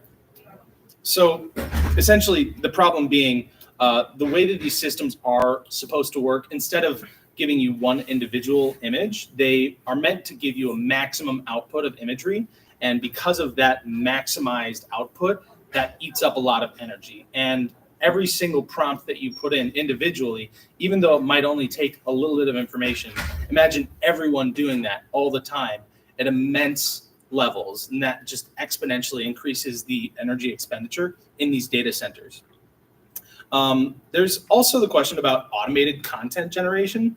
There's been a lot of people who have been flooding the digital space with automated content, like voiceover, shorts, and TikToks. And they've also been peddling this as a get-rich-quick scheme. The issue being that as more of this content gets flooded onto the internet, it's kind of forming an Ouroboros, a snake eating its own tail of data, just collapsing in on itself and creating more and more imagery that doesn't necessarily mean anything. All right. Camden, you have 3 minutes for a rebuttal. Notice how Ben didn't have any data. Notice how he didn't say anything. He didn't say, oh, AA art is producing blank blank or X amount of waste per whatever, because there barely is any. In fact, I'm quite frankly sure he doesn't have any sources to back up his claims. Because in fact, they don't exist. You're being lied to. The cloud doesn't do what he says it's going to do. The way that he makes it sound like this cloud and this mass amount of AI art or AI data is going to ruin you, and that it's going to essentially do the same thing it does as global warming. Global warming is real. Whatever he is saying is not. It doesn't make sense what he says. He said it produces a bunch amount of waste. What do you mean waste? It goes right into the download file every time I use AI art, okay? And you don't even talk, because when you say it doesn't even, what do you say? It doesn't even mean anything. It doesn't mean anything when you produce AI art. That's such a loaded lie, Ben. I know so many people who use AI art because they can't do otherwise. They try to do, but they can't make art. Because, to be quite frank with you, some people don't have 30, 20 years to put toward an effort. They have full-time jobs. They want to do something, and they want to create art that's inspirational to not only themselves, but to others. And the way you're making it sound, like it's just the worst thing in the world. Okay? Is it worse than global warming? Don't answer that question, because I already know the answer. It's not. Okay? It's just not. And this is the sort of thing that you get when you say AI is that bad. AI has revolutionized creativity. It has revolutionized meaning. You can finally produce something that has meaning. And you know what? Matter of fact, you can even create something in art, put it into AI art, and create something even more magnificent. You can create a picture of yourself and say, put me on a throne, put me on this cool mountain, and the AI art will do that. It's meaningful, and it means everything to a normal consumer who doesn't have the mental capacities or, God forbid, the physical capacities to create this. All right? Some people aren't old enough to put hundreds of hours into a work. We have school. We have academics. We have a life outside of painting. To be quite frank, I don't know how you do it. All right, it's just it's wild to do all these things and to think that AI art isn't as useful as you think it is. I think you're scared because you think it's going to take your job. It's not. All right, it's AI art. It's revolutionary, but it's not going to take anyone's job. You can still do human art, but AI art is where it gets revolutionized. The Industrial Revolution happened for a cause. Okay, we do these things because humanity grows. We don't shrink. We are strong. And with AI art, we're going to be growing even stronger than you will ever realize it. Our project management, we won't even need anything for a digital marketing degree, okay? Can I add a rebuttal to that? No. Okay. All right, Camden. Yes. For many, art is hard to get into. How does AI art help promote artists in a field only with no talent? Okay.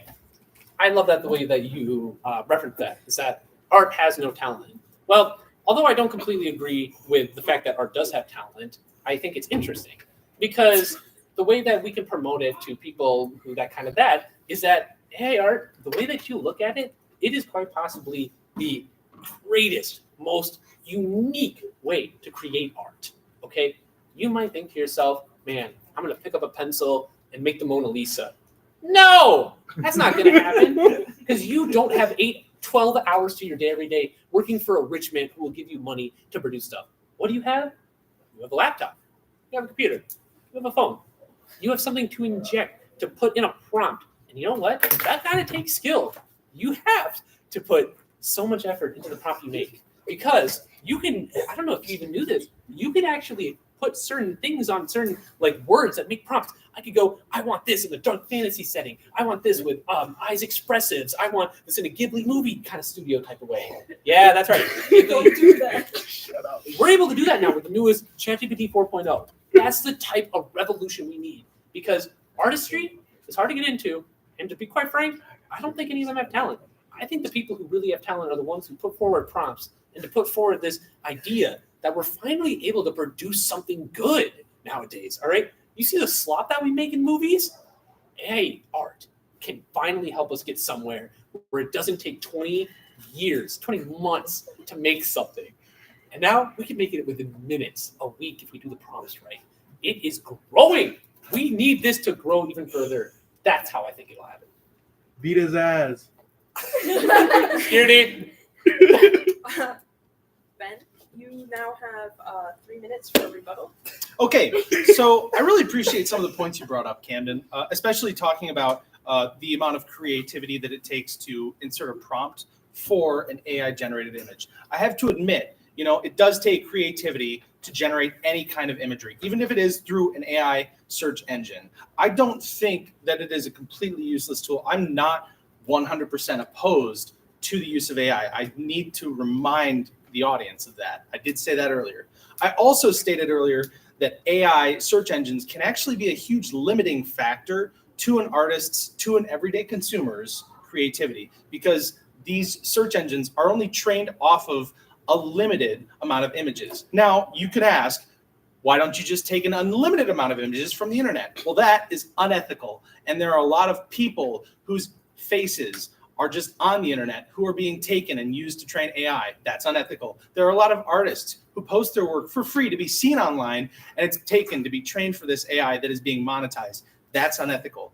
There are ethical ways you can do this, but to go back to this creative freedom, because AI image generation is limited, it doesn't allow you to fully realize your vision through just searching up a prompt. I know of artists who use AI generated imagery to start with a project or to work into a project, but they edit it. They create something more out of it. And that's really something I respect. I think that it's something great that you can use with this new interesting technology.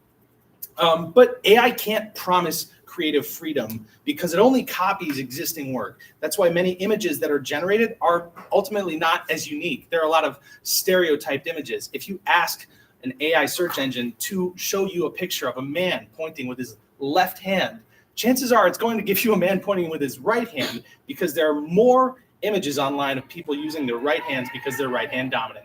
That's just an example that is something you can do at home. You can test this out. You can ask for it to give you something unusual, and chances are it's going to limit you and give you something that is the norm. The other thing I'd like to talk about is if you train an AI to depict something like, I'm sorry, no, I already got there.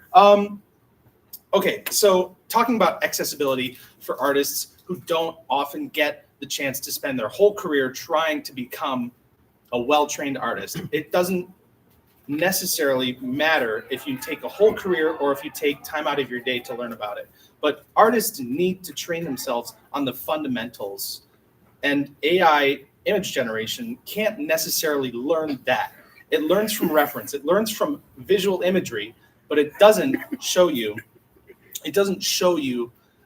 things like rhythm, unity, balance, contrast. It doesn't know what that means. It's just replicating what is seen online, what is popular. And yes, there is, again, very... Okay, Ben. Yeah. AI art gives the freedom to create anything. Why are you against creativity when you're in a major based around being creative? Are you gatekeeping? No, I'm not gatekeeping. And if I can continue talking about what I was going into, actually this leads nicely into this topic, because art shouldn't be gatekept. Art shouldn't be exclusion based. And artists, again, need to train themselves off of the basics, off of the fundamentals. And artists, when they're starting out, when you're young in kindergarten, when you're being taught how to write, how to paint, you are being shown reference. You are meant to be able to copy what you see. Before you create something unique, you need to know how to make it. You need to know technique. And this is something, again, that I don't think AI art search engines can necessarily do. They skip certain steps. And yes, that gives you these idealized images, these serene environments. But the closer you look, you often see there was no thought put into things. When I put a prompt that describes something that I made into an AI search engine and it gave me an image of its own, it didn't read the same. It didn't have the same balance and unity that I was trying to go for. And admittedly, I am not a very well versed artist. I don't do very well with painting. I focus a lot more on digital layout and design. So when I compare my work to something that is AI generated, I almost feel inadequate. But it's important to remind yourself that no matter what you're comparing yourself to, that comparison can lead to inadequacy, feelings of inadequacy. So remind yourself that if you start in the fundamentals, if you work and practice, that can be so much more meaningful to both you as an artist, you as a creator, and as someone who is trying to put effort and time into the work that they're making. And again, I do want to reflect on the fact that there are people that are being very creative in the way that they use AI art. They're using a lot of descriptive language in their prompts. It's not as easy as 30 seconds of writing. 30 seconds of writing doesn't give you an exact image, okay? And again, these AI search engines, the only way that they give you this lovely, beautiful imagery is if they unethically source it from lovely, beautiful images that were already created by people that didn't get compensated, that didn't get any sort of recognition. Their work is being pulled from the web without their knowledge, without their consent. And that is something that really hurts me as an artist. That also hurts me as a person because it makes me feel unsafe and insecure in the digital world. All right. Camden, you now have 3 minutes for a rebuttal. Ben couldn't have said it better himself. Not a well-versed artist. That is what he said. All right? I think that's almost all the proof you need to hear. The fact that his side isn't good at all. He doesn't know artistry. I don't even know why he is an artist. He's not a well-versed artist. Okay? Now, he says this thing. He says all AI art is copying. Hypocrisy. Absolute hypocrisy. Copying people happens all the time. If you were to tell me that in the art community that no one has ever copied another person, if you'll recall, I'm going to take my time. All right. If you will listen to me finally about this whole ordeal, copying happens all the time in the fucking art community. Okay, you think that people create all that by themselves? No, people copy other people, and the fact that you say that AI art is just copying one off another, it's really just learning. That's all it is. AI art needs a function. It needs coal to a furnace.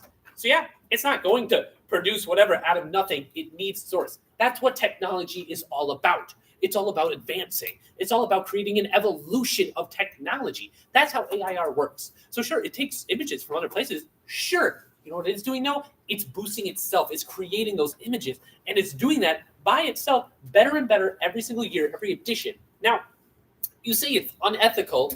You know what's unethical? Stealing other people's work that they actually I can't even say this because you steal other people's work so often. You look at the Mona Lisa, you see an inspiration. You look at Studio Ghibli, you find inspiration from there.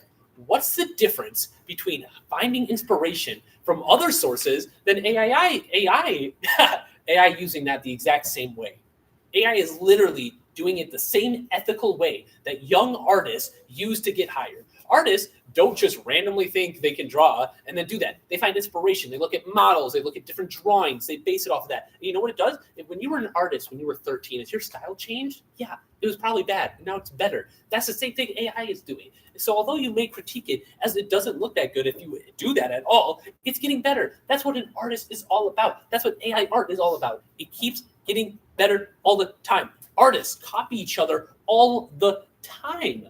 It's always been happening. It's been happening since the old ages. It's been happening since the new ages. It's happening now. And it's especially happening because of online art. You create the internet. That's what happens when you create the internet, is that everyone can see everything. AI art is just using those resources to help people. And it's so weird that you say it skips steps. Artists skip steps. They do that all the time. That's what makes an artist good at what they do, is that they skip steps. Just like how AI art skips steps that you say, because it evolves them, makes them better. If I can complete a project without having to go through all the little tiny stuff, if I didn't have to go through all the layering and all the little stuff, but if I could just get AI art to do that in a second, that's evolution. Time. Camden. Yes. AI has gained traction for being used in operations that cause more harm than good, like scams and misinformation. Why should people trust a system that is able to be used to harm humans? You can say that AI art has been doing that, and some of it may be true. I won't deny not all of it is great, and some of it's not, but I think it's more good than bad. We see humans do the same thing every single time. There have been more humans to do more harm to other humans than AI art has done to humans, okay? You think about human error. That happens all the time. And then you just blame it on them. Because the whole reason why we sort of have this ideal is that AI does more harm. It's that because we're not truly supporting it, okay? You go on Twitter and people are like, don't support AI art. Don't get into that. Defund it. Defund what? It's a project. It's a new project that needs to advance. ChatGPT barely became a thing several years ago, and it's already gaining more and more traction. That's what we need. We need more funding toward the AI arts. God forbid, we even have an AI major coming out soon. That is true.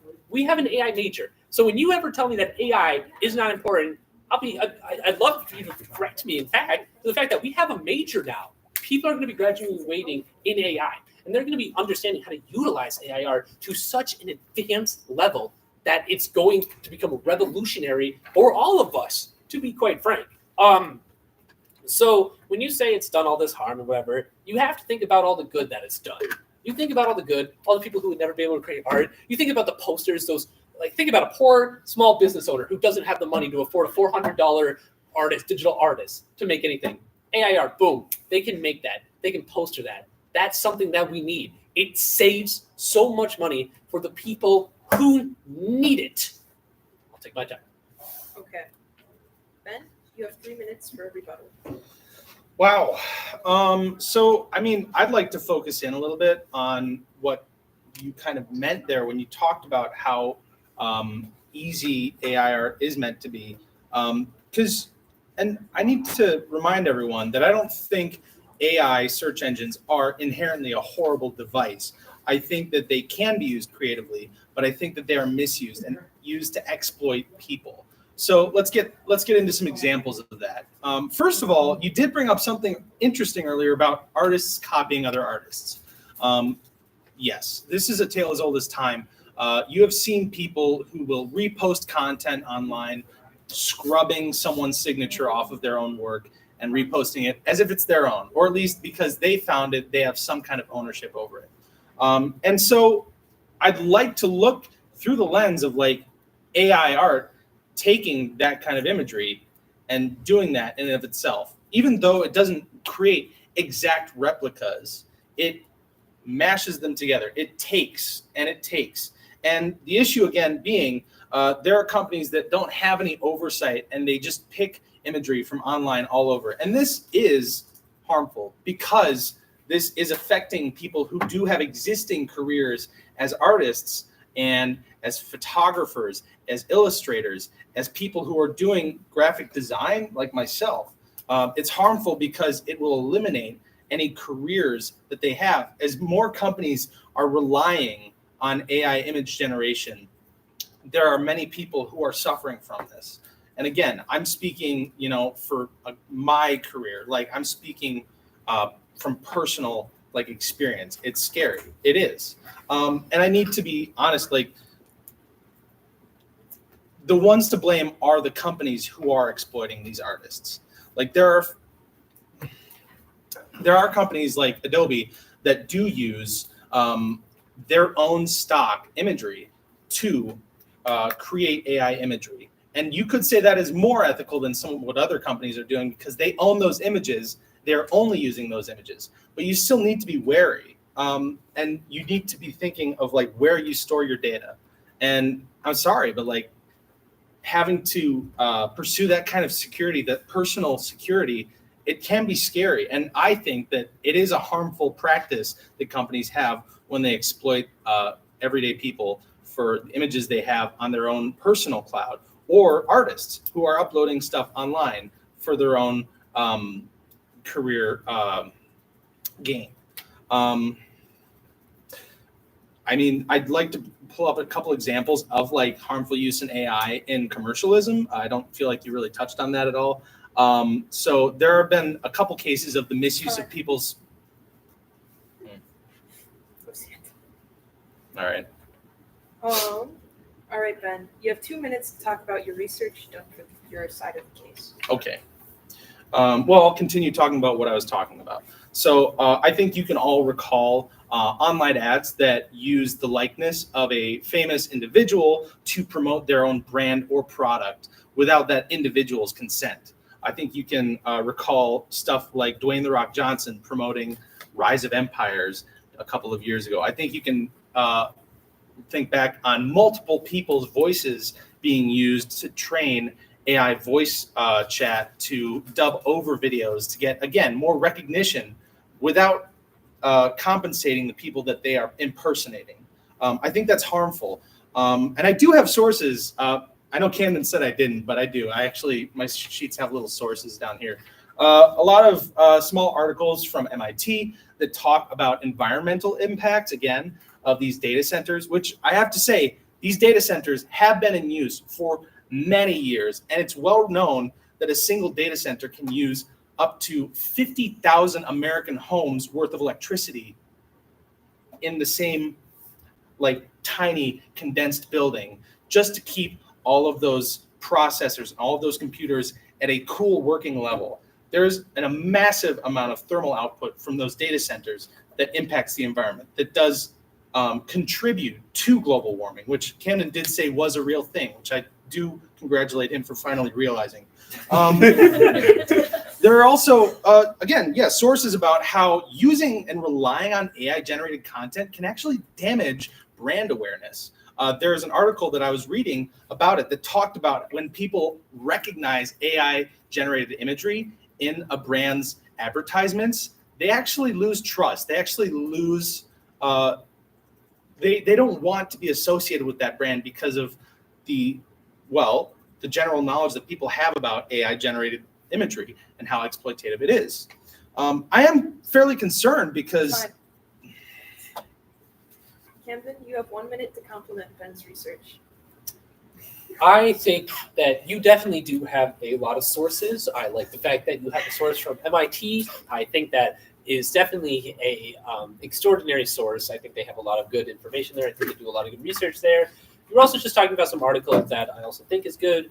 I like the idea that you look at articles and you're able to sort of read from people who aren't from these huge corporations and whatnot, and it's sort of just these people who are just working day to day, these journalists, and I like the fact that you're using that to sort of increase a journalism's sort of reputation, and you're actually getting a lot of different sources from a lot of different areas, which I think is important when fact citing and source checking. And overall, I just think you have a very good method of finding them. I see that you have them all organized, which is something that you don't really see often in your notes. And so I have to compliment you on that. That it really does look good, and especially it expresses your character very nicely, Ben. Wow, thank you. Okay, Camden, you now have 2 minutes to talk about your research for AI art. So I want to talk about something first, though. Ben said that artists are losing jobs. God forbid people adapt. Do you understand that there are no notice how we don't have any more street lamp lighters? It's because we adapted. Technology got better, and we didn't need those people. They adapted. They did other jobs. That's life, all right? If an artist isn't able to keep up with the fact that AI art is overtaking it, then maybe they shouldn't have been an artist in the first place. So my sources. Let's talk about those. To be quite frank, my sources involve all around the area. I've been looking at Destiny. I've been looking at ChatGPT. They have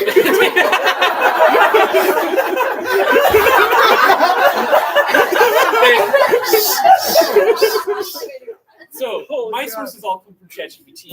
I asked the prompt, and they actually gave me all the sources correctly. This is how I'm able to put in the information that I have. Because you say that ChatGPT uses stuff from every area. That's true. Because ChatGPT here has all the information from a bunch of different sources that compiles it all together to give me the best point that I need. This is sort of the thing that you need nowadays for your sources.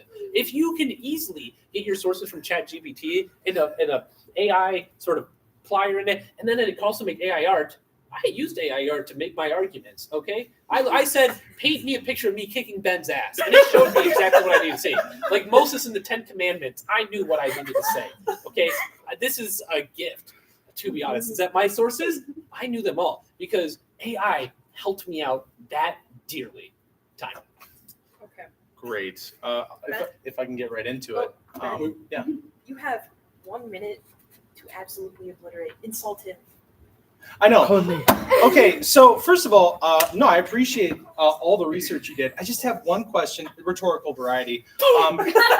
Did you have it play a voiceover while showing Temple Run or Subway Surfers?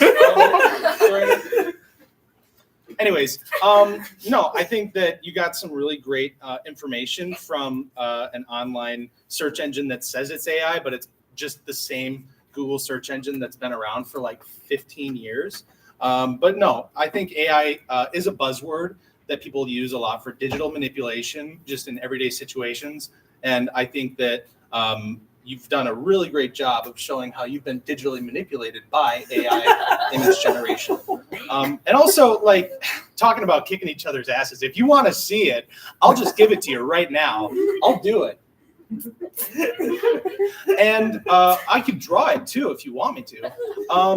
So, you know, I got to humble myself. Again, I did earlier say, I'm not an immensely great or super talented artist. I think there are many people who are far more talented than me who have more of a reason to voice themselves as artists and their identity than me. I'm just a guy, and if I can do what I can to make sure that I advocate for my fellow artists, I'm going to do that. All right, thank you. All right, Camden, you have 2 minutes to talk about what you have done today and how your day was. My day's been pretty all right. I slept in a lot tonight. Well, not really. I slept in until 9 o'clock, and it was a little bit boring. I was trying to go to bed at noon, but one of my residents' alarm kept going off, so I just stayed up. I went to it wasn't, and it's not serious. It wasn't at all. But you know, I just did some. I did stuff. I went to lunch with Isabel. Went down to Lower, and other people in the crowd. But it was fun. I had chicken tenders with whatever and barbecue, and it was a really great time. And then I prepared for the Filibuster for a pretty long time, and for the most part, I just kind of prepped stuff. I got things ready. I made sure all my slides were correct and all good, And I really just prepped everything, and I got the glove. I made sure every email was sent that I needed to send, and then we have here currently where the filibuster has started. I got the camera rolling. Got to make sure it's all good. And I'm currently debating Ben on the usage of AI art. I'm having a lot of fun right now. I think this is but it's been a really good overall day. I think, and I'm really happy to be here with Benjamin because he's truly an astonishing RA, but even a better friend that I've come to trust and entirely with this whole process of my filibuster. It brings me great respect that he is able to come on here, and I really appreciate him and his time to commitment to an hour at around 9 o'clock at night. It's honestly such an amazing thing that this is able to happen. I'm so happy that I'm able to do this a second time, and I'm so happy to spend my time with you, Ben. All right. Ben, you now have 1 minute to persuade us that everything he said was a lie. Well, first of all, thank you, Cam. So the first lie, he had chicken tenders with barbecue sauce. Everyone knows Davies and Hilltop hasn't had barbecue sauce. Okay? This fucker thinks he can lie to us about having barbecue sauce. The only way I would believe that is if you brought your own. But I know you don't like to carry things around with you. You just kind of do it willy-nilly. Also, talking about having a good time at the filibuster, this guy was like crying to me all week about how he was dreading it and how he didn't want to do it, but he talked it up so much that he felt like he had to. And he was like, "Oh, Ben, you shouldn't even show up. Like, I feel so bad about this. I totally love AI and I also love art. I don't know how I can go through with this debate, but like, it's all a mask. I swear to God. Like, okay, admittedly, he does love he does love to do what he's doing, which is just yapping. But okay. Okay. Camden, you now have 1 minute to describe how you would win a gladiator fight with your opponent. So obviously, Do you Ben. need ChatGPT for that? It's my turn to speak. All right. Anyway, from Jet to no. So Ben obviously has a bigger build than me, and that's obviously something that unfortunately my genetics could not control, and that's that happened in life. However, what Ben doesn't realize that in a gladiator fight, I have the greater mobility because I am smaller and I am faster. And so what would happen in a gladiator fight is Ben would obviously, with his current ego, would try to go after me with one swing. Although he has a pretty strong swing, it would hit the floor and obviously slice the board in two. I obviously have the better lower ground. And though I would slice his ankles, and so then he would be immobilized. And until then, I would probably, dance around him. I'd probably gloat a little bit. But to be honest, I would do that. And then if he ever does decide to get up, I think I would do some backflips maybe a twist. And then, just to end it all off, I'll give him a swift mercy kill, I think. Time. Okay. Ben, you have a 1 minute rebuttal. Solid strategy. I do think that you're playing to your strengths, which is being fast and nimble, something I generally am not as good at. But boy, if I catch you, oh, you're done for. I would like to say I'm going to show up heavily armored, and like, even if you try and slice my ankles, like, where else are you going to slice? Yeah, they're going to be armored. So good luck with that and your little paper cutter thingy. I'm going to have a huge two-handed sword, and I'm just going to swing it like a Dark Souls boss at you. So again, duck and lunge as much as you want. Hope you brought a bunch of wheels of cheese for stamina. Hopefully I don't get tuckered out from just having to like try and follow him as he like spins around me and dances. Tom Bombadil ass. So yeah, that's what I think. All right. Camden, you have 1 minute to make up a lie about your opponent. Ben doesn't even know what he's talking about. Ben's not an artist. He has his whole major, what is it, digital art? The fuck is that? He's been lying. I win. On the website, that doesn't exist. Ben's just been living here without a major for the past 3 years or something, all right? He doesn't even know art. I once asked him, did you ever want to draw the Mona Lisa? He said, who? And then he went, oh, yeah, of course, yeah, I want to draw that. I once saw him pick up a pencil incorrectly. Right? That's how bad he is at art. He doesn't even know the difference between art. To be quite frank, I don't think he knows what he's doing here. I think he doesn't even know what AI art is. I don't even know if he knows what art is, to be matter of fact. In fact, look at his eyes. Does that look like someone who knows who art is? No, it's not. Ben doesn't understand what art is, and I will conclude at that. Ben, you have a 1 minute rebuttal to make up, and I quote, a worser lie. Camden loves Mega Blocks. I don't even know why he did a presentation about Legos because he's just always talking about his like Mega Blocks collection. And I'm just like, hey dog.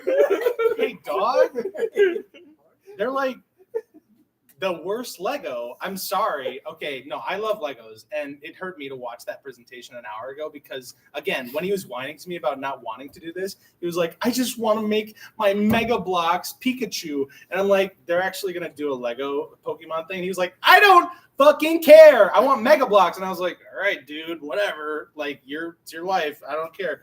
But yeah, he loves Mega Blocks, and he basically hates Legos. And he told me, like, because he stepped on a Lego when he was a kid. Whatever. Okay. You both have 1 minute to stare into each other's eyes without laughing. You broke. All right, let's try again. I said without laughing. Collect yourself.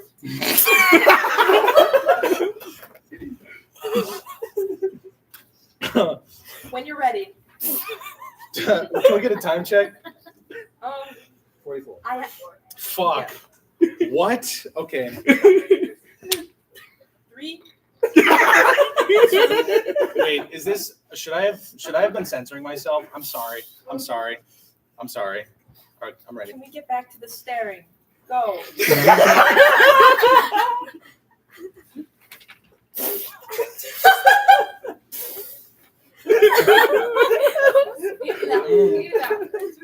Think of something sad.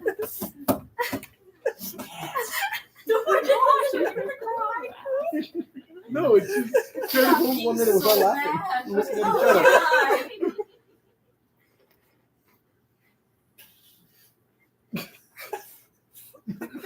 30 more seconds. You're halfway there. It's like not even good. It's getting intense. Don't laugh, Camden.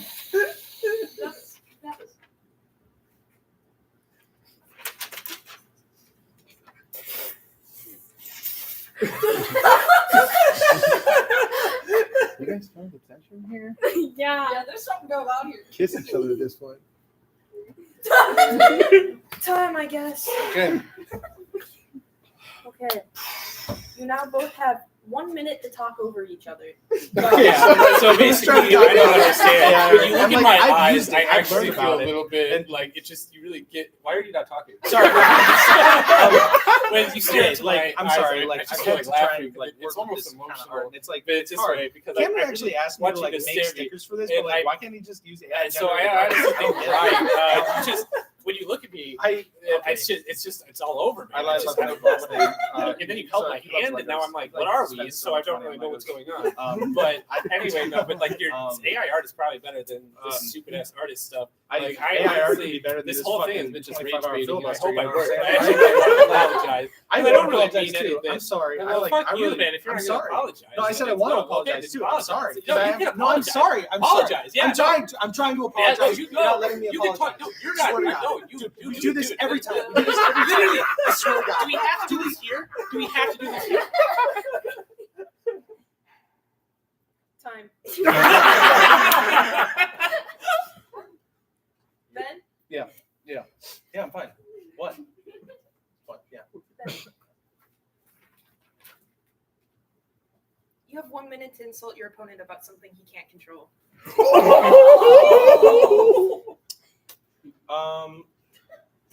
What are you gonna do about the heat death of the universe?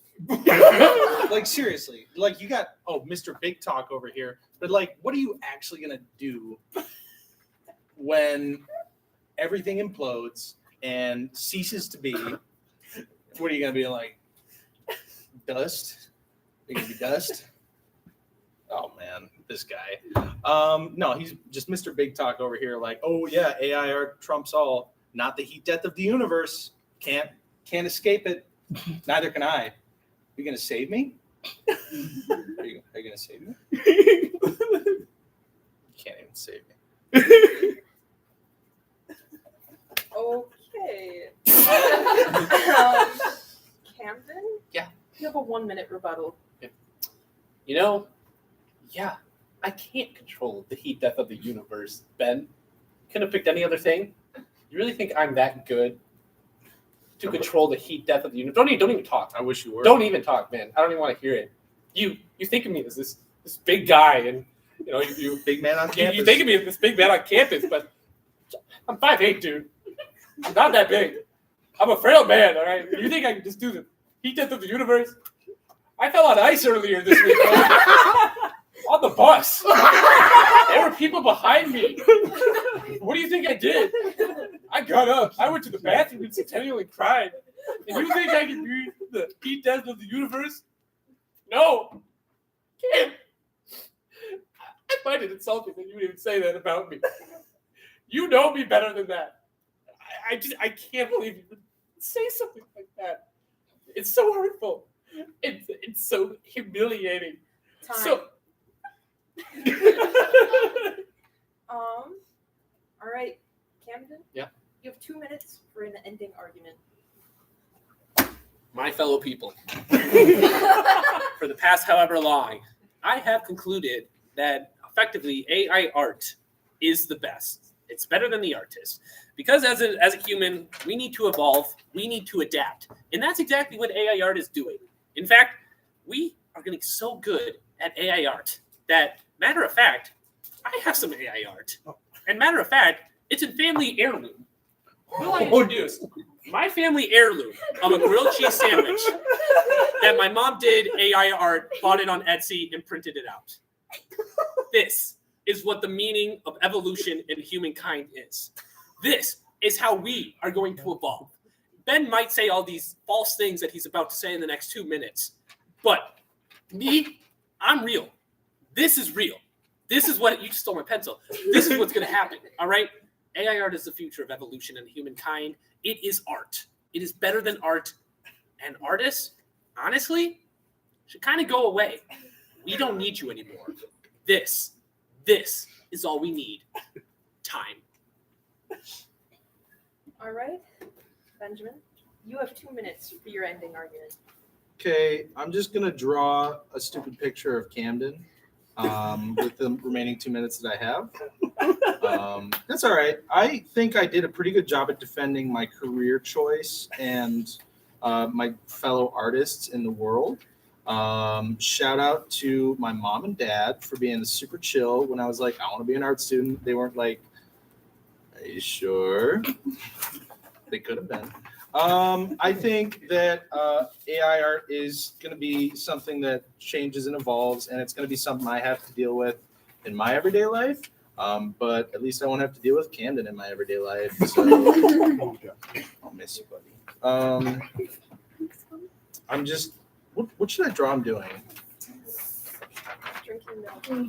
Oh, that's so good. Drinking milk. He loves everyone. Okay, so this isn't a lie. Camden does love to drink milk while he's making his mega blocks and contemplating what he might do with the heat death of the universe. Wow. But seriously, I really appreciate being brought on to this. I appreciate I appreciate how you've like really met me where I am, like as an artist and as like a fellow coworker and friend. That was really meaningful when you were like telling me I'm a trusted friend. Like I almost believed it.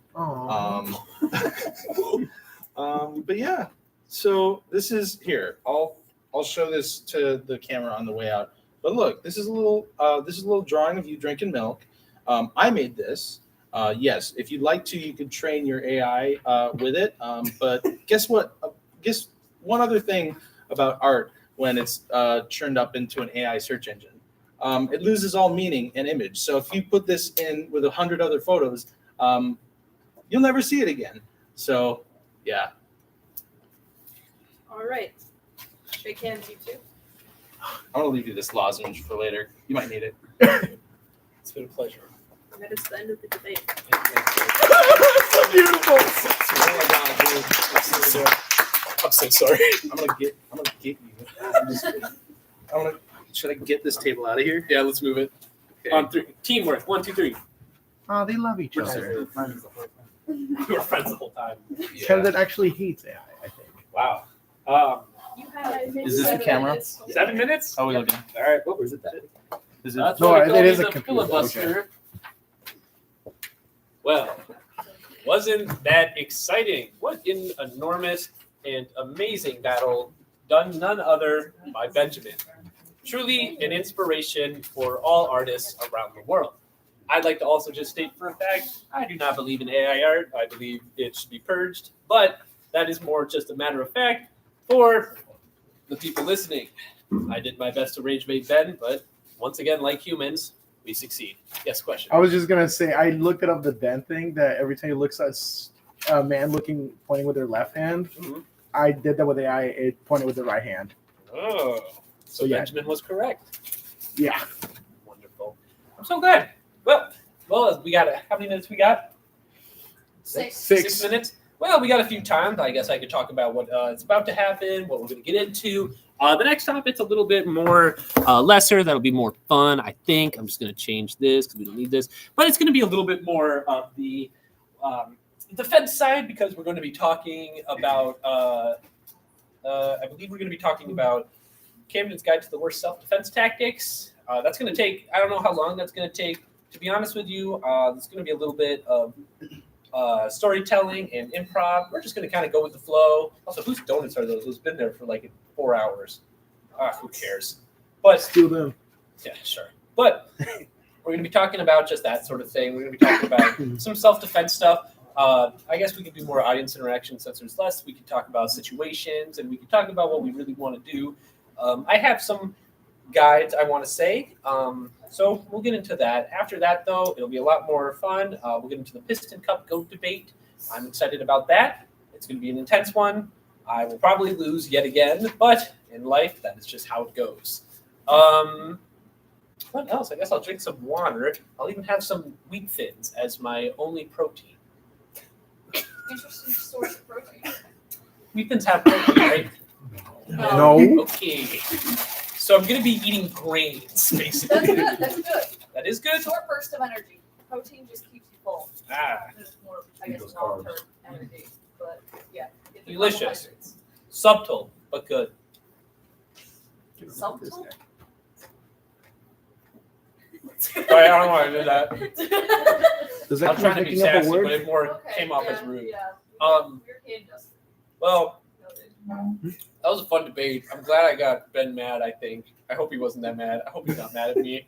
Because I really did not mean a single thing of it. He's gonna fight you tomorrow. I was trying to rage bait him. Keep the hydrate. You should keep some hydrate. Get a bodyguard. Yeah. Yeah. I'm going to go to my room later tomorrow, and it's going to be trashed. I was going to say, keep one eye open while you sleep. Yep.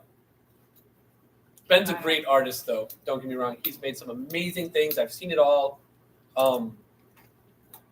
Support artists. No, fun fact, there are a few more things I wanted to ask Chancellor Jim. I wanted to ask him his thoughts on the JFK assassination, but we didn't get time. Like, I genuinely was he started getting too, he started crying, and I was like, I'm not going to ask that question. I was like, The interview already happened. Yeah, that was Oh, at 7. yeah. I thought that was tomorrow. No, that 7 was p.m. 7 p.m. I'm not here at 7 was p.m. good. tomorrow. I know 6. You missed it. Go watch the stream. It was No, yeah, dude, he It started was- crying. It was interesting because the first 20 minutes were random ass Stupid. questions. You really went from the unlimited bacon, no names, to Oh my- unlimited names, Oh no my names. God. That question, he got all serious. Yeah, really? Is that Oh. that's the transition? Oh. That's awesome. Oh, we know the question. We know the answer though. Luckily, Unlimited bacon. unlimited bacon. Unlimited bacon. I don't know. There was a few things. I wish he went more into the asteroid. I was really hoping for a better response on the asteroid question. Whatever. How many questions total do you have for Chancellor? I had about a page.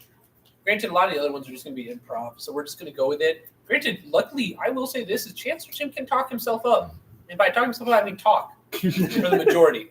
You think I'm good at yapping? I barely had to do anything. I spent most of the time thinking of the next question, and he gave me time. He talked, man. Manga, that's awesome. I was going to ask his opinion on AI art so that I could use it for this. Damn. Next time. I don't know. I thought next time. Next time. We'll get him on. I'll transfer to Winona or James Madison University. Is it called? Wait. Winona. Yeah, James Madison. It's Yeah. okay. She's going to in James Virginia. Madison. Okay, that's what I was thinking. The only other note I have is for Deb Newman, but Jake Slater today, but I don't really. He's chill, I think, so I'm not going to really worry about him. Is it time yet? No, it's 58. 58. What are we doing? God 50 damn. with 40 seconds. 40 seconds. This is just how life is. We just got to keep talking. Yeah. Amazing, though. What do you think of the Studio Ghibli AI art? Yeah. Here's the thing. I only said that because I saw it recently, and that, like, I don't think it's, like, here's the thing. Did you see the post from the White House? The White House did it? Let's, wait, what? Let's not get too political. The White House Twitter account posted a Studio Ghibli Oh! AI art of Let's an ICE agent arresting Oh. a brown woman with the brown woman sobbing. Okay. Oh my. I gotta Yep, look this let's up. skip that. I'm only going to say that looks like a too political, but on the topic of Studio Ghibli art, here's the thing. And that's going to sound really bad from a guy who just said I don't believe anything in AI art. It's like, it's interesting. I think it's something that, like, you do by yourself. I think it's something that, like, it's a pleasure that you really only should, like, promote. Because, like, if I wanted to create myself in Studio Ghibli, I know as a fact, I'm a history major. I don't have time for that stuff. And so if I wanted to, I could probably put that in AI art, would never share it. I would never use it. I would that. And so as long as you're not actually using it for whatever, like, actual purposes, I don't, like, it's a gray area. But in terms of, like, actual usage of what people do, where it's like, 10. oh, you're right. Good evening, beautiful people of Oak Ridge. These are your RAs on duty, Isabel and Sam. We are here to tell you that it is 10 p.m., meaning that it's not quiet hours quite yet. But please make sure you check in your guests at the front desk, and please do not go out the side doors. Please, I'm begging. Anyways, please be quiet starting at midnight, and have a great night, Golds. This guy's not staying quiet. Okay. Anyway, Self-defense. what was it? Oh, it's 10 now. Okay. This time. Well, let's get into it. Let's talk about Camden's Guide to the Worst Self-Defense Tactics. Okay, so like I had stated before in the introduction, you get attacked. It happens. But like the majority of you who raised your hands, you were beaten, right? Raise your hand if you've ever been beaten in a fight. You're all liars. Raise your hand. Yeah, that's right.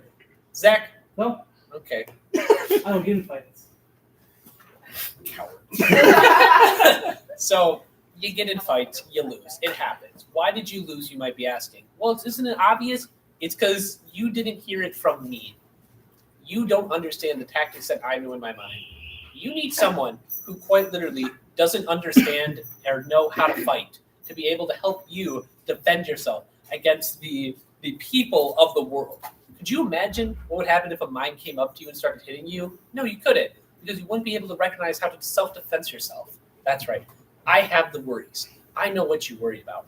But what I also have that you don't have is experience.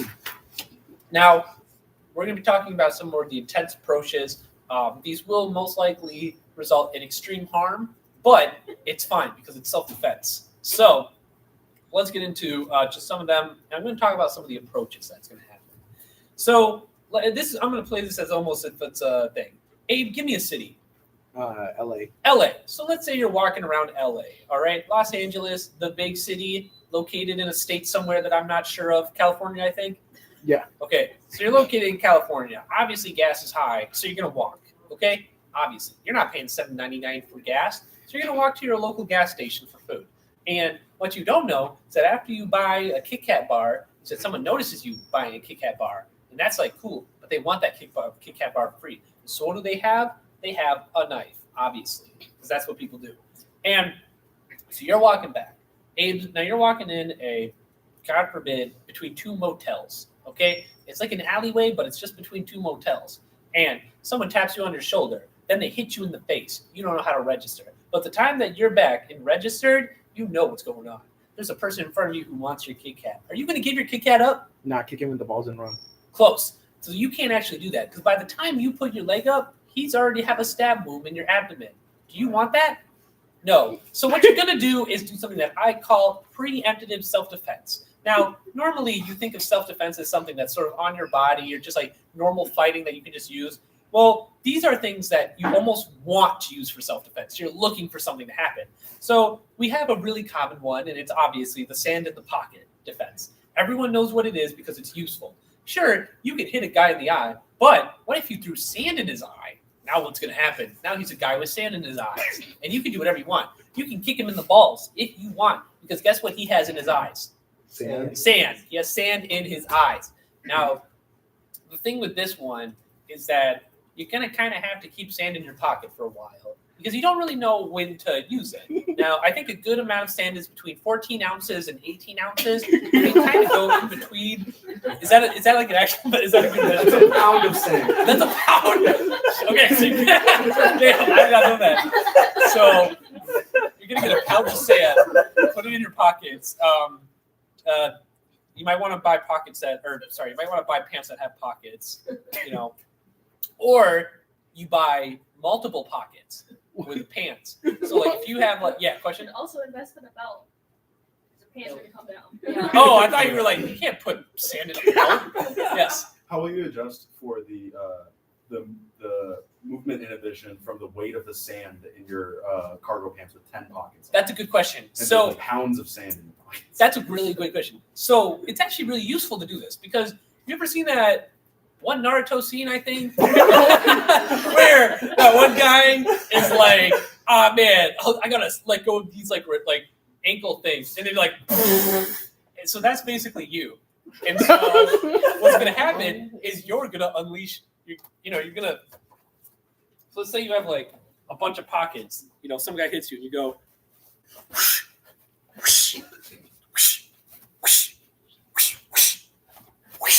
And that's all you're saying. Now what's happening? You're like 8 pounds lighter. Okay, that's a pound per pocket. That's a pound per pocket. All right, and now you're lighter. What are you gonna do? You're light. You get hit, and you know what you can do? You know what? If you're that fast, while that person has sand in their eyes, you know what you can do next? What's on the ground? Sand. So what can you do? You can pick up the sand. You can scoop it up, put it back in your pockets. Yes. Can't they just use the sand as well? No, because they have sand in their eyes. So they have, not only do they have sand in their eyes, you now have 7 pounds of sand back in your pockets. Now what do? You might think, okay, I'll run away. No, this is self-defense. You got to make the most of it. You throw more sand in his eyes. In fact, open his mouth. Pour sand in his mouth. Okay? You think mercy is given when you have sand in your hands? No. You make that brutal. You keep grabbing more sand. God forbid you live near an ocean. And you know what you need to do on that beach? Sand. You get more sand. You bury him in sand. You don't let him escape. You pack that. Are you sand. trying to kill this guy? Self-defense. So you get this sand, and you're doing what you got to do. And then he's in sand. It's kind of like Spider-Man if you think about it. He has webs. He shoots webs. You shoot sand. That's essentially what's happening here. Is that you're shooting the pockets of sand, and then you load him up with a bunch of sand. And now he's like stuck in sand. What does Spider-Man do? Load someone with webs. They're stuck in webs. Is how you successfully do that. Now, let's say you want to take a little bit of a more extreme approach. Now, this one's a little underrepresented, I think, in the self-defense community. So, yeah, I know I dropped something. Let's go. You're getting sand next. So next, now you might be thinking, man, what's more heavier than sand in your pockets? It starts with a C, ends with ment. Cement. Shit, after another bit. Hold up. Cement in your pants. Okay? You might think to yourself, what's more efficient than sand? It's cement. You got so much cement. Because you know what it does quicker? It hardens. So it's gonna harden your pants. No. Maybe. But that's the thing, is that you need to keep it moisturized when you walk. So, Billy, give me a city. Minneapolis. Let's say you're in Minneapolis and Minnesota, okay? It's freezing. It's cold. You got to have that warm water in your pants. And you got to be like, keeping it warm, all right? because you can't let that cement dry. Or what are you? You're just a guy with hard cement in his pants. Do you want to be the guy with hard cement? Yeah. If you put sugar in cement, it never hardens. Ooh, good tactics. Good tactics. So cement and sugar. How do That's you what know you this? put in your pants. And then, you know what happens? Then some guy comes out. And then what do? You quickly take the sugar out of the cement and you throw the cement. That's how you do it. And now what is this guy? Now he's going to look at you because not only does he not have sand in his eyes, he has cement in his eyes. Boom. We just made him blind. That is what they get for attacking you. Could you also use the sugar as an eye thrower? You could. Wouldn't do much. Make his eyes speed. It's just sugar. Yes, question. So is the goal to have the cement harden in his eyes? Yes. Okay, just check. Yeah. Actually, liquid cement's corrosive, so it would probably parasite it. Oh, good. Self-defense. This is what we need. Do you think they were going to rob you? Maybe they were just a tourist asking for directions. You can never know. Okay? Thank you, Billy, for this amazing comparison. But that's what we kind of need nowadays, you know, is the cement in your pants. And if it hardens, it's not that bad. Because you know what you can just do? Imagine your hands are in your pants while they harden. And you pull out your hands. What do you now have? Cement. Hard hands. Cement, hard hands. Cement. Cement hands. You're a superhero now. You're a vigilante. You can punch someone with cement hands. Are you going to break your arm? Yeah, but you're going to be safe. Self-defense. That is what this is all about. We're going to talk about the next one, and this one's a little bit low-key, but, you know, you hear it as a joke when someone picks up your backpack and it's a little bit heavy. You know, you ever hear people say, what, you got a bag of bricks in there? Yes! You're going to bring a bag of bricks everywhere you go. Is security going to look at you weird? Yeah, but it's just a bag of bricks. Give me a city. Milwaukee. Let's say you're in Milwaukee, Wisconsin, and you're trying to go to somewhere in Milwaukee, okay? Do you know what's going to happen to you? Is that someone might rob you. Now, you know self-defense, okay? Now get this. Imagine a bag of bricks. It could be a purse. It could be a backpack. It could be a Louis Vuitton, okay? You could be anything. And so what's going to happen? Someone's going to be like, hey, I'm robbing you. And then what are you going to do? You're going to be like, oh, yeah? Let me grab my thing for you. Or what? They're like, hey, give me all the stuff in your purse. And you'll be like, okay, I'll grab all my stuff in my purse. Boom, brick. And then what's next? Another brick. Several hundred tons of bricks in your bags. That is what we need nowadays. That is how people survive.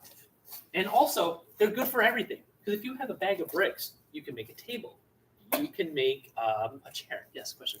Have you ever been robbed? No. Clearly. Yeah, I was gonna say. Yes, question in the back. Would you like to be? Are you doing it?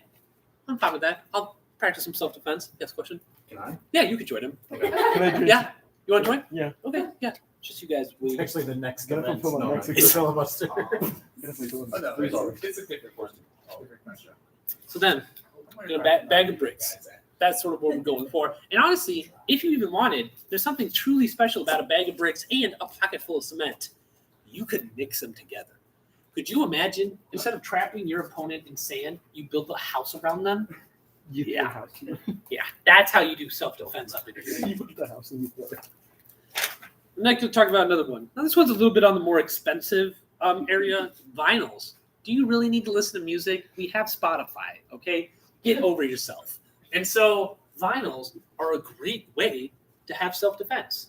Imagine you're like, I don't know, getting mugged or something. Or maybe there's a bank robbery that you're in, okay? And you want to be a hero, okay? You got to be a hero. You just watched Batman on the TV, so now you got to be a hero. And so what you're going to do is you're going to grab your bag, okay? And I don't know how vinyls work, but I think there's bags of vinyls that it's like you could probably just put a bunch of it in a backpack, but you have to be really careful because you can't walk like heavy or else they're going to like crack, right? You want some vinyls? No, because they're vinyls, all right? And they cost like what, $40 ish?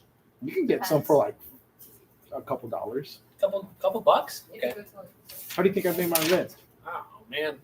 Anyway, so you buy these vinyls, all right, and you have to buy the more expensive ones because they do more damage.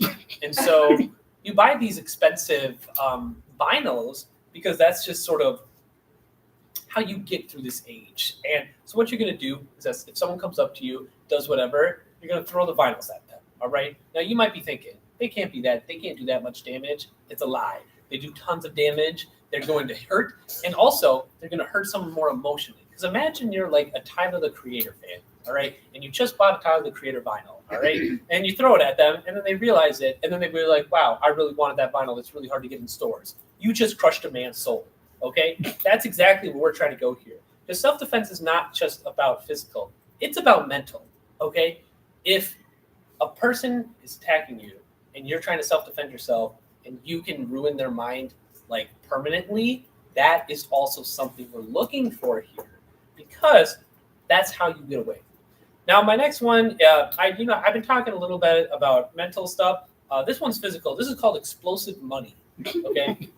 So I don't actually know chemical compounds, but what you're going to do is you're going to make all your money fake. It's all going to be highly explosive, okay? And so when you walk around, are you walking around with something that could just easily not blow you up? Sure, it could.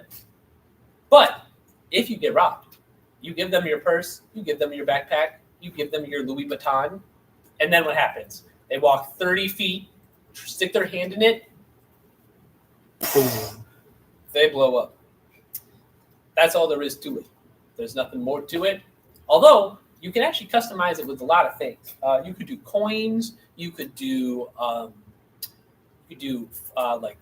foreign currency. You could get a euro and do it. There's just a lot of different ways that you can kind of combine this strategy and to sort of get into that. The next option I think is a little bit more.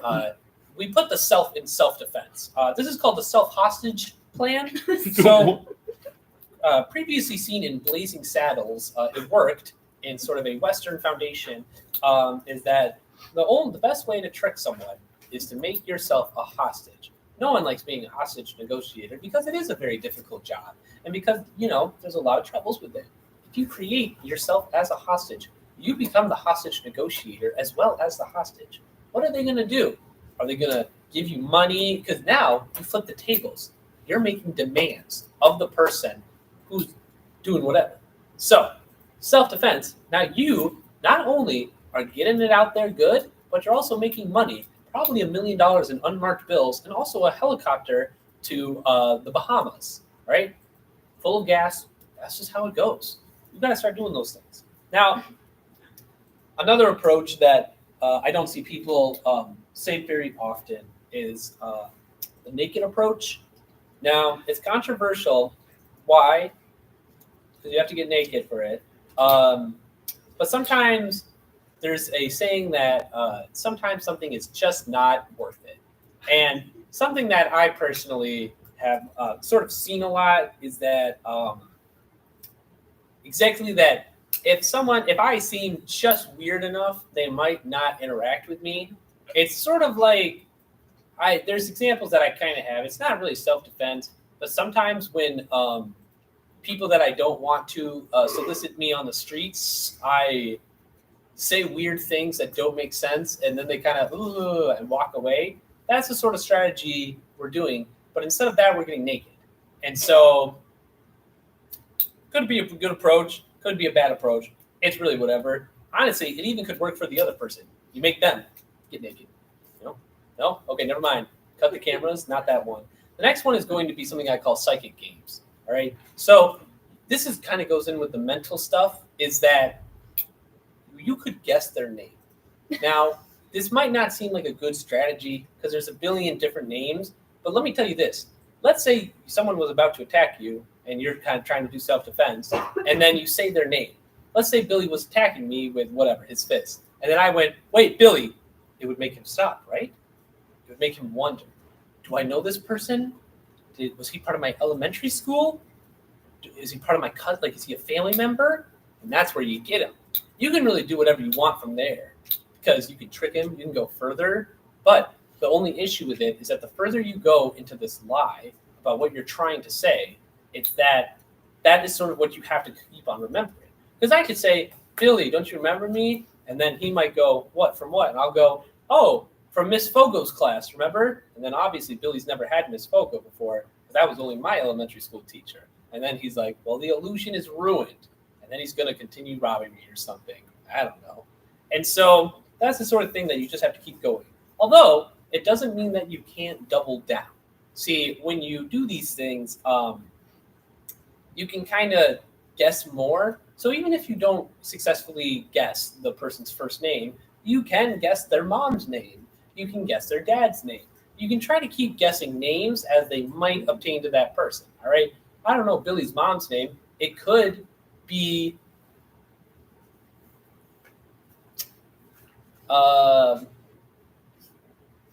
Evelyn. No. It could be Betty. No. It could be Jonathan. She made you a scarf, Ken. She did. I remember that. I'm very grateful for her. What's her name? Karen. Karen, obviously. So I could just keep guessing until Karen gets chosen. Although it's sort of up to, like, if Billy was getting at me, it could sort of just kind of go on how far he's willing to do that. And at that rate, I just have to keep guessing. So it's also something that I've seen on Psych, is that TV show about those two detective dudes, is that they just pretend to be psychic. And honestly, that might work. Because if you try to pretend to do some magic stuff, they might believe you.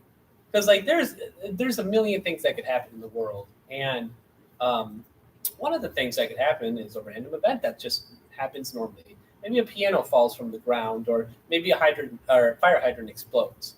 And so the idea between this is that you pretend to sort of do something. You can either like do it like a Doctor Strange sort of thing. And when you do that, there's a very, very small chance that the second you do something, something will happen. And so let's say I am theoretically correct.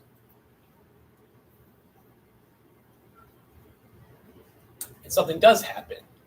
I use my powers and a car crashes or something. A normal one, not a big one, more maybe like in a pole or something. Then that perpetrator is going to be like, whoa, did you just do that? And now you can double down. Here's where it gets risky. This is why gamblers hate this idea, is because you can go, yeah, it was me, watch this, and then do it again. And so you're going to do that whole shebang again, and then hope that the slimmest of chances another thing happens again. Now, it's a risky strategy, but for those who like to gamble, I think it might work. Because to be honest, it's either you're getting your money taken away, or you might as well just have do it. Have fun in self-defense. There's a lot of other things with being not. I guess this is more just of doing something random. I think of the cat in a hat when I think of this strategy, but start doing a musical number is one of the important things that you could try to do in self-defense. Of course, musical numbers don't always exist in life, and you're not going to have a musical track behind you to sort of help you with this whole situation. But it doesn't stop the fact that you can become your own musical major. Okay. Anyone create a song, anyone can hum a tune, anyone can dance, anyone can sing. And so there is a chance, obviously, Sim, that there's going to be other people dancing. There actually might be a flash mob for all we know, but you can start just doing a musical number. And yes, question. Can you give a demonstration of a dance that would be effective? Have you ever seen Singing in the Rain? That would probably be a good one. And the scene where he's singing in the rain and dancing. Yes. I'm sorry, she said demonstration. I did. Yeah. Which part of that? He does several dance moves during that. The one where it's the pole in the rain. What when if he's there's singing. no pole?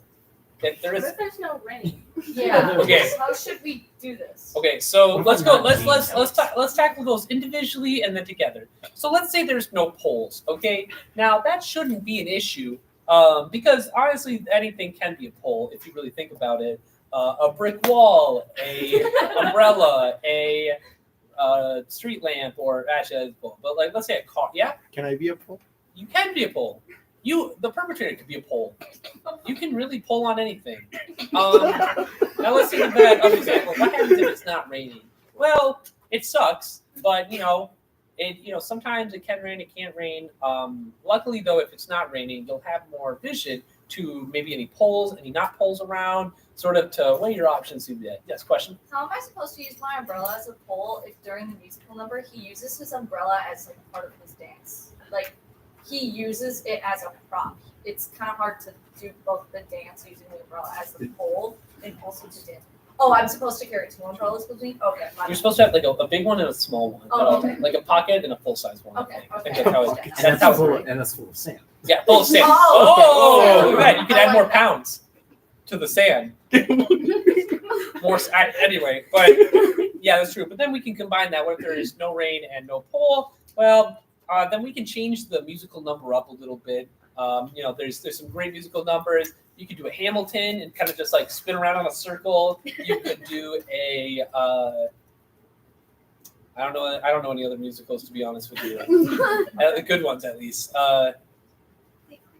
You could do a Legally Blonde and like bend and snap. Yeah, there we go. Bending and snapping. That's a great self-defense tactic against people. Yeah, the jump rope. Whipped into shape. Yeah, whipped into shape. Yep, because it says you can crack a spine with that. That's how they say it in the musical. So that's a pretty good one. The other one that I use a lot, not really a lot, mostly towards solicitors, is the pretend to speak a different language. It's really easy if you think about it. You can just make up gibberish. Could you demonstrate that?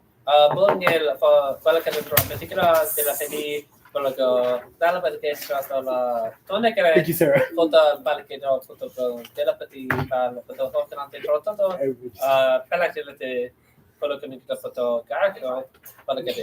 So different languages help a lot. Obviously, they're not going to be able to understand them, and so that's fine. It might help. It might confuse someone, but it's a good self-defense tactic, especially if you're. It's especially a good self-defense tactic if you're trying to confuse the perpetrator. That's a lot of these things. Is confusing them is honestly greater than hitting them. Granted, you could do a confuse into the hit. That's a good strategy, I think. But that's essentially all that it is that being able to confuse people is sort of giving you the upper hand, I want to say, giving an advantage because, these are quick second decisions and being able to fully utilize them is actually something quite honest. Other one that I have is having a gallon of hot oil in your backpack. Now, it's a little bit different than the bag of bricks because I think that with the bag of bricks, it's a bag of bricks, and you really don't need to worry about transporting it. It might hurt a little bit in your back. The issue with the gallon of hot oil in your backpack is that it's going to steam up a little bit. It might be too obvious to people, so you'd either have to keep it closed or open to cool it down. Yes, question? How does one keep the oil hot? Well, there's actually a furnace on your back as well. They should. Why don't you just hit it with the furnace? What? What? Well, it's combined with it. You just use like a hot plate at the bottom of your backpack? Yeah, basically. Yes, question more? Yes. With said furnace, what happens if you have the furnace and your glass or your sand turns into glass? Ooh, that's a very good question. Could you still use that as a self-defense? Yes, you could use glass shards as another mode of self-defense. It's useful. I think it's effective. It scares people, especially if the person is barefoot. You should be able to just smash it on the ground.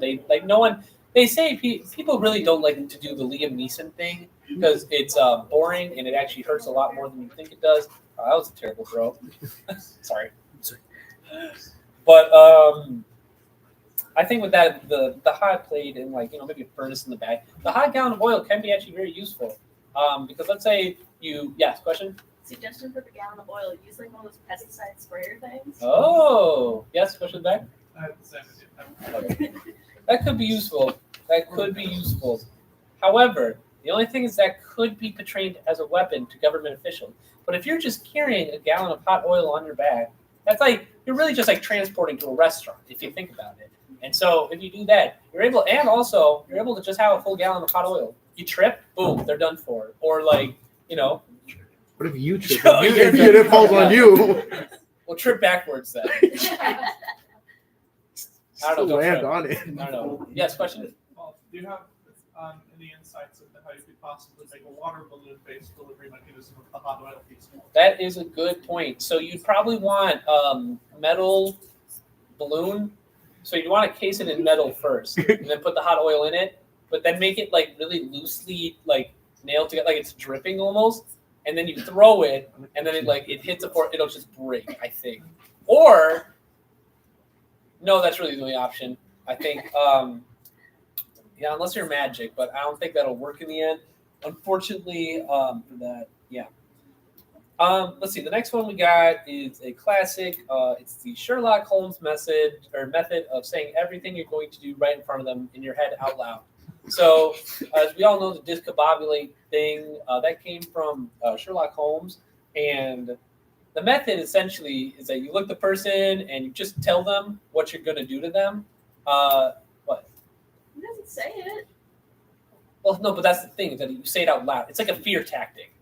And so, like let's say Billy was coming up, like about to like give me a right hook, okay? And then like right before he does, I go, wait, I'm going to left knee to your ball sack, slap on the right of your nose, twist your arm in an ankle bite, and then I'm going to curb stomp your pelvis. So let's say I say that out loud. Now Billy's like, what the hell? What are you going to do? And so with that method, it essentially helps promote the idea that I'm going to win a fight. Because that's another thing. Here's the thing with it, is that you have to make sure you don't lose. Like, you have to make sure you don't say out loud how you're going to lose. You can only say out loud how you're going to win. Because if you say, like, I'm going to give a right hook, you're going to deflect, hit me in the gut, and I'm going to fall down. And that's just not going to work. Because then they're going to do that. And you're not going to be prepared because you just said it out loud. So you know what they're expecting, but maybe they won't do it. And so that's sort of just the whole issue gets on that. Granted, you could do it inside your head. I don't know how fast anyone thinks nowadays. Probably not that fast, to be honest. And so that's just sort of a whole conundrum of stuff that might just sort of suck in general. The next one I just have is waterboarding. I'm not exactly sure how. Is that thunder? Yeah, that was thunder. That was loud. All right, well, I hope the power doesn't go out, or this is going to be a really awkward time. So I have waterboarding as the next one. Sorry, I'm not getting all wet. Oh, okay, I thought you were not. I'm like, No, I'm not who's getting there? all wet. I'm not sure how waterboarding could exactly be portrayed in self-defense. Maybe it's like a quick little, like, maybe if you're right next to an ocean or a bathtub, but maybe it's just sort of something you can do of the moment. There's not much strategy. I know what it's like to be waterboarded, so I can definitely say it doesn't last. It's not like, it's very quick and easy to the point where it becomes uncomfortable. And so if you really only are able to do it for a few seconds, then you probably are good. And maybe realistically, they'll just run away. Because also, if you're able to like waterboard someone within such a tiny amount of time, then they're probably going to be scared of you, right? There's no reason they wouldn't be, because, getting waterboarded is kind of whack. Yes, question? We're still talking about self-defense, right? Yep. I tuned out for a minute. Okay. How do you prevent a robbery that could happen behind your back? What precautions would you set up to keep your home protected? That is a really good question, Hannah. So do you know those inflatable tubes? Like boat tubes? Yeah. So a good strategy is to wear one on your back at all times. And so the second, someone might come up behind you and, yes, question? No. You wouldn't be around when you're being robbed. What?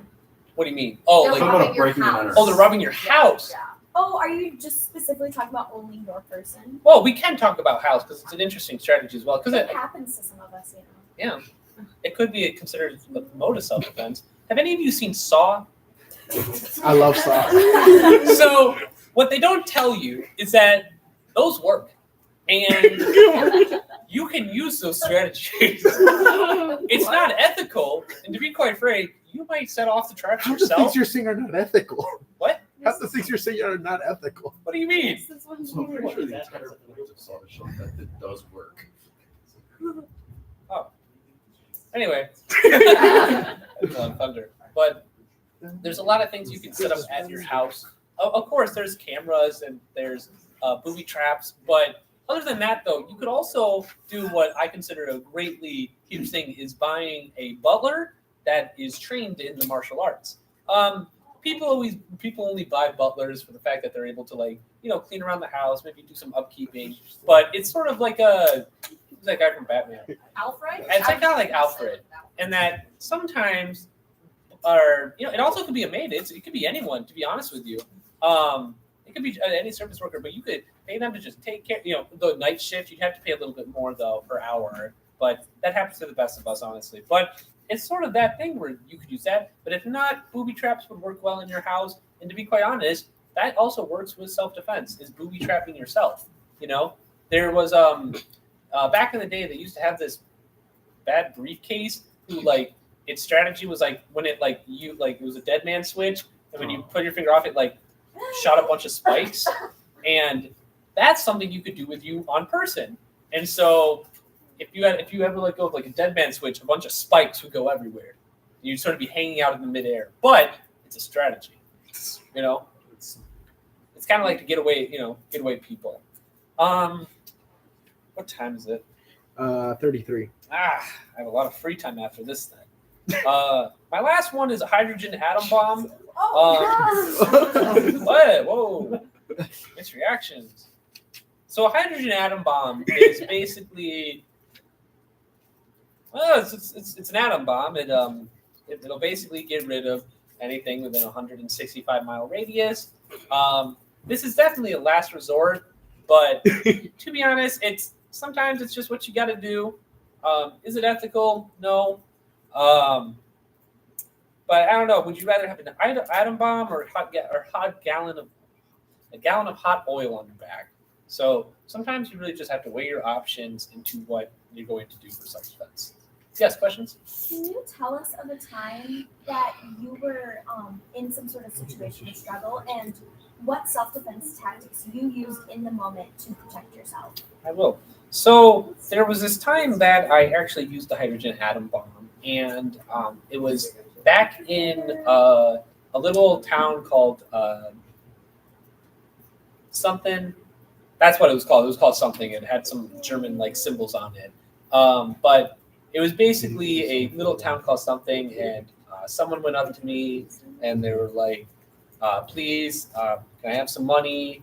And so I obviously, I went, well, last resort, I got to do it. And I unleashed the hydrogen atom bomb on myself. And you know what? It was self-contained, but it was very useful in getting out of that situation. Yes? How did you survive? Well, you see, I'm very regenerative, if I have to say myself. Wolverine looks up to me in a way that no one else could. I consider myself quite nimble, did I say? Yes, questions? Would you consider yourself like iguana-like? Like you can regen your tail or like your arm or something? Or like a starfish? Or next one. No. My body weirdly constructs itself atom by atom.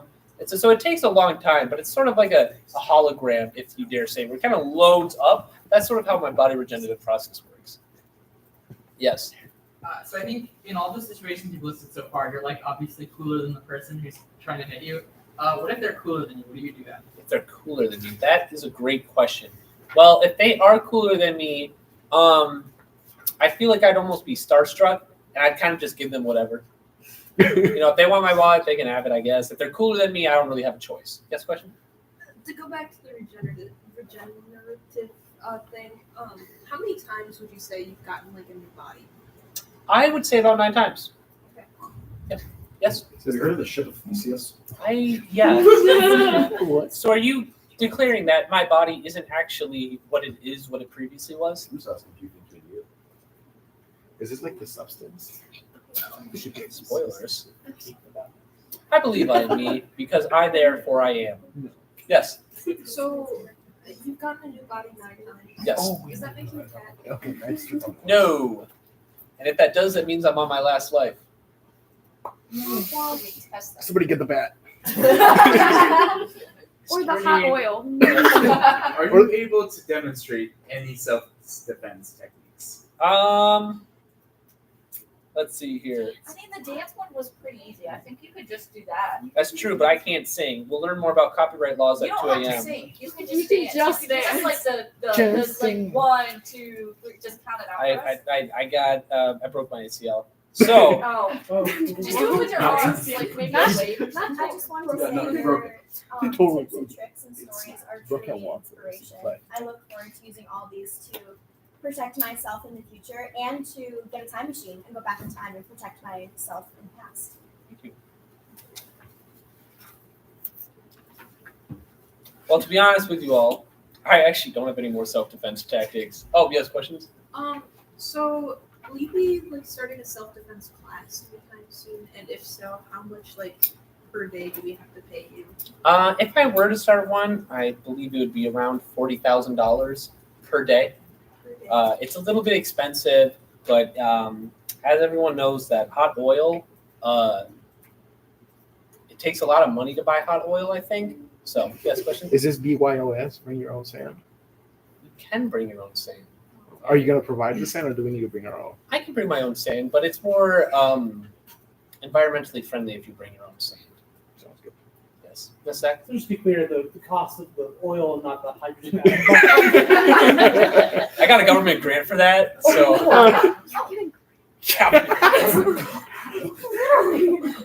Yes. If I provide my own hot oil, does that reduce the cost of the class? No. It's kind of like Apple. I use my own oil that I make at home hot. So, yes. Can cats take this class? Can cats? The ones that actually, do you know what cats say? What? Do you know what cats say? Cats It's a say? simple question. Yeah, what do they say? Meow? Thank you, that's all. A bingo sheet or something? No. Yes. Just a point of clarification, a hydrogen bomb and an atomic bomb are technically two different things. What type are you talking about? I'm talking about hydrogen bomb. Okay. Hydrogen atom bomb. The combination. It's very special. Yeah, we can offer classes anytime soon. We can probably, I believe I remember last time, we can probably host the self-defense classes at Eau Claire, probably within one of the halls, not halls.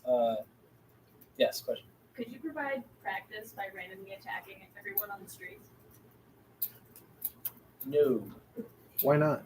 I'm not an attacker. I'm a self. But the best defense is offense. That's not true. That is a lie created by people. Everything you Cobra said Kai is a last half lie? hour is completely disagree. Hey, sand in the eyes is actually viable, I think. So Cobra Kai line. Yes, question, sorry. So you say you're not an attacker yourself.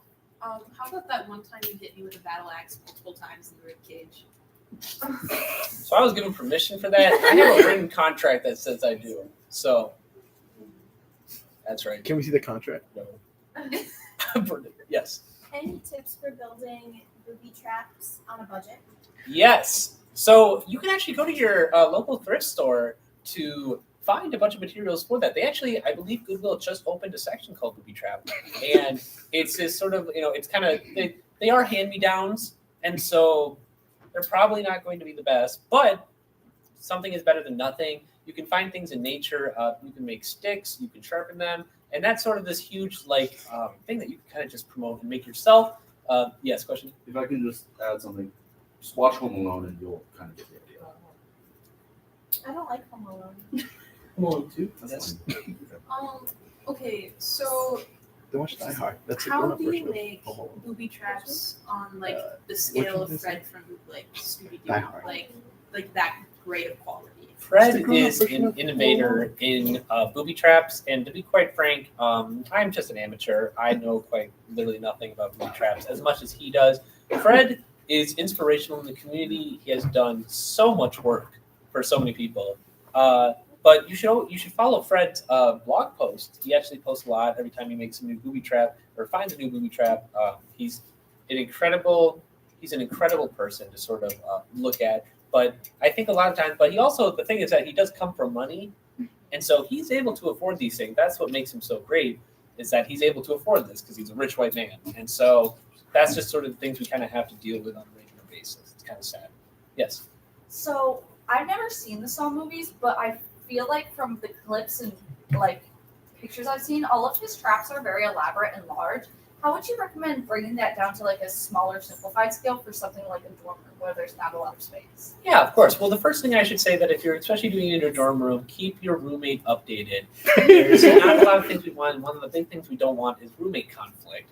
And setting up your own booby traps for these things create a lot of roommate conflict if you don't do it right. And a lot of the time it actually is really good to do it with your roommate to sort of bring together a sort of unity and sort of a good moment between two people, and it sort of helps friendships of roommates.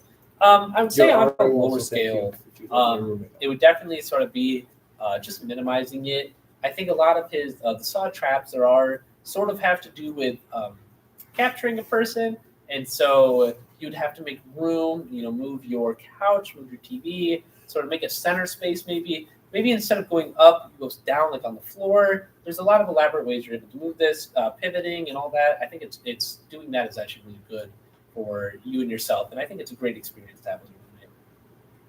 Yes, question. So, I just need some help because I'm currently in the process of making a booby trap, but I only have access to a jar of glitter and a toothpick. What's the most effective way to use those? A single toothpick? A single toothpick. Instead of sand, it's glitter. I like your thinking. So what you could do potentially is make the stick sort of the booby trap, or you make the glitter slippery. All right, put a bunch of glitter. Maybe they trip on it, and so maybe it'll just immobilize them, probably. But I think it's a good strategy to start that out. Or you could often make it so that they actually step on the toothpick, trip, and now they're in a bunch of glitter.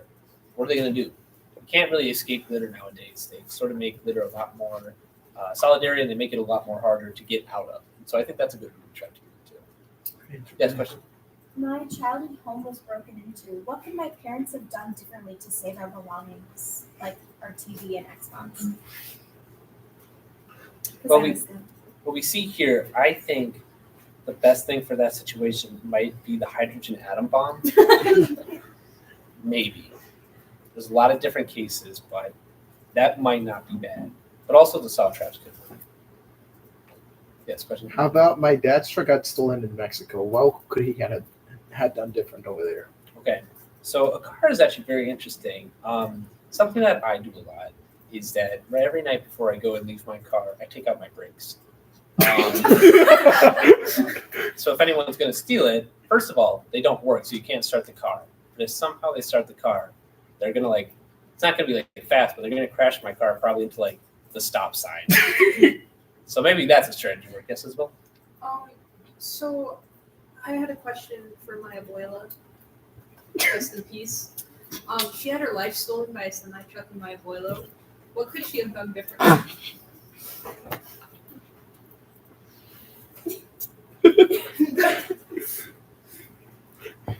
No comment. Rest in peace. Any other comments, questions?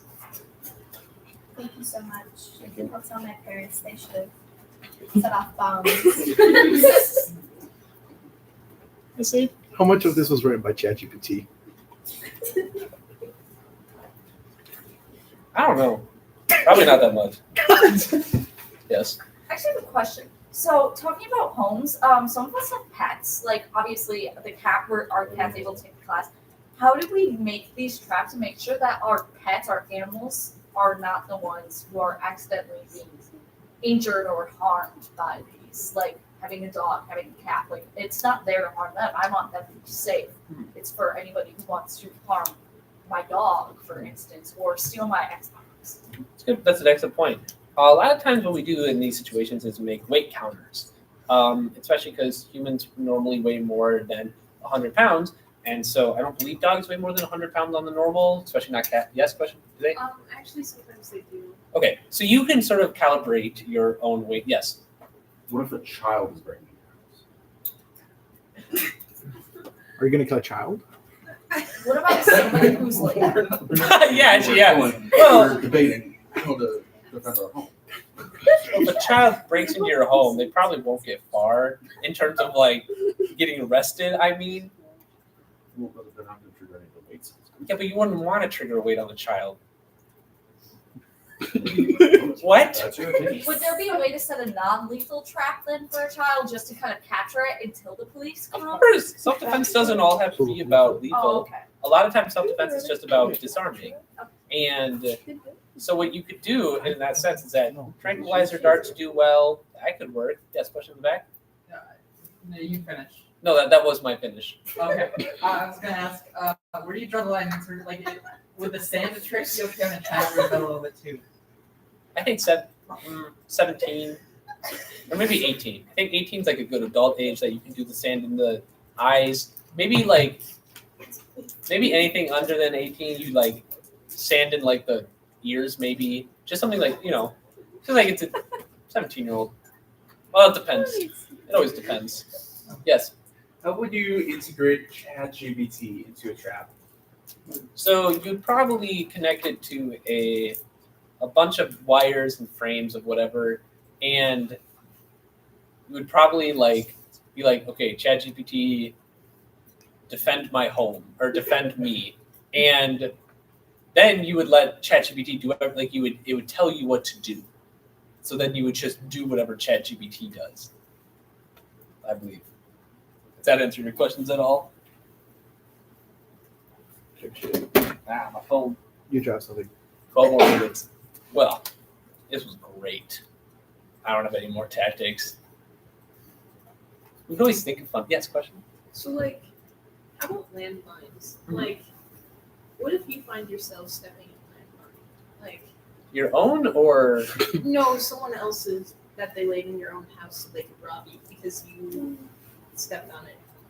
So someone robbed your house and then placed a landmine in there? They just placed the landmine like in front of your front door. Ah, I see. So that once you were dead, they could like break into your house. Got it. How do you do that? Got it. Well, there's a lot of ways. A landmine is kind of like a grenade in which all you have to do is put a pin in it. That's not. And so also, but there's a lot of strategies to getting rid of landmines. You could call for help. You could sort of question. Oh no, You could get a heavy rock to get on it instead. You could do a lot of things, and especially since it's on your porch, you can kind of move it around a little bit. Maybe put a tape on your tape your foot to it, and then walk around. Maybe that's what I would say. Yes, questions? I know you described these strategies to us. What should we do if somebody uses these strategies against us? Well, luckily for you, none of these strategies work. What? So did I just listen to you for an hour for no reason? Well, maybe. Question? Yeah. So what would I do if I were like tied to really big gears inside like a tall clock tower, and there was a villain all along it, and I was going to get like crushed by the gears? What would I do about that? Yeah, so Vaseline is your go-to in this situation. You're probably going to want to get Vaseline everywhere. I know they sell really big boxes nowadays, and so preemptively having that Vaseline on you is probably what's going to help you in this situation. The gears will just slip right through you, and you'll be peachy, fine, and safe. Yes? Where did you learn how to make traps? I didn't. Yes. What if a cave diver comes and attacks you? What would you do then? Well, obviously, for a cave diver, all you really need to do is to make their lungs go a little bit higher. And because obviously they're going to be in a very small cave trying to get you. Luckily, cave divers have no sense of risk. And so they're just going to keep going down and further into a cave called like the Devil's Asshole or something. And so they're going to keep doing that. But they'll mind their own problems. Yes. How would you use traps to take down an evil clone of yourself? That's a great question. Well, if there was an evil clone of me, I'd probably let it win. To be honest, I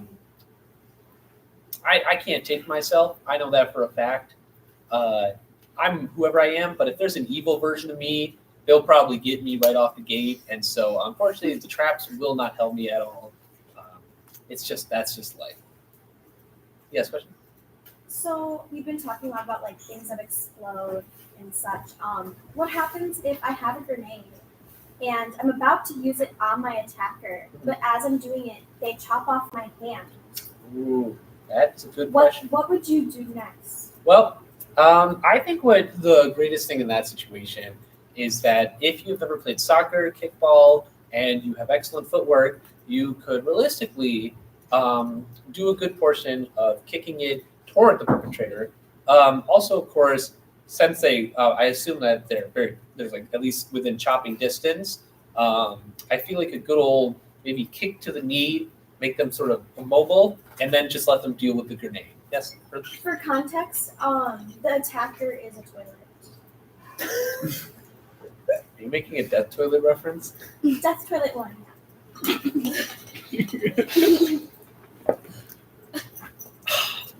You would probably put the grenade with your other hand inside the toilet and then let it explode. Yes, question in the back? Yeah, I was wondering how much is too much when it comes to punching an attacker in the groin? Not enough. That's always. If it's a perpetrator, it's never enough. Until you can't see it anymore. Yes. Have you ever watched the toilet grenade commercial? The what? The toilet grenade commercial. No. Yes. So, I know you're talking about using an atom bomb as self-defense, right? But, like, what if an atom bomb is coming at you? Is that why you have the evil clone? Oh, that's a very good point. Luckily, if my evil clone only has an atom bomb and I have a hydrogen atom bomb, in terms of law of relevancy, I should be able to outdo it, I think. It's sort of like 1 is greater than 2 sort of situation. So I think that's kind of what would happen.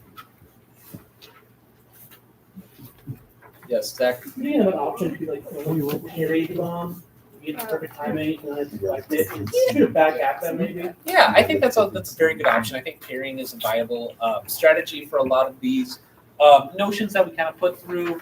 I think it's a good idea, especially in these type of current days. Although the unfortunate thing with parrying is that you have to sort of carry a parry with you. Platypuses don't really get a lot of use nowadays, and so you're going to have to find them in the wild. They wear hats, and they look blue, I think, or aqua colorish.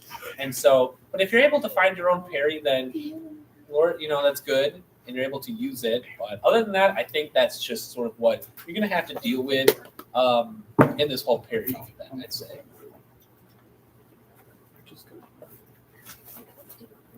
We got about 5 more minutes, I'd say. I think this has been a great topic. I hope none of you use any of these, except maybe sand in the pocket. I feel like that one might, I don't know. How about against you? A what? Use these against you? What? Can I use these tactics against you? You can try. I don't think it would work, yes? Someone who has sand thrown into his face, it does work. It does work? It does. Okay.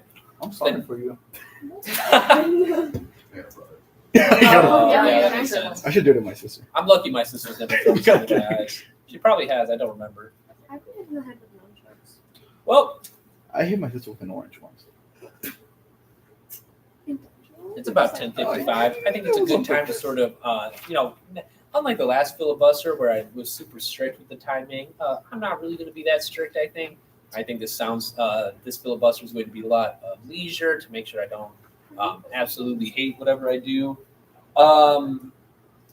And so that's just what it's going to be. I'll give you all an update on what the next event is that since it's 11 p.m., we're going to be talking about the Piston Cup GOAT, who we believe it is. It's going to be me versus the fella in the back over there. We're going to be just debating a few things. I'm going to bring the table back out. I don't know where Isabel is. But we'll probably have to wait till our moderator is here, which is fine. They might be grabbing a soup, I think. I'm not sure. But it's going to be a fun little thing. Once again, never use this self-defense tactic. None of them, well, most of them work. Plus, all of them are way too expensive. But anyway, let's get on that. I'm going to keep filibustering for a little bit. So far, we got a pretty good night going on so far. We got a campfire. We got a small little... Okay, I see what happened. Cool. Fly as hell. But we're going to we have a little campfire to the next of us. We're going to be doing a little bit of debating. It should be the last debate until 1 p.m. tomorrow, I believe, in which will be Ryan with me. But for now, we're just going to be doing this whole tiny little exercise of how, we do a debate. Obviously, this time it's going to be a little bit different because unlike the last time, I'm not going to be trying to rage bait this one because I have an actual opinion and on who I believe is the Piston Cup GOAT instead of just trying to make Ben mad.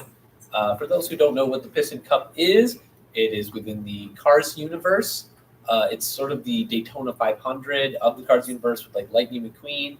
Strip Weathers is who exactly will be arguing against each side. Zach will go into more Strip Weathers. I will go into more Lightning McQueen. And that's sort of just how the what we're going to kind of like get going at, and sort of what the vibe is. Yes, questions? This is just a random question about the Cars universe. Yes. Is racing more like running track to them? No. I'm going to say because yes, that's a question.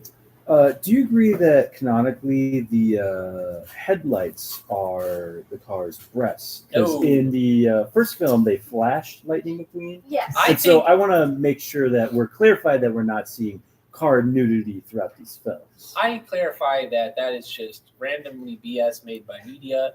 And because here's the thing, everyone's headlights is out. You know, sure, they had theirs out, whatever. Everyone has their headlights out. So technically that what? They only count as flashing when they turn their headlights on. It's not the fact that they are just out, it's the fact that they are turned on. Like there's light shining through True. them. Is it a matter like Also, flip up headlights exist. True. And Yeah, here's the does thing. that The semi truck that was transporting Lightning McQueen had his headlights on to transport in the dark. So is he just flashing everyone? I think that was a difference of car gender there because he's a male car, whereas the two people that do it in the beginning of the film are two female fangirls of Lightning McQueen. We So- never see another female car turn their headlights on. Okay, there's a lot of hands raised. Yes. Would that make so if we were to agree with this theory at least, would that make pop up and down headlight cars Protestants, as you know, they want to reveal themselves before marriage, right? So until they find the car they love, they'll pop their headlights up. Next question. Oh, I just wanted to remind you that absolutely cursed cars theory that we found a couple years ago. I do remember it. Okay, well, it looks about to be 10:49. Let's get ready for the debate. 10:49. 59. Yes, it's correct. Oh, there's a table. Oh, wow. Oh, wow. Oh, I wow. wasn't That's straight. Oh, I get Thank you so much. table. Wow. This is so welcome here. That's good. Good to see you again. Good to see you again. Wait, post the camera.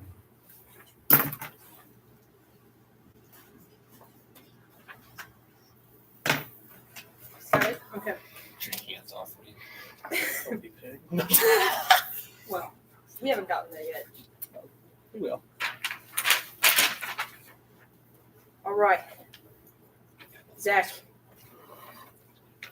That's my name. Hello. are you ready? As I will ever be. You have 1 minute to introduce your side of this debate. Go. Partner caught me off guard. Hello there, my name is Zach. I'll be talking about Strip Weathers today. The undeniable truth that Strip the King Weathers is the undisputed greatest of all time at the Piston Cup. Now, some might say the flashy drama queen known as Lightning McQueen. Yes, the queen is fast, but speed alone does not make a legend. It's a combination of grit, longevity, and the extra something. Something that McQueen still has to prove. So sit tight, folks, as I take you through the thrilling, tire-squealing journey of why Strip the King Weathers reigns supreme of the Piston Cup. All right. Camden, you now have 1 minute to introduce your side of this debate. Good evening, everyone. I will be discussing the argument that Lightning McQueen is, in fact, the GOAT of the Piston Cups. He has been through a lot. He has done a lot. But unlike Strip Weathers' long and dreadful tenure of 36 years, Lightning McQueen was able to achieve the same amount of Piston Cups in just 12 short years. Much better than him. And what I'm going to be arguing today is that Lightning McQueen is not only the better racer, he is the better person, and he's had all of the expert guides throughout the time. And Strip Weathers is quite literally not, I wouldn't say he's one of the worst, but he isn't the best. There isn't a discussion. I think we're both very good. Lightning McQueen, though, I will argue, is the undisputed GOAT. I don't believe that Zach knows what he's talking about. All right, Camden, Yep. you have 4 minutes to state your case. Go. So, Lightning McQueen, as we all know, is quite literally the main character of the Cars movies. There's a reason why we focus on him and not Strip Weathers. And to be quite frank, it's pretty obvious. Lightning McQueen grew, okay? I will admit if Zach ever does say that, Lightning McQueen was a little bit egotistical in the beginning. He grew as a person. He grew into someone strong. He grew into someone brave. And he grew into someone who could win races, okay? That's one of the things. we get this all the time, and that Lightning McQueen was able to do exactly what he wanted, and he was able to do it efficiently. He was able to do it effectively, and to be quite frank, he was even able to be a good mentor, because something that Zach might say is that and I'll tell you this actually right now, is that Strip Weathers had inspiration. Do you want to know who his inspiration was? Doc Hudson. Guess who Doc Hudson was the crew chief of? Lightning McQueen. Lightning McQueen literally had one of the greatest racers of all time as his mentor. And with that, not only did Lightning McQueen was able to achieve this amazing feat of 7 Piston Cup wins in just 12 years, with just 12 years under his belt, he was able to get a higher percentage of wins per race than the King.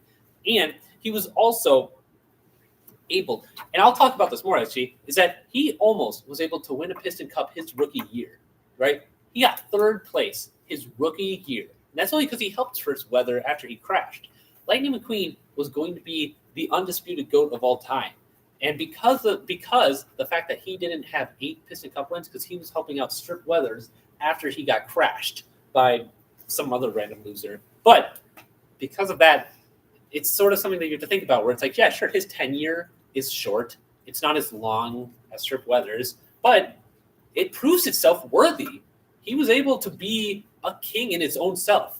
Dare I say Kerchow, because this is a legend in the making. One of the greatest of all time.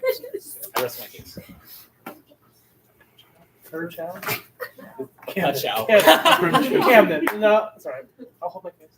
Zach, you now have 4 minutes to state your case. Kerchow? Cool. Okay. Now let's talk about those 7 Piston Cup wins. That's right. 7, not 1, not 2, but 7 titles over a legendary career over 3 decades. Strip didn't just show up, he showed out consistently over time. He wasn't good, he was dominant. He had 200 wins. McQueen has 93. Double that. No, okay. He didn't just win titles. He had an era of success so deep that McQueen learned everything from him. The King is the gold standard of racing, of sportsmanship, and of overall class. And McQueen is nearly a footnote in comparison to Strip Weathers.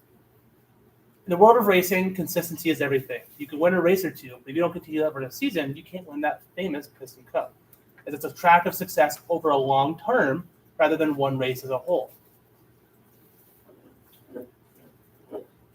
Strip Weathers aged like fine wine. As he grew up, as he got older, he got better, he got faster. He started off kind of slow, but ever since then, he only was dominant since then. McQueen, yes, he was a hot rookie on the scene. First year, 3rd place, very impressive. I'm not taking that away from him. But you see how quickly the shine fades when you're grinding it out season after season? 12 years later, he's done. He has to hang up the tires. I have to coach Cruz Ramirez in Cars 3. Yeah. He has to hang it up. He stays on too long. He falls off. Jackson Storm overtakes him real fast. He gets embarrassed.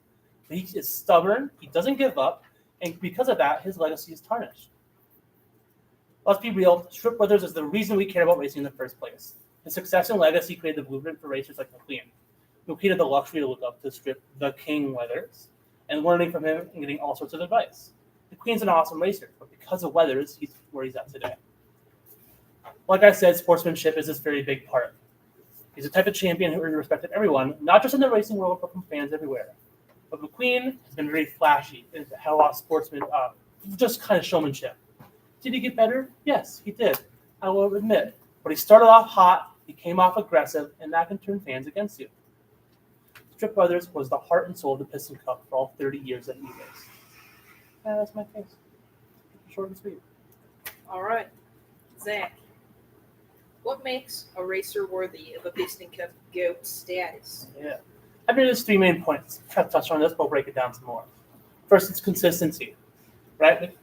Strip Weathers had 30 years, 200 wins. It was consistent throughout, and because of that, you see the results. You see the accolades. True greatness isn't about a single victory or even a few. A GOAT, the greatest of all time, is someone who proves they can win year after year through adversity, injury, and change. And that's why Strip stands above the best. Second, you have skill and dedication. It's not just natural talent. It's not just coming up the gate and flying out. It's having that work ethic to back it up. He wasn't just born fast. but he was focused, determined, and a craftsman of his sport. McQueen had some flash, but he had that focus. He had the lack of focus. Ended up getting third in that first year. Obviously, the infamous tie of the second to last race of that season, in 05. They all tie at the end. A little bit more focus from McQueen. Would have got that. And lastly, a lasting legacy. That's the biggest part. Greatest of all time. How do you judge all time? The legacy throughout. It's not just about racing, but being remembered. McQueen has had a quick rise and pretty storied career in the 12 years he raced. But Strip Weathers spread that out over 30 years, 3 decades. That's a lot of presidents. Honestly, probably too many. Strip Weathers didn't just race, he changed the sport as we know it. That's it. How do you? Camden, you have 3 minutes for a rebuttal. I think Zach is absolutely correct when we say that it's something that's interesting. It's that longevity is definitely an interesting way to sort of say the GOAT status and consistency. Now, the only thing is that when you think of consistency in terms of Strip Weathers, yeah, he was able to race a long time. That doesn't mean he is the greatest of all time. You could be in a field for 40, 50 years, yet someone who's in there for only 5 can still do better than you because they are better than you. Now, we think about, you say that Lightning McQueen has tarnished his brand because he didn't quit when he did, and now he's mentoring crews.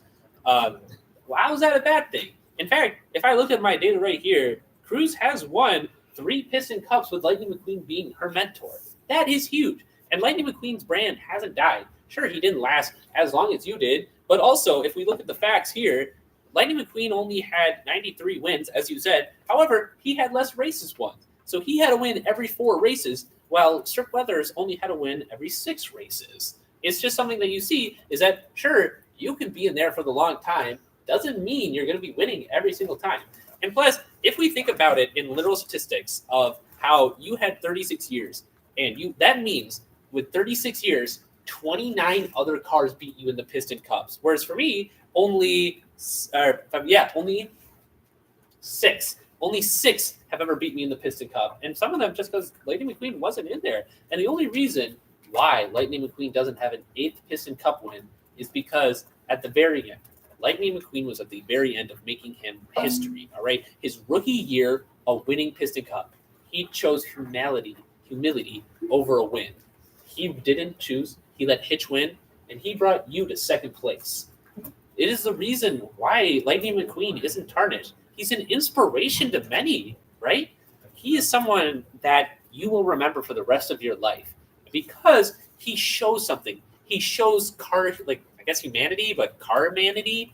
He shows something that other cars don't have. He shows that there's no greed in his heart. He understands that winning does come at a price, but he also understands that the importance and harmfulness of Strip Weathers' last race, he should have done something. He didn't want Strip Weathers to get last place, and because of that, Lightning McQueen deserves the GOAT status, because that is what's important, is the carmanity inside of it.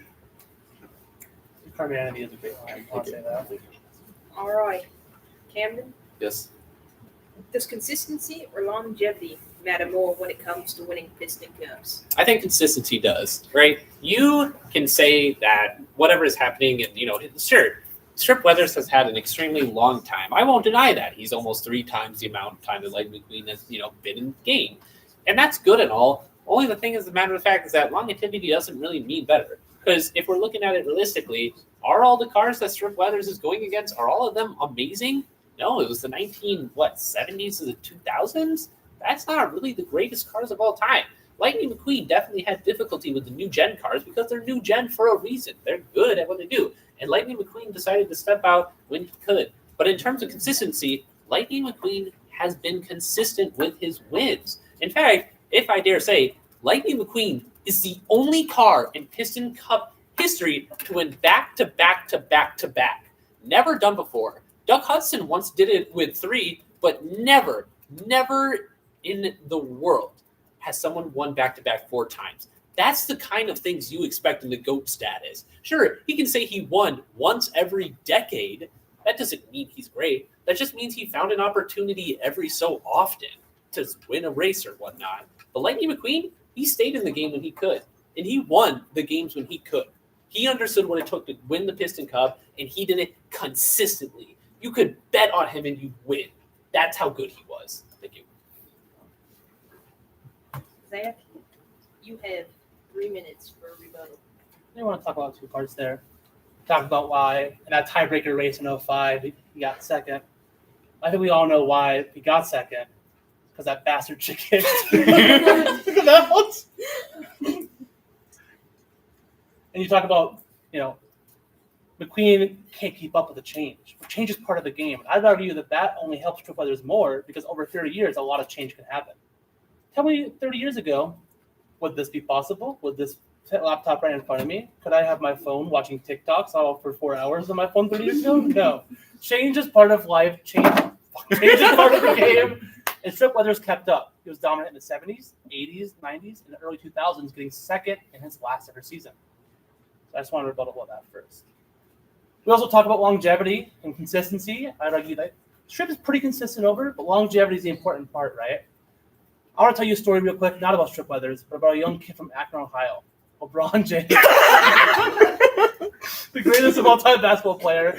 Rob has a conversation about Jordan being LeBron. Yes, Jordan was great. He has 6 championships, but really he had like a 10-year career. And then in the middle of that, there's also Space Jam, so that's something as well. LeBron, 20 years of dominance. 2003 to 2025, he's still putting up points. He probably has 3 Hall of Fame careers in there. Just like Strip Weathers, a long term of consistent success versus a flash of 10 years of greatness. But over the all-time, their career, my GOAT, Strip Weathers, the king, LeBron, the king, my glorious sunshine, James. And I rest my case. All right, thank you very much. Before we get moving, if you haven't signed in, please scan the QR code. Chancey Jim could do it, so you can too. Yeah, she Yes, checked she it. did. Shout out Chancey Jim. R.I.P. too, but That's not dead. Not yet. Not yet. Oh, way to go. Anyways, Zach, what's more important than winning a Piston Cup, the racer or the team? I think it's really hard to pick one, right? I think we look at this and we go the racer, the team. It's pretty tough, but it is a solo sport. Your team is a great support to you, but you are the one making those final decisions. You're the one around the track. You're the one doing it. I think it's hard to admit that anybody gets success by only being by themselves. But I do want to point out that Strip was successful with a great team with Dynaco, obviously legacy there, but also with Jen's Diner in 1970s. 2 championships, not 1, not 2. We're one of Jen's Diner, just a random diner in the middle of the country. I actually don't really see that place because it's actually gone. Jen's Diner doesn't exist anymore. So, is a team important? Yes, but I mean, if we're talking about team, I would believe that McQueen got carried by his team. Did you see Guido? Did you see how fast he did that pit stop? I mean, truly, that is an advantage that you have to acknowledge. McQueen had that pit crew, and he's off. Chick Hicks's team, mustache, off on the ground. And that's an important part. McQueen was helped by his team so much that you have to give them more credit than you can allow. Strip Weathers, dominant by himself with a strong team and with a weak team. All right, Camden, you have 3 minutes for a rebuttal. So that makes a good point too. That you mentioned Guido. Guido is probably one of McQueen's. He's the only pity replacing 5 others that were previously there. And quite frankly, I'll say this: to that original question is that I do have to agree with Zach Zorb that it is both. Whereas he kind of goes off with an idea that Strip Weathers is good with a good and bad team. I say that it's basically 50-50 between McQueen and his crew because McQueen understands. McQueen understands that his crew is what they need. And you know what the basic thought process of it is? Trust. Trust is how McQueen is able to keep such a good crew. After McQueen after McQueen got 3rd place at his 05 Piston Cup game, he was actually offered to go to Dynaco because they were like, well, Strip Weathers is leaving. Let's replace him. And you know what McQueen said? He said no. He was trust. He did loyal. He stood with his team. He stood with his people. That's what it means to have a good relationship.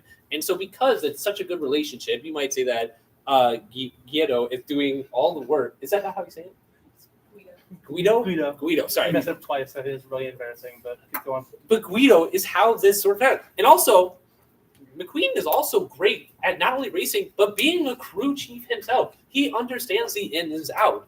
And so McQueen is also known as good at being a driver and a crew chief because he was able to get crews 3 championships and always within the top 5 of every Piston Cup within ever since McQueen retired. I rest my case. All right, thank you. Camden, you now have 2 minutes to reconcile a fond memory of your opponent. Zach, I remember our freshman year very fondly because we were on the same wing with each other, and you were one of my first friends, and it truly meant a lot of me that we were on hall council together because it was something that I always liked going to because we had a good time, and you always had a way of making me laugh. And we shouldn't have been laughing in our hall council meeting, but you always knew how to do it to me. And after we'd walk back and we'd joke for a while. I've always had good memories of us staying near the kind of doorway so that we didn't have to walk all the way to our dorms and say goodbye to each other. And it was always fun because you'd always make me laugh so hard that sometimes I would just go on the floor holding my stomach. And something that I don't think about often, but I think about whenever I see you because you are truly an inspiration to my comedy. And I take a lot of credit and I take a lot of trying to think of that word, but I take a lot of appreciation being your friend and being able to have these memories of you where really I just love laughing with you and sort of everything that comes within it, especially before Hall Council as well, is that we'd be on the laptops and computers joking, looking up stuff. And there were just a lot of fun times that I've had with you and sort of our preparation for Hall Council that I'm really glad I was able to spend my time with you. I think it brought a good sort of hostility toward, not hostility, but a warm and familiarity toward Towers and college in general. That's all. That mushy stuff really brings a tear to this old man's eye. Anyways, Zach, you now have 2 minutes to make up a memory to make your opponent look bad. You're a bitch.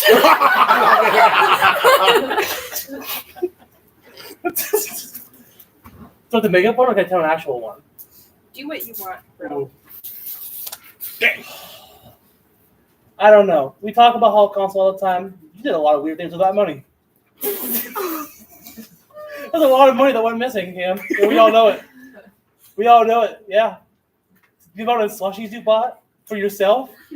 Yeah. The amount of gallons of milk that were bought using Hall Council funds, allegedly. It's crazy. And you every time hey, we should look. Here's the card. I can go run and do it right now. I kept saying, Cam, let's be a better person. Let's not do this. And you kept saying, no, let's waste the school's money. And it's crazy because I think now, as an RA, you would look at that and go, well, what's he doing over there? Maybe get some tighter info on what he's really trying to get over there at Oak Ridge. And I just hope you know that I'm watching you.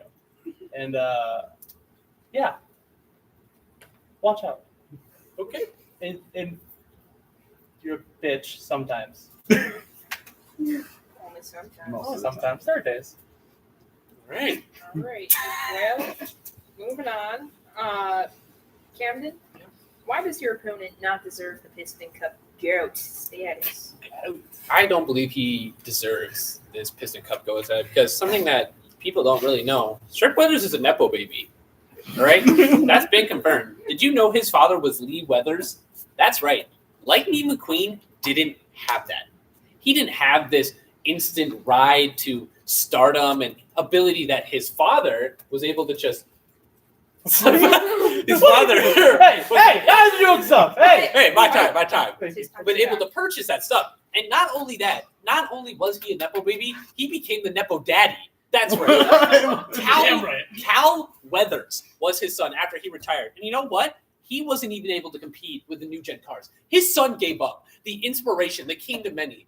His own son gave up. You know who did it? The motherfucking GOAT, Lightning McQueen. That's who didn't give up. He at least tried. He at least tried to do something. He did nothing. The Weathers families is tarnished and full of corrupt immoral people that, quite frankly, he was good at his job. He was not good enough to be the GOAT. You've had this handed to you. Lightning McQueen has not handed it to you. Your son, the person you mentored, was not able to do that. So not only am I what?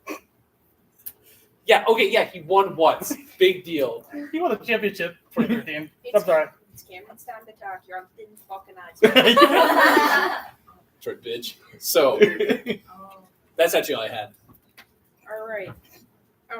This is awkward. Speak your truth. Zach, you have a 3-minute rebuttal time. 2013, Cal Weathers won. That's his son, but I just want to bring that up. He said he did success. He did. He did.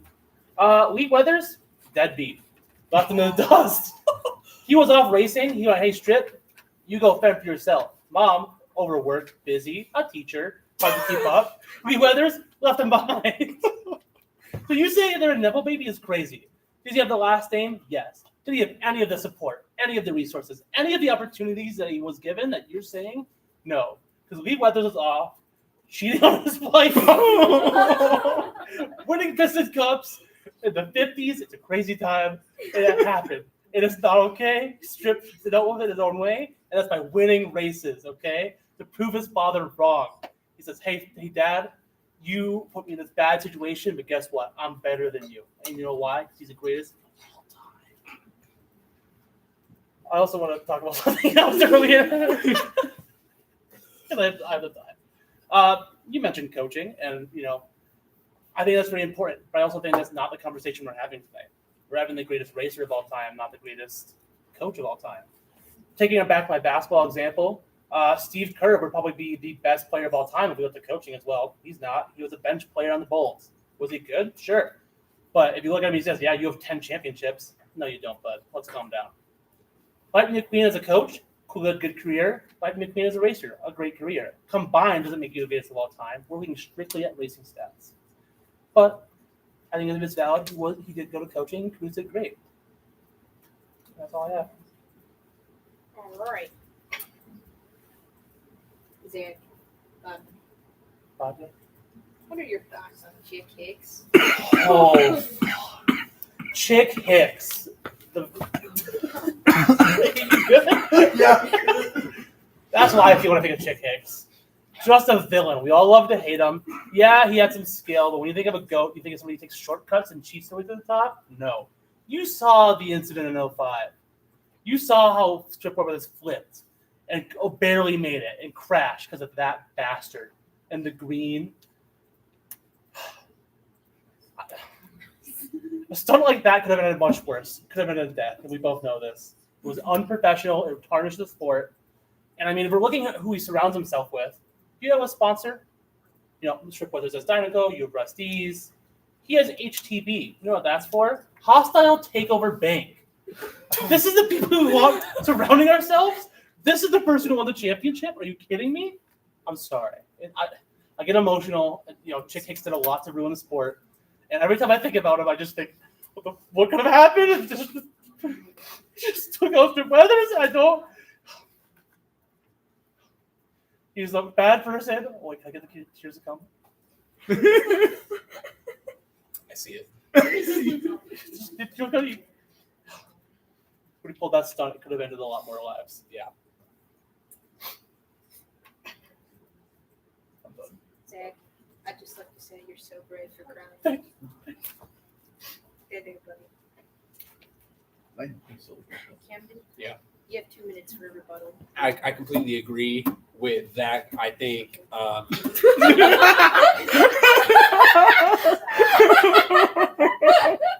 look at the recording later to see what you did. I completely agree with Zach. I think he's a monster to be in fact.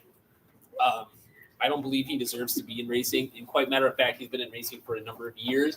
I believe he should have been disqualified years ago. I remember looking at him as his rookie year, and I saw him his rookie year, and I knew for a fact he was going to be trouble. Right? That mustache, it was barely grown, but I knew he was going to do something worse. And to be quite frank, I'm just glad that sure he could have won. He won a Piston Cup, whatever. I'm going to piss in that cup because quite frankly, he doesn't deserve anything. Strip Weathers, he was so almost hurt. He was hurt, actually, let me rephrase. He almost died. He almost died. You see 17 flips 17 flips. You don't get that anywhere, and you shouldn't get that anywhere. Racing used to be a dignified sport, but now we have this type of stuff. There's a reason why he was banned. I hear he's like doing crimes now or something. That's how much we don't like him. I'm okay with spreading rumors about him because honestly, who cares about him? Nobody cheered for him. If you remember at the end of Cars 1, nobody smiled for him. I don't even think anyone took a photo. You know who they did take photos with? The goats, all right? Us. Obviously, there's only one goat, but still. LeBron. Sure. But he's a terrible human. I think he should just go away. Or not human. He's a terrible car. I think he needs to get out of here. It's my time. All right. You're Southern Think now? about it. What can I say? It's infectious.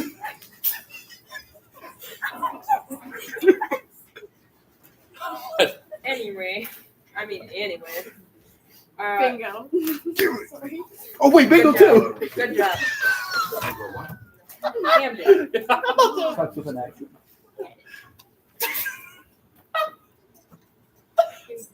No, we're going for blackout. Get it together, partner. Camden? Yep.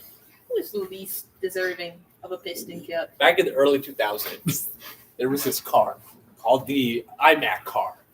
Now, let me tell you, when I hate the doctors, I actually just mean I hate apples. And so the iMac car was this thing that came in a few years before Lightning McQueen came in his rookie season of 2005. And to be honest with you, they say it's new gen. It wasn't. It was just slightly faster than everyone else. I actually personally think Apple hired off several people in the cars community and definitely the board of directors in order to make this iMac car sort of go where it needed to go. It won a Piston Cup, but I'll be honest with you, it doesn't deserve it one bit. I know 100 other people, I know a dozen other people who got one win of a Piston Cup. And you know what? They did good for their time. You know, it's okay if they win one, you know, and it's okay if you win two. But he doesn't deserve one. To be quite in fact, I honestly wish they would take him away. Unfortunately, they did put him in the Hall of Fame not too long ago for some reason because they always put people who win in the Piston Cup because apparently it's the best thing in the world. It's disgraceful. To be honest with you, it's absolutely disgraceful. Corporate companies should not have a place in the Piston Cup. Seriously. Like, they don't, like, could you imagine if Octane went into the Piston Cup? An oil company. Could you imagine that? Rich people.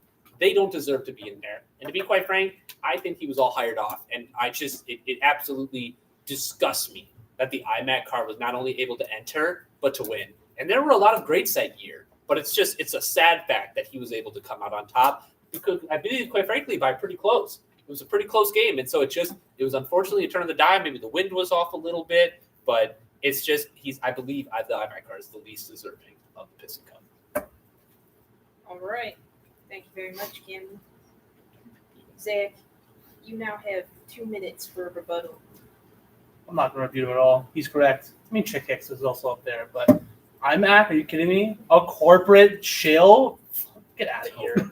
You can sponsor a car, right? You can be a company, but when you take someone's individual traits, their carmanity outside of them, and turn them into a shell of a car to become a selling part for a overpriced computer, I mean, come on. What happened to the love of the game? The Piston Cup? This has a long storied history, and you're putting in to sell some overpriced computers? If anybody here has ever seen an episode of Community where they talk about Subway, where they sell off his individual rights and turn him into his name is just Subway, that's horrible. All of his personal traits, everything about him is gone. His name is Subway. And this car, his name is iMac. Where the heck have you seen an iMac in the last 15 years? It's a disgrace to the game. It ruined the legacy of that year. And honestly, eat the rich. Preach. Yeah, thank you very much, Zach, for your answer.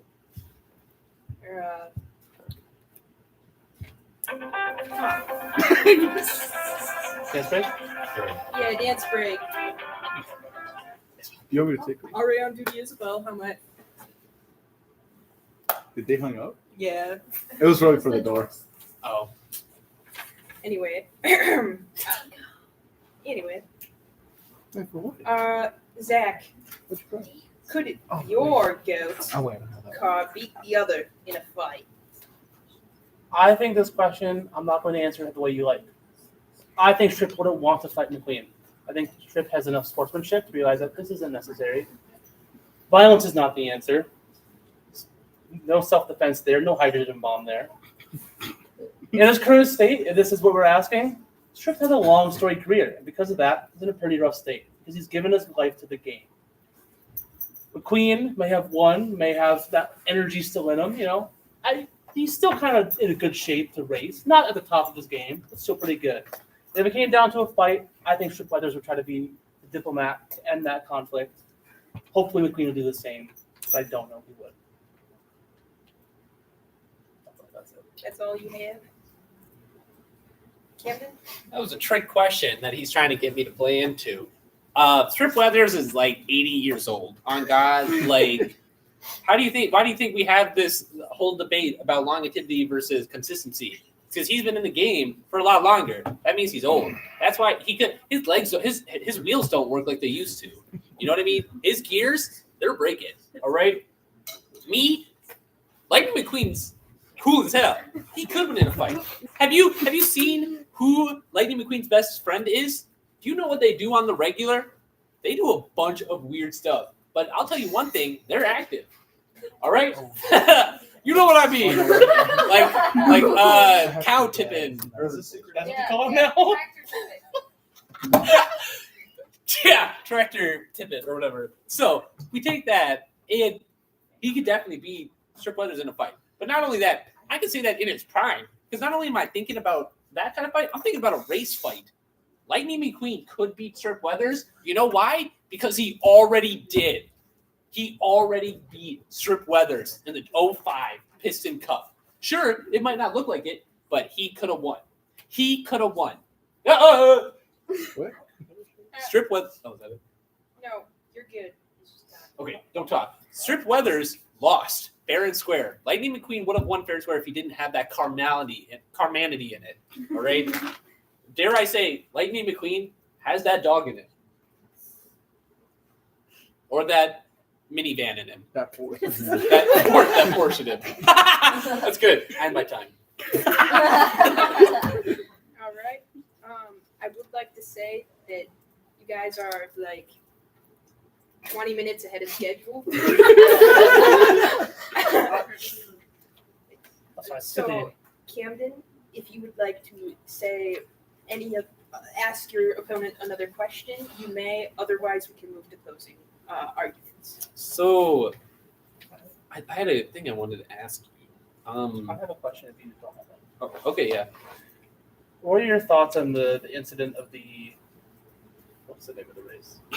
That global race. There's a lot of deaths in that race. There were agents at play that blew up. You know how horrifying that is? First of all, collaboration with somebody who happens to be a spy is a little weird. Finnick Missile? Thank you. There's so many incidents there where cars blow up. You ever think about how just horrifying that is? That you can just walking around, just boom. That's. Can we get 5 big booms from the audience? Boom! Boom! Boom! Boom! Boom! Vibrations. I have booze.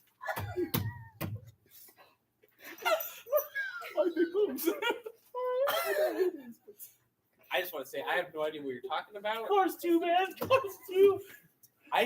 But Lightning McQueen is not associated with spies. And if he was, it wouldn't be named public. His best friend stopped the whole thing. He stopped the bomb. Yeah. Not in the public eyes. It was like next to the Queen, dog. The Queen of England. Anyway, This is meant for myself. I just want to say, I think, yeah, it's a terrifying world we live in. Like if your blood just blew up. That's what it was. Is there even a question? You're just saying things. I'm just saying it's really scary. I think you're just saying things that don't actually matter. And obviously to deter the argument from coming to the self that you just can't comprehend the fact that Strip Weathers isn't the GOAT. I feel like you almost have this sort of connection with Strip Weathers, considering how old you are yourself. And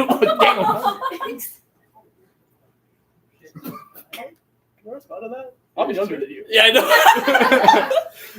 But anyway, like my previous comment, do you ever think that you've gone past your prime like Strip Leathers?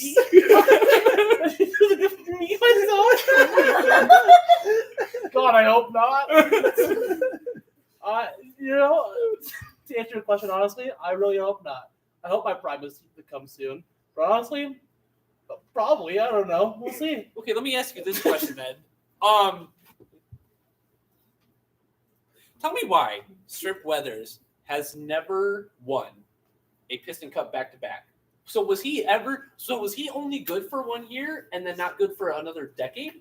Is that how he just didn't feel like it? He doesn't feel like it. He wanted that longevity. Really? Yeah. You hearing this? I'm gonna tell you something right now. You want to know everyone who's ever won back to back? Doug Hodson, Lee Cunningham, Spider Dangerford, Thomas Tyerson, Craig Schiff-Wright. He did it twice. Daryl Cartrip and Cruz Ramirez. All right, those are the people who were able to win twice in a row. This guy, Strip Weathers here, wasn't ever able to win twice in a row. Now he might tell you that's because he didn't want to. That's a lie. Could you imagine LeBron James if he only did good every decade? What? Also, your comment about group sports with the guy from the Bulls is a terrible argument because you cannot compare group sports to a solo game. That driver is doing what a driver can. There's no extra support on the back. Besides the crew, Lightning McQueen is not a bench warmer, okay? In fact, he is the bench breaker, okay? That's not a good thing. So I ask you, what question is the debate? So I ask you this. Why is this a matter of fact? Why does this happen? Why do you try to tarnish his Lightning McQueen names when Strip Weathers isn't really that good? He wins every so often. Isn't really that good? Yeah. You want to stand on that? Yeah. I have twice your wins, bud. Twice my wins. Oh, that's so funny you say that. I have divide 3 times your races. I don't do math. I actually do math. Bad numbers, no. 93 wins, 4 wins per race. Him, he only has 200 wins. Win every 6 races. You have the time. I didn't. I still had a better rate than you did. Counterpoint. Wait.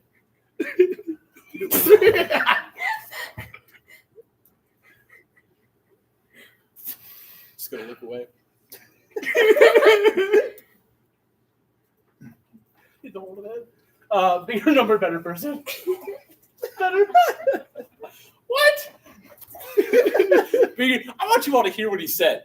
Bigger person. No, bigger number, better person. Bigger number, better person. All right. Bigger number, better person. Yep, and I stand by that. What? So you got more money, you're better. You got more wins, you're better. We're the same amount of championships. We can check on that. We're the same person there. I got more wins though. I don't. Strip Weathers does. My king. Wow. That's a shitty argument, you know? First of all, it's personal. So. Oh, personal. There's so many examples that I could give you that doesn't work. My crew's better than you, and I only have 1 crew member. And he's better than your entire squad. Does bigger numbers mean better people? No. No. I say Guido's a go. Can I change my argument? I think if we're looking at the greatest of all time in the Piston Cup, Guido carried that team on his back. McQueen, great racer. Guido, my king. Actually, Strip Weather is pretty good. Guido, look at that man. Ferrari. Dude, curveball, huh?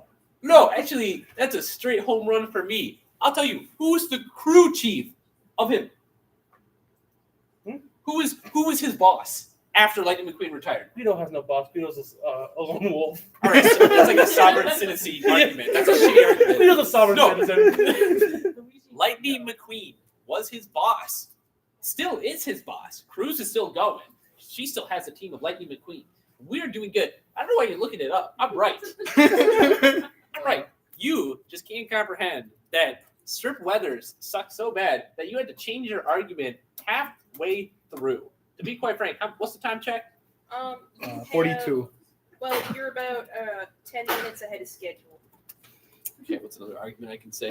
I think you just don't understand cars like I do. You see, Zach, you think you're so intelligent in cars. Well, did you know that a car has 4 wheels? No. I stand corrected. You got a question? We're trying to debate the greatest of all time, and he wants to say a forklift is the greatest of all time. Yeah. Yeah. There's a question. Debaters, Yes. are you willing to take an audience question? Sure. I would love to, actually. I'd love to talk to the people. All right. I saw Amity first. Can I ask you to consider, Lightning McQueen idolized the king for many years before entering his racing career. Can I ask you to consider how might his racing successes have stacked up if he didn't have extensive knowledge of how the king raced? Well, that's a great question. Here's the argument that I say this, is that everyone has extensive knowledge on the king. And so theoretically, Lightning McQueen not only was better than the king, but also beat everyone else who was going against Trip Weathers. And I like how you say inspiration, because to further point of mine, like I said earlier, my point is that Trip Weathers' inspiration was Doc Hudson, who was the crew chief of Lightning McQueen until he died in 2009. Rip.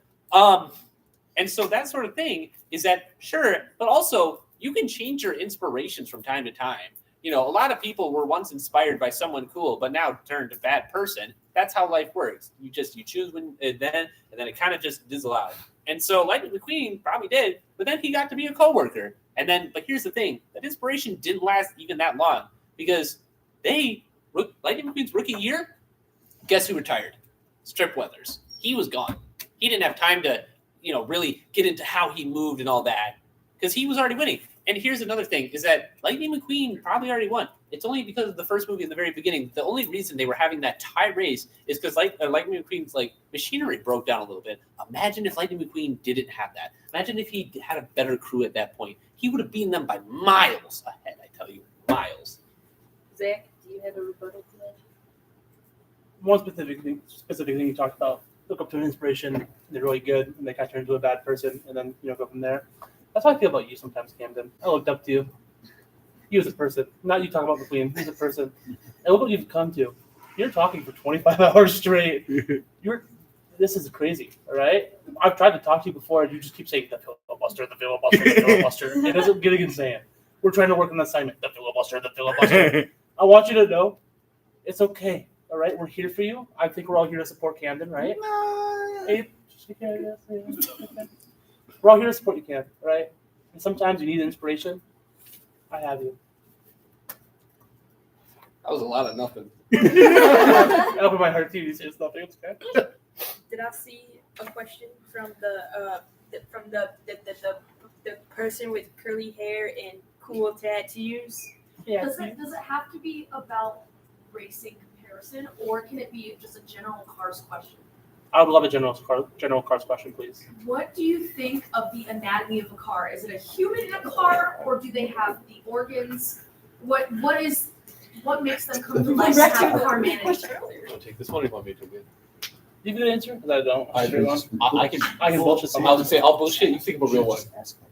Okay, so the anatomy of a cars is so you have to look at the nerves first. I think that's what's really important. And so a car's anatomy mostly considers about 95% of the whole body as a nerve center, because obviously cars are really sensitive and you sort of need those nerves to help.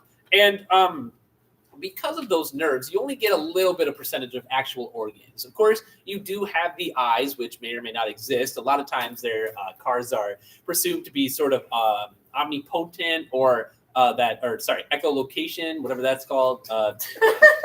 Is that called something?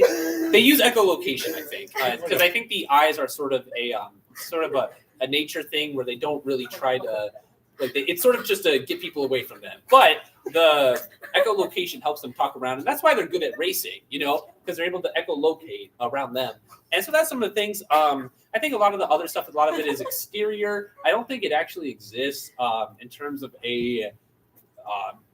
as a whole. I think a lot of the stuff are kind of just made up because, obviously, the exterior it's all just aesthetic. But what's really happening on the inside are a bunch of nerves and assortments of random organs that don't really come together. Because essentially what you'd be thinking is, why do people drink oil if oil is their blood? And so when you think about that sort of whole section, it's sort of like, well, are they cannibalistic or is that just a body function? So it really matters, what if their oil is just their water to them? But then also, why are they putting in, like, why would they drink it through their mouths? Because they have mouths. So what's up with that? Oh, yeah? What the hell are you saying? Do you want a fun fact? There's official concept that it's nasty, bro. That's insane. Yes. Okay, you can go. Show it to the fan. It shows cars in Mater, and they have both. They have both internal organs, like a brain and a stomach and a tongue, and also an engine. I don't know how that correlates. I'm no doctor, mechanic, mechanic, you may say. But that's it. I mean, I let images speak louder than words. Do you have a follow-up? Is that what you're asking? The thing is, there's another image where there's a human inside. The homunculus theory. There's homunculus theory. I stick to source.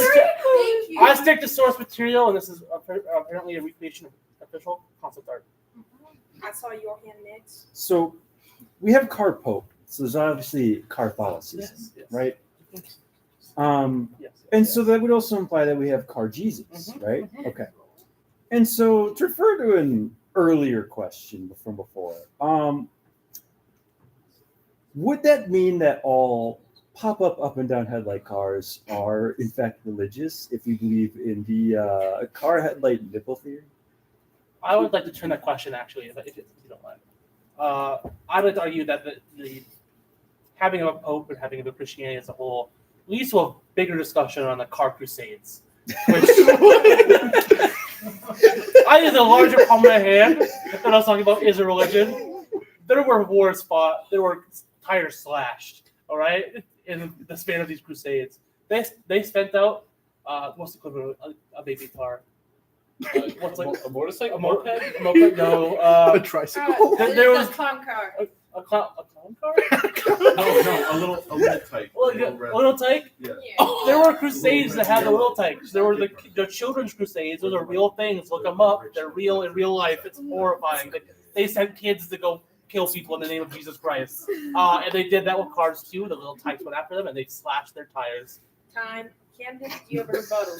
What? Are you rebuttaling? I thought we were working together here. I don't know. There was a rebuttal. I like the idea of us working together here. I don't even know whether to agree with Zach or to not make a comment because I'm not sure what we were just debating about the ghost status and we got into this is a car crusade. How does that exist? Where did we go wrong? I know where we went wrong. It's in fact 5 minutes ago. I like this discussion more. I'm gonna get that. My time. All right. Yes, you in the red jacket. How do you envision the crucifixion of cars? So you know how like when you go to an auto shop, they kind of like lift your car up. That's how I imagine it. So that's how they did the, like. You know how when you get an oil change, that's how they got the blood. All right, your turn, Zach. I agree. We are at time. Camden, you have 2 minutes for your closing argument. Finally. So I hope my argument today has brought a lot of things forward. And more and foremost, I want to say this, is that although Strip Weathers was called the king, and he definitely was good, he just doesn't deserve the ghost status because Lightning McQueen was able to do what he wanted to do in 36 years in just 12 years. He was able to do that, including his rookie year. He was able to get a back-to-back. Never seen before. Closest was Doc Hudson, who mentored him. And not only that, he later became a crew chief, getting Cruz Ramirez in 2017 to win, and Moron to win 3 championships and to always get within the top 5 of every Piston Cup since. Lightning McQueen, he might say that there are more races he's won. Yeah, because he's been there for longer, okay? A person who's older is going to have a little bit more experience. Doesn't mean he's better, okay? I'm pretty sure I can teach better than some of my teachers. That's just how it works. And that's the sort of thing that he would have won. Lightning McQueen would have won 8 Piston Cups if it weren't for the fact of his carmanity, to help Strip Weathers get in second place in the 05 crash. Fuck Hitch. So, Chick Hicks. what I'm saying basically, Lightning McQueen did what he had to do. He did it until he could last, until New Gen's car came. But he was honestly the GOAT because he was able to do what no one else could do. And I rest my case. Thank you very much, Camden. Zach, you now have 2 minutes for your closing argument. While McQueen struggled with change, Strip embraced it. 30 years. Times change, different car mechanics, growth as a human. That's right, it's a car. Oh, I messed it up. Through about 30 years, starting at Jen's Diner, small mom and pop shop, where he took it to not one, but 2 championships, and then forming a legacy of Dynaco over the next 25. Strip Weathers adapted to change, and he overcame it. Strip Weathers is the greatest of all time because not only is he an inspiration to all, it's an inspiration to me. He took on challenges, he became a better car, and overall, inspired others to do good as well. And whether that's Lightning McQueen taking that step to help out Cruz Ramirez, or it's literally every fan saying, F you, Chick Hicks, you're a horrible piece of crap. I think at the end of the day, we can both agree, fuck Chick Hicks, fuck behind my car. I'm done. Well, thank you both very much for your debate tonight. It was civil, it was nice, good, clean, fun. Now, could you please shake hands and pose for the camera? Pretend like you like each other. Oh, we have a question. Yes. Can we vote on who we think was more convincing Yeah. in their argument? All right. Who thinks Camden was more convincing? All of 3 people. That's not down. Oh. 3 people? 4 people. I can't count. I'm sorry. It's been 26 years since I've been in school. All right, hands down. Oh, you already put them down. Lightning McQueen, my bad. What? Add 1 more vote to Lightning McQueen. 5 votes for Lightning McQueen. 1 whole hand. Put your hands down. Now, who thinks Zach and what was it? Strip the King Weathers. Strip the King Weathers was more convincing? Just hold up. 1, Ooh, it's hot. 2, Lower your hand. Lower your hand. 4, 5, 6, 7. Wait, I can't count. Raise your hand. What's going Keep on? your guys? hands Follow up, the people. crowd without my own opinion. 1, 2, 4. Tell me one point he made. I'm scared. 6, He entertained 7. Catholicism that wins. 7 votes for Carthel. I mean,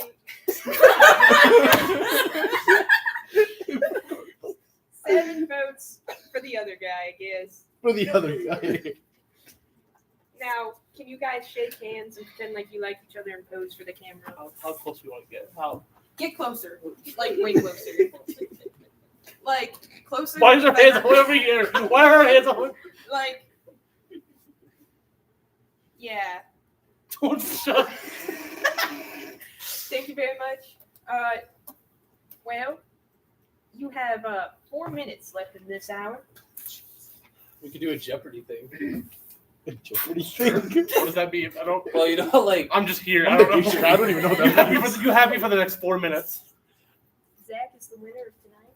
Good job. why do we really do this? Ah, whatever. Does he win something? No, he wins. What? There's something to win? I just did this for what? Because we're getting paid. You guys are- Whose are those? no idea. They were that one For the camera at home. There's donuts. I've been donuts there for 5 hours. I didn't win Yeah, that. someone could probably set them down and just left them there. So I don't really. They're saving a seat. Zach, you actually won a B on our geography exam. No, I did not. I'm going to fail that class. On the next one. Oh. Well, Good this job. was truly a wonderful thing, Zach. Thank you for showing up. I greatly appreciate your presence here. I'm glad you did your research. It was an honor arguing with you. I hope we'll do it again in our private lives. We will. Yeah. And that's all.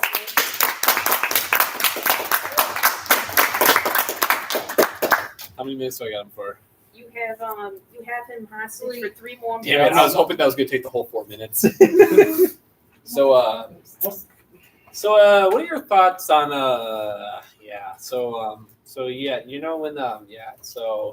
when you do when you go around and when you do the thing when you have multiple hands.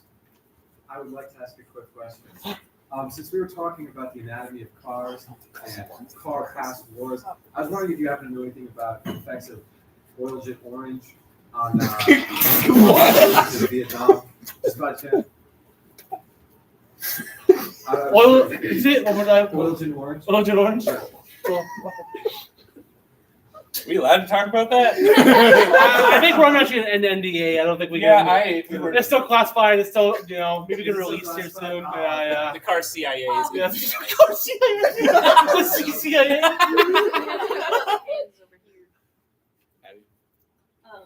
I did not come up with this idea, but do you agree that for Catholicism you should be named Jesus Chrysler?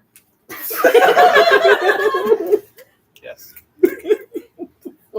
Are you allowed to share any information that you may possibly know about the assassination of John F. Kennedy? Yeah, it was definitely. Go ahead. I can't think of a pun. I'm gonna let you cook. Okay. Wait, that's the wrong one. Wait, who killed it? Why am I forgetting? Oh, Lee Harvey Oswald. Lee. Hummer? No. Lee. Isn't Harvey technically is a Curbside vehicle. job. Lee Harvey Dodge. Lee Harvey. Lee. No. Yeah.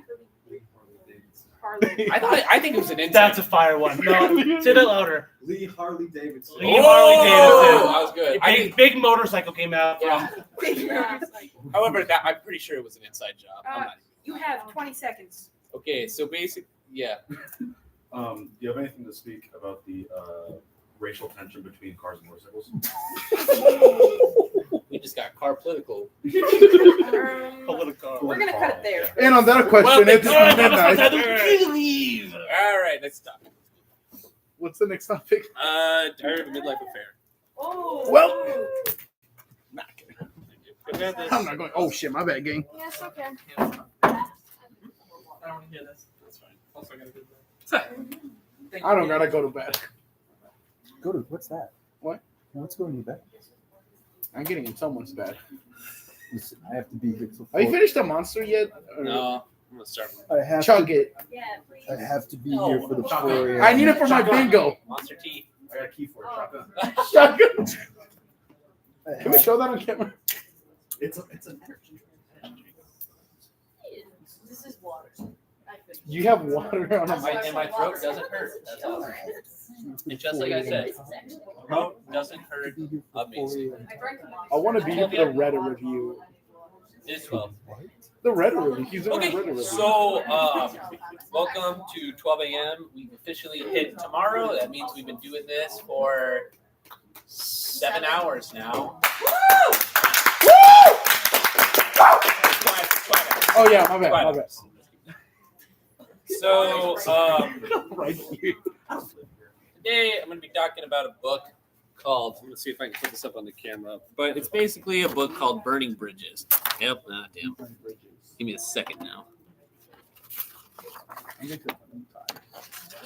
to the point where I'm tired. That sucks. I'm not. Okay.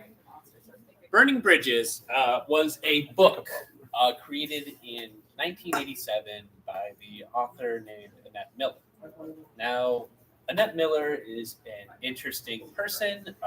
She personally has written a few other books from a while. I think she's written a few books. She read some other stuff in like 2021, I believe, and sort of later time. And that's good and all. Just the thing is that there was a very, very huge sort of period between this being her, I believe, as far as I'm aware, one of her first books, Diary of a Midlife Affair.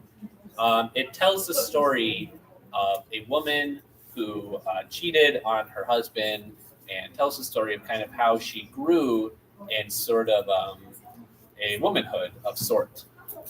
I'm going to be going through the book a little bit because I think it was an interesting story to tell. I found this book at a what's it called? I found this book at a trailer park bathroom not too long ago, or a pretty decent amount of time ago. But I found this there, and I read it. And I stayed up until 7 basically every morning reading the book because it was honestly really interesting. And so that's basically what I'm going to be doing here.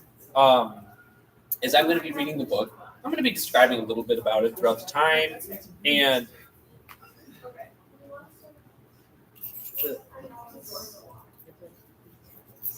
so that's essentially what I'm going to be doing.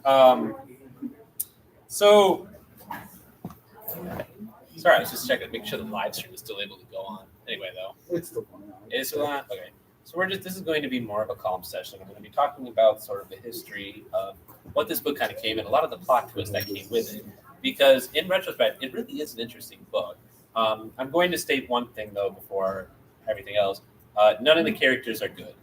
This is in the most way I can say this is like a human raw, like this is raw human, like reactions and experiences. And so you're going to be probably thinking at one point or another that one character is definitely better than the other character, but you have to honestly think to yourself that that's not true because it's not. It's going to be bad characters, and you sort of just have to go with it. So we're going to do a little bit of a reading time. I guess just in general, I'm going to say copyright 1987 by Annette Miller, all rights reserved. I'm just reading this book. I'm not copying it, but it'll just be a little sort of. So we start off with a prologue, and we sort of learn a little bit, yeah? Are we saying the copyright thing because we're like afraid of copyright laws, like they suck, or like what's up with it? I'm saying it because it's a point that I'll make later in the day. So let's talk about some things. We're going to be talking about sort of who Annette Miller grew up in her prologue.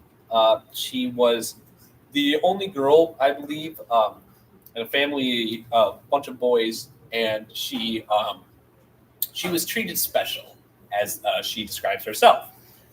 She says that she still has trophies from her beauty pageant days when she was 3 years old, and she still has them sort of hanging up around her house.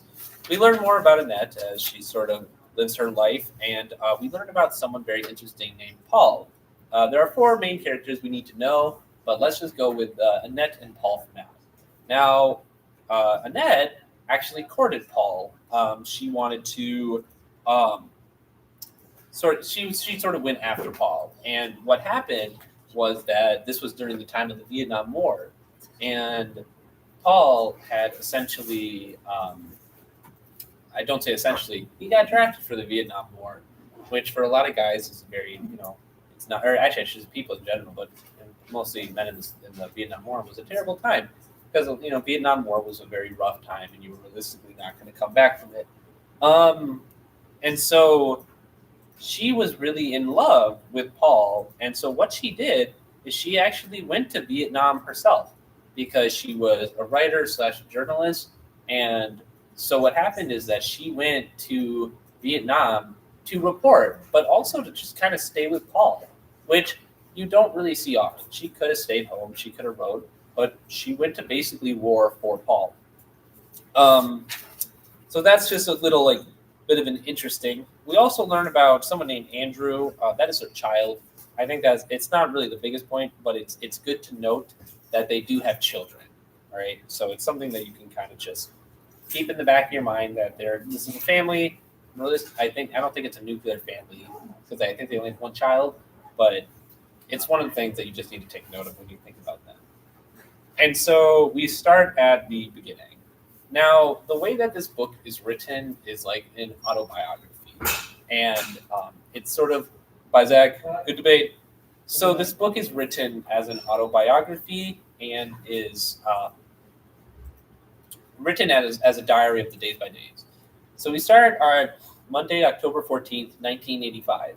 Now, this is an important date because what I want you to remember is that this all happened within the span of a few months. So remember that this all started in the middle of October.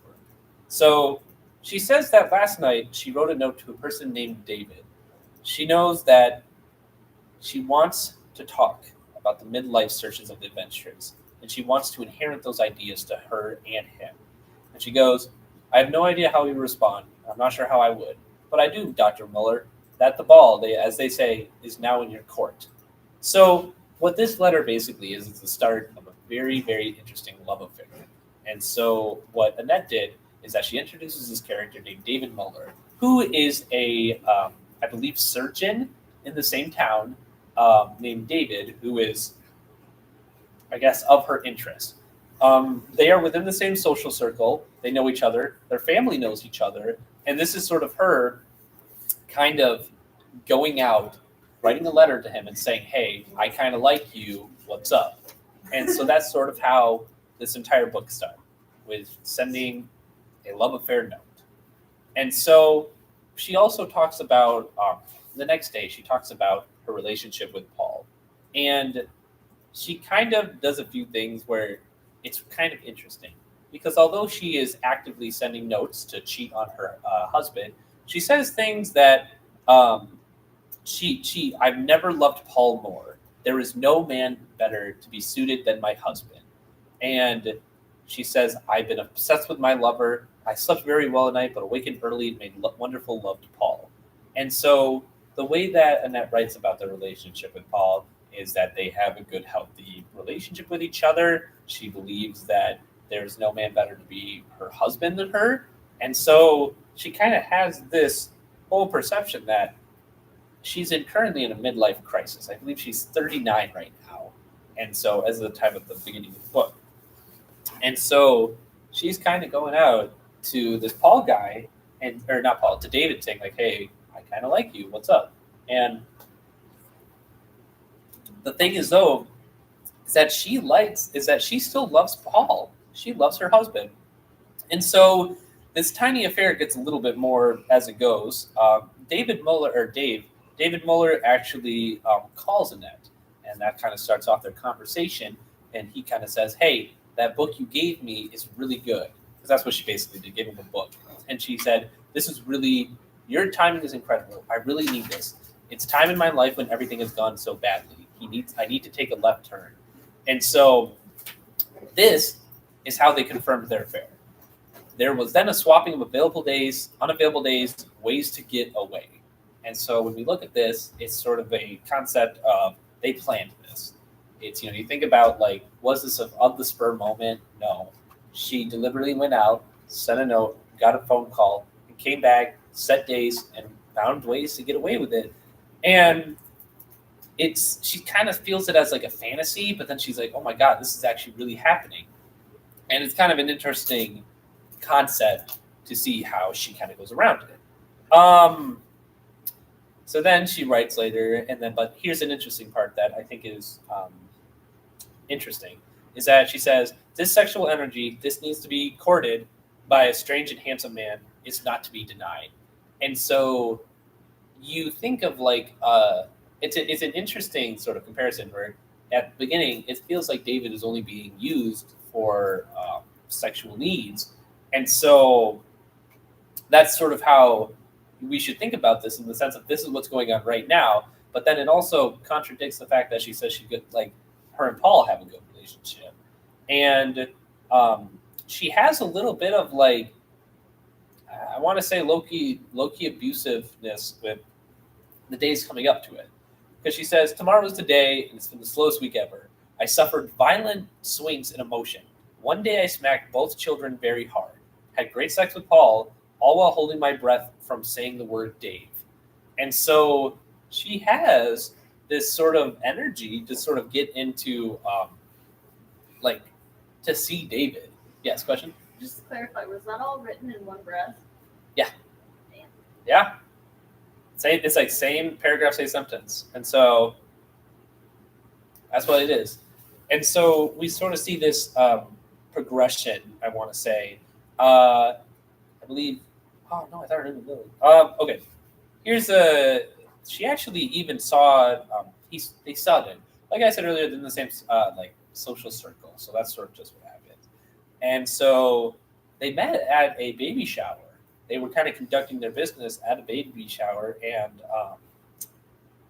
they got, well, not actually, let me rephrase that. They gossiped about him. And so the thing is that Ellen, who was just in another random circle, they were gossiping about David, because sometimes you talk about how great your partner is, And the thing is that Linda was there. Now, who's Linda? Linda is David's wife. So those are our four main characters. We have Paul and Annette who are married, and David and Linda who are married, whereas Annette and David are currently trying to become an affair. But she went to her baby shower, and it's just, they kind of like just talked about this. Now, here's where it begins. Thursday, October 24th is when the affair begins. That is when they officially have sex, they have an affair. And so we think about October 14th was the day it started. It took 10 days. It took 10 days to plan it out, and they had 10 days to change their mind, and that's what happened.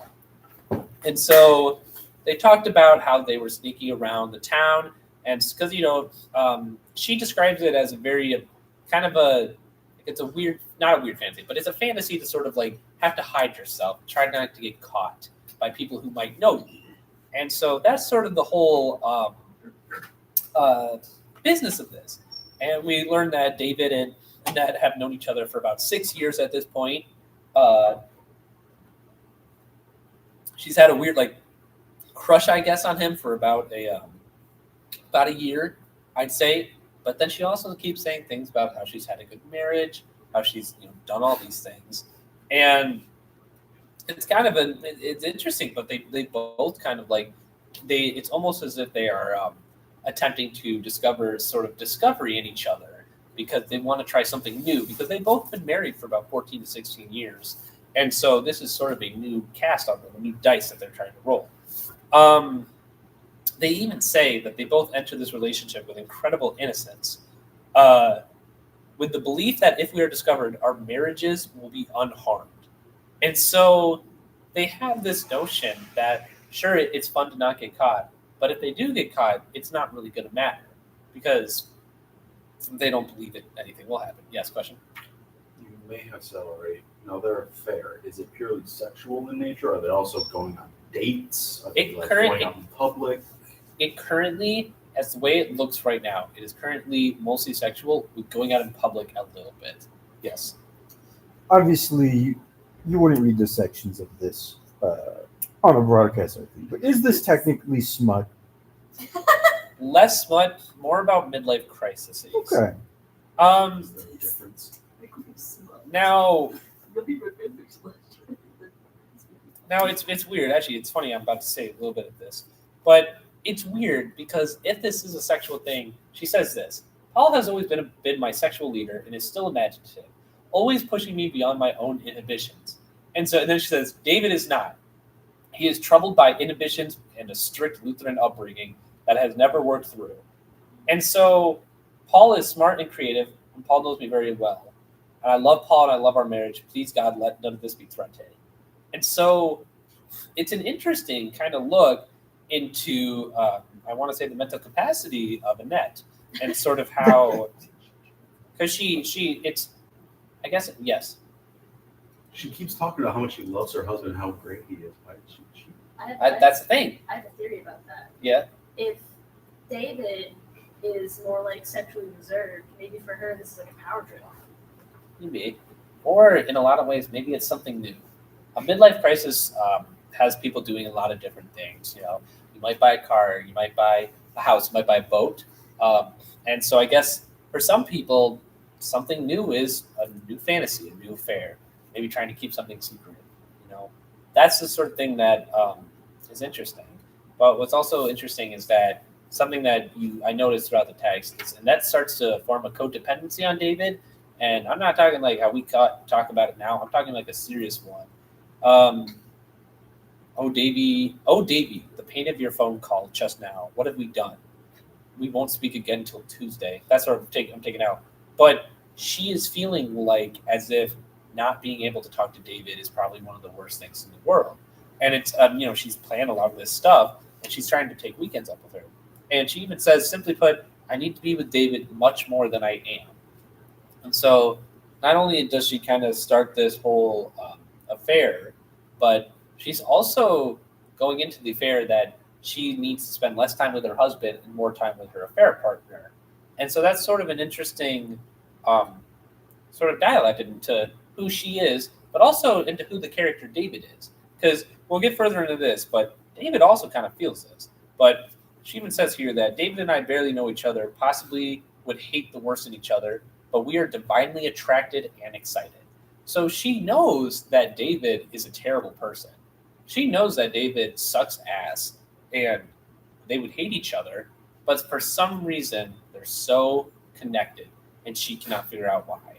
And it's she even I think she is in a weird way. I think that she's almost using David for herself as a way of exploration, which is helps me a little bit in this quote where I say David is in fact a means of self-exploration for me. And so and it's just kind of see this and she kind of does this thing where she says, I need to assess myself again through the eyes of a man. And so she says, marriage does not allow for such a assessment after so many years of habit and accepted understandings. And so it's almost like she wants to be seen as a new woman, but because of her marriage with Paul, she's not able to do that because they come to an understanding and a happy relationship. And so what she's trying to do is get a completely new outlook on herself from a different man.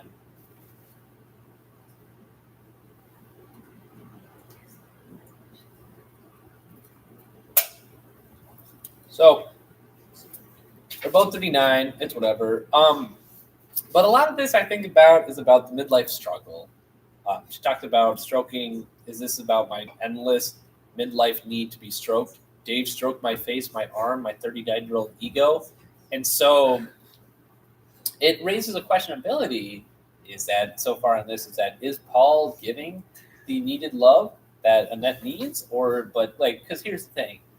We're already past the point of saying that this was no longer like this isn't good. She cheated on him. That's a bad thing. We all can agree with that. But it's interesting to kind of see how it kind of goes into play a little bit. David started, normally they would go to like a motel or something. But then we get into the book about 30 pages in where David has started to come to her home. She says, he'd come home for a couple of midday hours. I hated for him to leave. He left me climbing the walls, full of sexual energies unexpected. I thought I'd go mad for the rest of the day, scurrying around setting up babysitters for one day. And so what would happen to her is that she would be with David, have the time of her life, and then David would have to leave because he would either get caught or he'd lose his job. But then she would sort of go into this, she would just, I don't know the right word for this, but she'd go into a phase where obsessive phase where she needs David, which would then cause her to have sort of just some other stuff.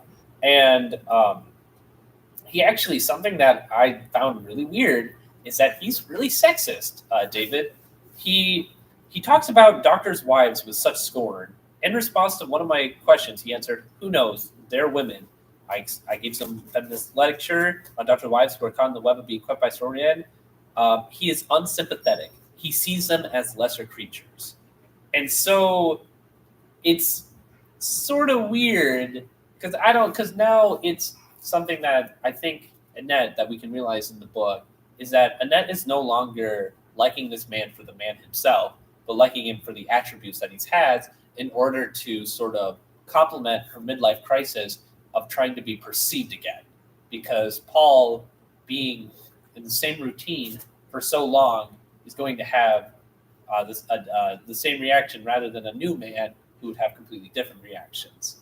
And then we keep going into sort of absolute that. But then it's strange because then he talks about Paul. She talks about Paul. It's an absolute. Paul loved his mother and he loves me and he genuinely appreciates women and their subtleties. So she talks about how much David is a sexist pig, but then also talks about how Paul is like a complete like support feminist person. And so, hey Jake. So it's kind of interesting to see that sort of dialect between what is she actually trying to choose. We keep going to some stuff. November 1st is actually kind of an interesting thing. Something that I noticed is that she neglects her children a little bit in Sue of David. In fact, but the fact is, as the children nap in the car, I race to the typewriter to say this. I seem to care much less about all the things I've cared a great deal about. My children, my community, my marriage. And so that's sort of an interesting thing to see, is that she's become she's in such an obsessive phase that she could not care about anything else going on in the world. It's not even not her family. And she says nothing can compete with the intense drama of an adulterous affair. So it's almost as if this affair is sort of, I don't want to say exciting because that's the wrong word, but it's creating interest in her life again. And that's just something that I think it's interesting. But she wants to get in the car with David, drive away from my children, home, hearth, and the love of my life, Paul. And for what? I just want to leave. And so it's interesting. And it's also something that's mentioned, is that she says, I will take greater risks to increase the chance of discovery to ensure uninterrupted time with David Muller, and I simply don't know why. And so she's taking risks now. She wants to go ahead, and it almost feels like she wants to be caught in this affair so that she's able to sort of spend her life with David Muller. Now, it's November 1st. Dare I say, they started their affair 2 weeks ago. That's all it took. That's all it's been taking for a while. Now, she even mentions that she knows she's not doing good. She says, I'm non-functional. And it's something where she's, like, as I said, climbing against the walls. She doesn't know what she's doing. And it's interesting. And Paul even notices it. It's not something that she can hide easily. Paul looks at my behavior and tells me I should take up drinking. And she has these really weirdly intense feelings. She says, I feel worthless. At least David is delivering babies. I feel like I'm vegetating. And so I think she's a stay-at-home writer, so she doesn't have to go to work. She could just do a typewriter from home. And so that's the sort of stuff. Now, luckily, I shouldn't say luckily. Now, there are moments where she gets what she wants. Paul's away on business, so I had the luxury to David all day to myself.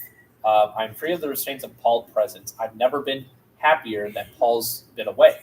And so it's kind of a interesting dialect to see how much she loves Paul, but also doesn't want him there. It's kind of weird to sort of think about how that sort of all reacts with each other. I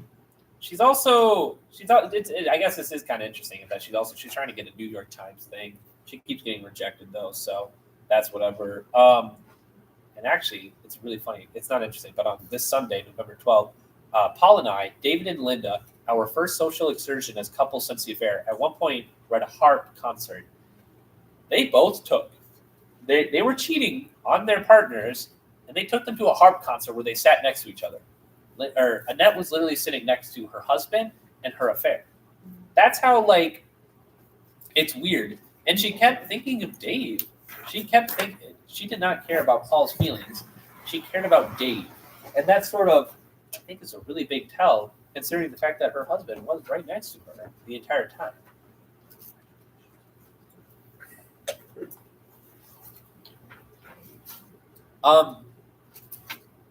This is an interesting one.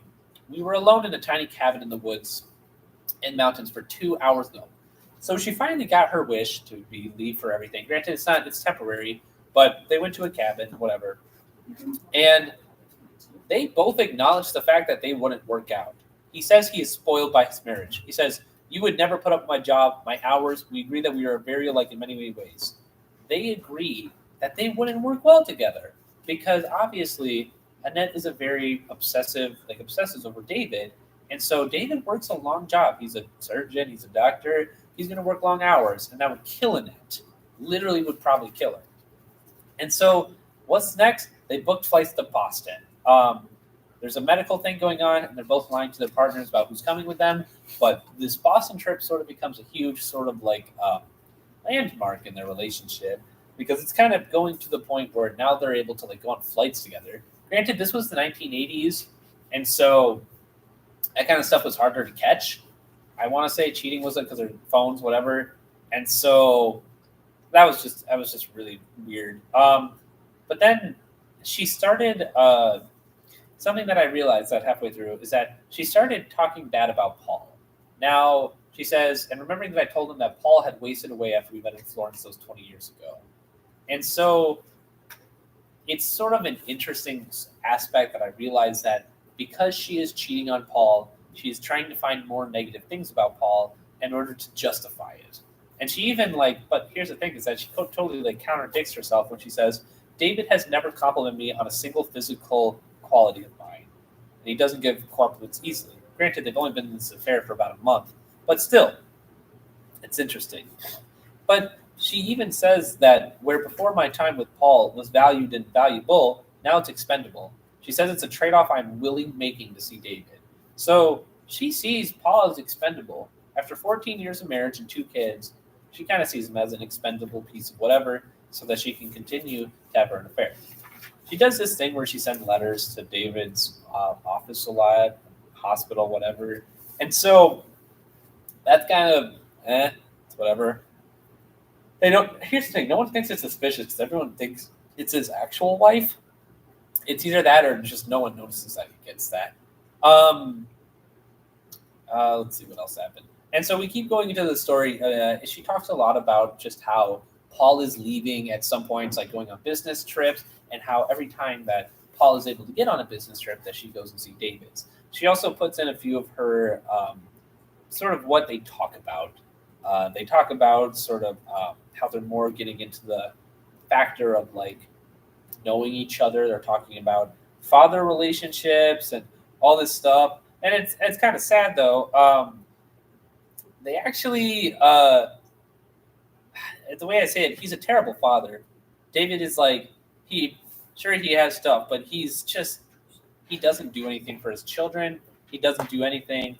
And so it's a little bit weird to learn that he's not only sexist, he's a horrible father and whatever, and that's the person you're trying to have an affair with. Granted, she says that he's handsome, so maybe that's a point that I don't really know about. And even so, it's been getting so much that they talk about Paul a lot, especially when they have their normal sex affairs, is that they're talking about Paul. On their drive home, Dave said, Paul is a fine person. If only he were a shit, this would be easier. So they recognize that Paul is a genuine good person right now. And they're kind of man, I wish he was a worser person so it would be easier to justify cheating on him. And so it's kind of weird. And it gets really bad because Dave does, it's just really bad because she goes, I'm seriously in love. She called David and she said, I'm completely and totally in love with you. Oh, no, wait, sorry. Let me rephrase that. David said that to her over the phone while her children were in the kitchen eating breakfast. So the person calling her was literally saying that basically to her children as well. And she was just whispering love messages. Bye. And so we keep going. I actually, here's an interesting point, is that he remains the man who's my best possible husband. But lately, I've been picking enormous fights with Paul. He thinks the fights are related to increased business travel. In fact, I fight so we won't have to make love before I see Dave.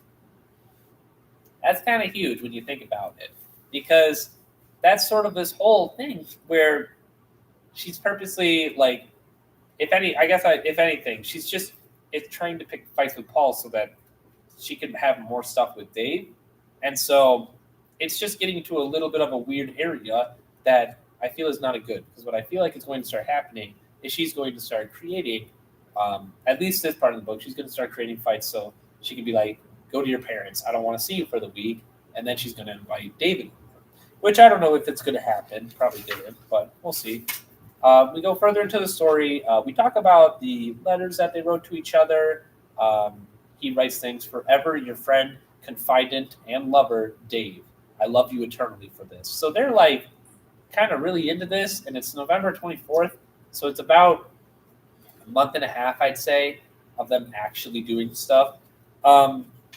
And so, but Annette starts having this thought process where she kind of wants to be caught because she wants to progress whatever going on. So she says stuff like, do I leave clues for Paul so that the shock won't be great, or should they just hang on until absolute certainty? So she almost wants to tell Paul that this is happening. She kind of wants to give sort of slight remarks to what's been happening. And so that's whatever. But she starts having some weird happenings. She starts having the first serious pangs of paranoia that she's having, because when you're having an affair with someone, you're not really trying to get caught, but she's sort of having a weird area where she's like, I might get caught. I don't know what I'm doing. Like what if something like a receptionist looked at her weird and she started freaking out because like, oh, she knows or something like that. And so she started. November 26th is when I start saying that this is when her mental issues started developing, because she has a lot of mental issues. But I feel like this is kind of what really got it going, is this sort of paranoia. She even though is using, she uses her children a lot. It's something we learned. What? It wasn't anything to do with you. It's nothing with Nothing you. with saying you There's should nothing. go. There's nothing. Go back to the book. Just keep reading. So she uses her children as a mean to avoid communication. That's literally what she says. Nothing.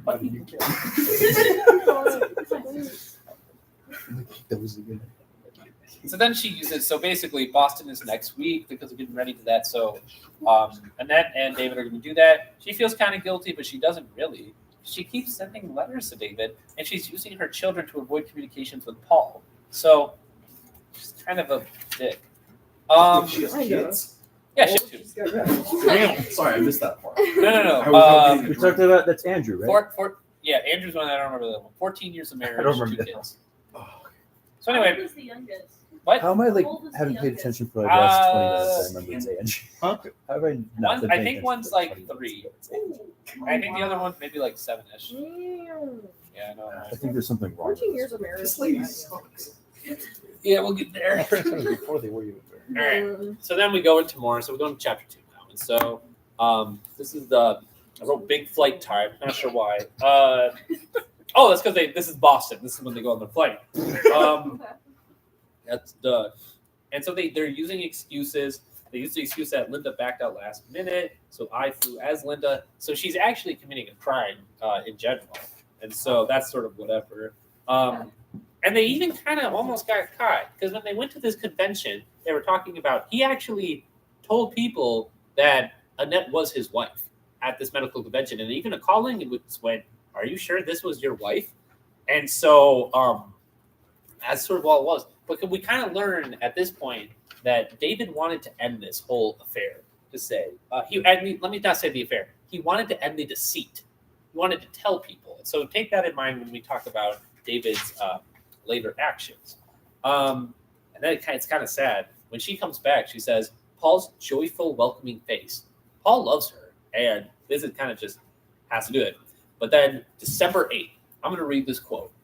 This is right after she got back with Boston with her affair lover.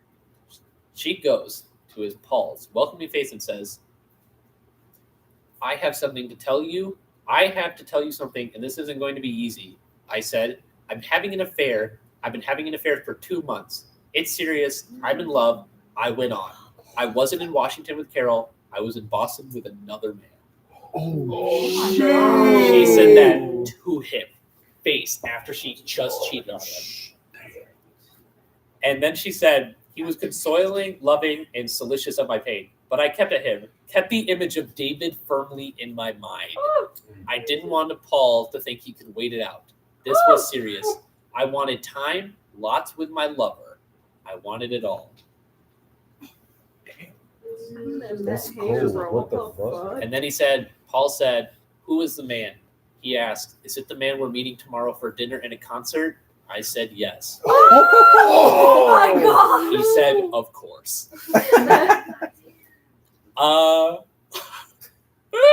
He said he blames it on the fact that they had a second child. Annette slept. He did it. When I awakened, he was downstairs on the couch and he wanted to make love. My heart was so broken. Nothing resolved between me and Paul. Nothing was clear cut. And that was bugged up. And then they met that afternoon. They went to compare notes to take inventory of the damage to us in our marriage. They both told their partners. And yeah, that was wild. That was wild. It was a wild time. I read this, I gasped. Yes, question? Do we know what David said to his wife? Yes. Read the quote. I believe I didn't. I don't know. Shit, I not write it down.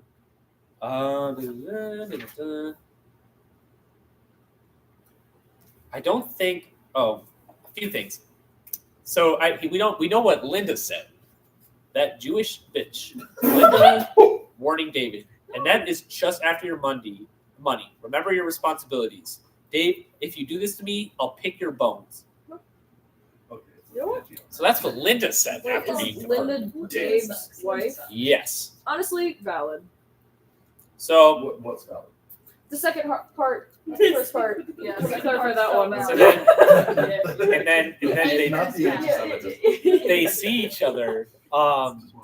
Yeah, no, it was bad. But that's the thing. You have to realize they're all humans and they're all bad. Yeah. And No, there has to be it's the one the good 80s, character. everybody's yeah, It's the Andrew. 80s. Yeah. What? Right? Andrew's the good character. He's a kid. Yeah, he's probably fine. Yeah. He then said, and then she went back to Paul and said, Dave wants to marry me. And Paul broke down and ran away. And he goes, it's been 26 hours since I've gone from being a man married for 15 years to be told that my wife sleeps with another man to being told that she loves him and now she wants to marry her. And then there were harsh, silly words he instantly regretted. And then he talked about going to court on Linda's behalf, having your medical license revoked. It's not that bad. And then she started crying when she went to bed. But that's sort of just, remember, this is only page 60 of like 250. Yes, what the fuck? She went into that. And so, and there was just so much. And then they got more stuff. And then they kind of like were dealing with the initial fallout. And then there was a phone call from David. He said, Annette, I want to speak to Paul at your home. And he said, I've written you a letter, Annette. Please let me spoke to Paul. And David told him he would never see me again. My husband described my lover as tortured by guilt. And then she said, I needed to talk to David. I begged my husband to call my lover and plead the case for one last meeting, one last Wednesday. That is wild to me. And what Paul didn't count on, what I dare not, however, were the effect of my words on Dave and his on me. Please see me one last time. Of course, Annette. And then they saw each other the next Wednesday. David cried, and unlike Paul, he was not a man who cried. I cried since I was 5, and so they kind of saw each other. I asked David to give it his best shot, to woo me and seduce me and overpower me with the extent of the depth of love, to convince me that I could, in fact, leave Paul. And so she wanted him to convince him to leave Paul. And so it's so much stuff. And then he says, I tried to match his love. I will go home and tell Linda I cannot give you up. And so that says, will you tell Paul? Now, this is a very important moment right here. I think so. Because you have to think this. David initiated the conversation to say, I'm going to go and I'm going to tell my wife I can't give you up. Are you going to do the same? And she says yes. This is important for a later conversation that we're going to get into. Then sent him a letter. She says, I have no personal regrets about the affair. And she even acknowledges that. She says, I now know why you don't have love affairs. I'm so lean-in, so empty, so hollow, so hopeless. So she acknowledges the fact that affairs are brutal toward her specifically. And but unfortunately, she just can't be coped. She believes that she needs to be institutionalized, strapped to a bed, and filled with drugs because it's sort of this thing that now that the affair is out in the open, and now that she's, I guess, can't see David anymore, quote unquote, she's now just sort of at a point where she believes that she can't do anything. And it's really weird because she's been talking to Paul. She says, I haven't been 5 feet away from Paul. I've been telling him the intimate details of how I feel for David constantly. So she's telling him everything. For 3 days, I cried and talked about David to her husband. Wild. So they keep doing that. It's December 17th now, so they're getting up on Christmas soon. On December 20th, David called, and he said, she even said, like, oh my God, no, I need to hear from you. I know it's pathetic, but I would settle for talking to you for 5 minutes once a month. And so she's basically, like, honestly, like, weirdly head over heels. It's just interesting. Let's see what else. And then she keeps going. So it's December 23rd. She kind of does she's trying to talk to David. It sort of seems like a very weird relationship where she's just trying to get ahead, and maybe even to finish it one last time, one last conversation. And so they met each other on December 23rd, one last time on whatever. And she says, for the first time in almost 16 years, I removed my wedding band from my finger, and David did the same. ... And so that was their, I believe, quote unquote, last meeting. But the reason is that it's Paul. You might be thinking, why was Paul sort of okay with them meeting? Because he did say he gave permission, quote unquote. And Paul wanted to.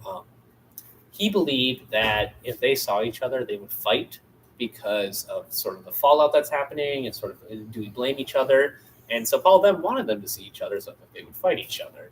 It didn't work out exactly as planned, but Paul's been very about keeping that strong relationship almost, and she sort of kind of sees it as a method to. He wants to stay in this marriage because 16 years is a lot of time, and especially for the 80s, this kind of like social idea back in the day of cheating, it sucked. But especially I believe if they're semi-religious, so they probably not want to break up in terms of just social ties and whatnot. So she does that, and even Paul's really weird about it. He even says, "I condone the fucking. I gave her him instead of me." And so it's sort of a weird sort of transparency of like Paul realizes that this sucks, but maybe he's okay with it. I'm not sure. He's not okay with it, but he's accepting some of it. Don't know why. It's really weird. Christmas Day was the last day Paul and I made love. Afterward, I lay in bed thinking of David. So at that point, I don't really know what else there is to do. And he goes, he even knows. He goes, I know you're thinking of David, and that hurts. That intrudes on our love. So Paul knows to the fact that she's sort of head over heels for David. And so he's just trying to do whatever he can. And so they begin crisis counseling. And for some reason, Annette decided to call Linda for some reason. And it did not go well. Linda absolutely destroyed her on the phone call. She was pissed. She was angry. Because quite frankly, who wouldn't be angry if your affair partner just called you randomly? I got 15 minutes left. Oh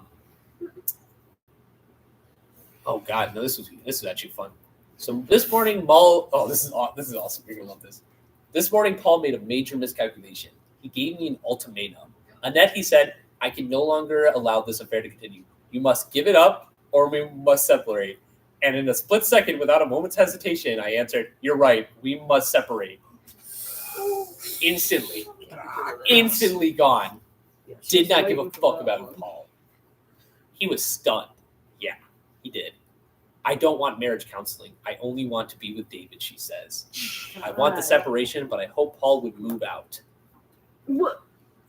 Nevertheless, I accept Eleanor's conditions, and it's sort of she's trying to kind of move out. I could no longer betray David by making love to Paul. I can't. So this is sort of the so this was sort of their last sort of like love, at least they would say, because like this, I think it's an important moment, not just because of what it is, but because she says earlier in the book that this like they were made for each other, that sort of deal. She also says, I refuse to leave without a separation agreement, and so because she would fear it would jeopardize the custody of the children. So that's sort of what happened. And then go on to chapter 3. So now, let's see. There's a few things now, and so now Annette is going out with David and their children.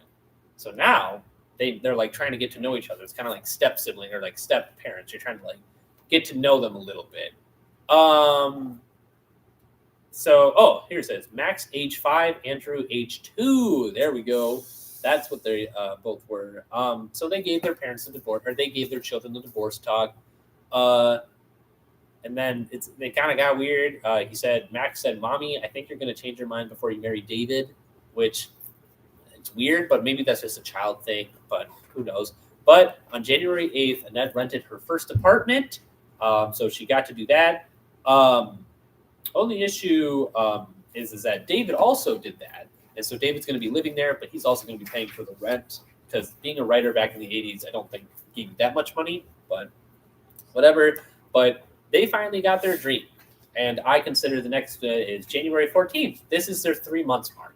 So in the span of 3 months, they sent a letter, they started an affair, had an affair, told their partners, and then are now out of their apartments. And they, it's sort of an interesting sort of tale.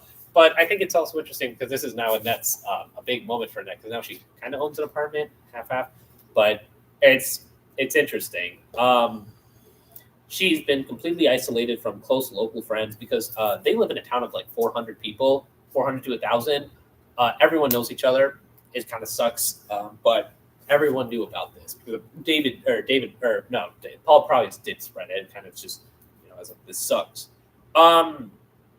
I've heard not one word of empathy, not one good wish, not one pat on my back. I'm perceived as a villain, destroying a good, gentle, sensitive, supportive husband and depriving him of the children he adores. Yeah. So yeah. That's exactly what it was. Yeah. So yeah. No. Yep. And that's what it was. And so and even like one of her closest friends says like, no, the person who babysat them since their children were born said like, I can't do this anymore. And although Linda's a little bit weirder, Linda called and said she frantically searched for her husband who'd already moved out. I'm going to come down to your farm and kill you. So Linda's a little bit out there. But the perception is that this is an interesting commentary on back then, but she says there's something remarkably sexist at work here. A man leaving his wife is far more acceptable than a woman leaving her husband, which is sort of just it's an interesting play on affairs sort of in the back of the 80s and possibly even nowadays. I'm not really sure. But she, like before, she says she becomes clingy because he still has to go to work. She kind of just stays at home. And someday she doesn't have the children. So she's really all by herself. But at this point, she says, David has it all, everything. He loves me with forced loyalty and patience. So we kind of see this shift from a man who she believed was sexist and not good enough as Paul was to someone who sort of is the best of all time. And that's just sort of a huge thing. And they get a counselor. And she actually does get a therapist for a little bit. His name is C. Berman. He has a lawn section, although he says he needs to be driven by a sense of self. And so a lot of this story, the book, is trying to find this sense of self. Who is that? Why did she do this to herself? And how could she get rid of it or kind of grow it? And so it's an interesting kind of that. But we kind of go into more about how her and David are constantly finding love with each other in this apartment. They laugh together. They have great sex, they say, but it's sort of just like it feels a little bit weird. This would be my 16th wedding anniversary to Paul, so I sent to him this note. I'm not going to read it because it's just weird, but she just felt like she needed to do that for some reason. And Paul responded. He said, yeah, I love you too, but that doesn't erase the pain. And so it's kind of interesting. They have some drama over custody of things, like a typewriter. She says she wants it back, and then he says, you'll never get this typewriter ever. And then here's where it gets weird, is that this is what she states in the book. After she was not allowed, after she was not given the typewriter, this is what happened. For 1/2 hour, Paul beat me up. He dragged me by my hair, hurled me against walls, threw me into tables, yanked me to my feet, and slammed me across floors. All while, he held a heavy club-like flagpole into above my head and screamed that if I moved, he would kill me. Kind of a plot twist, you don't realize. So it turns out Paul's not a good person. And then finally David arrived, and then he goes, I can understand beating me up, but why you? I answered, because he rightly sees me, not you, as the cause of his distress.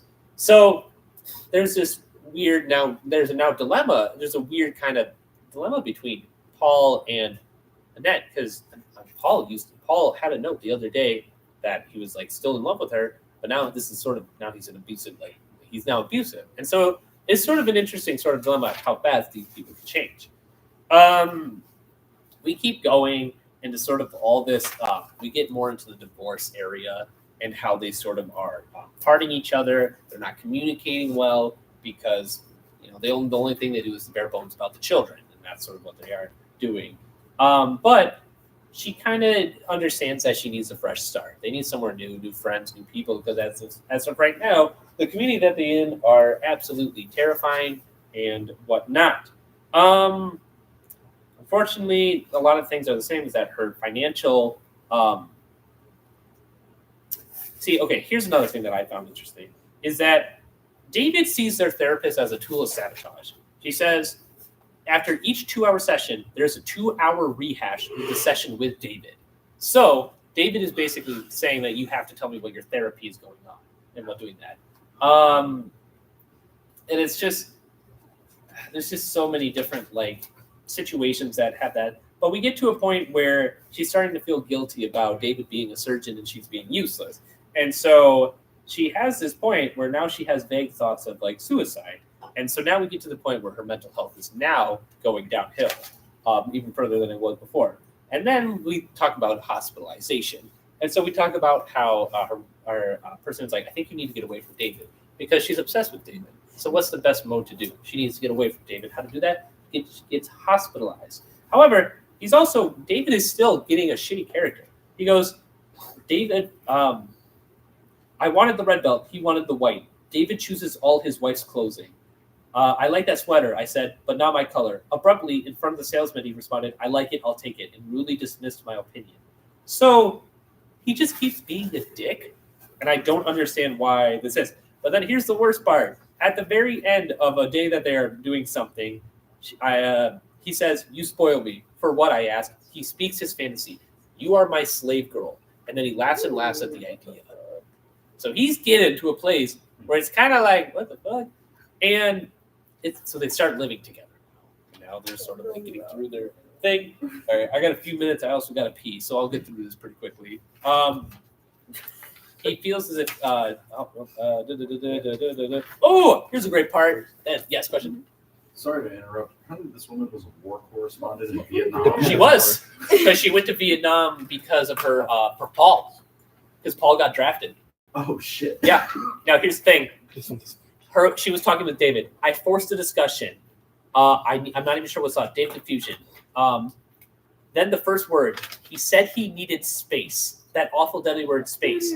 I did it immediately. It was great effort. Then you must move out. I was shocked. She said he must move out because he wanted space. Now I'm going to tell you a little bit later stuff. And then as of that night, on April 8th, they ended their 6-month affair.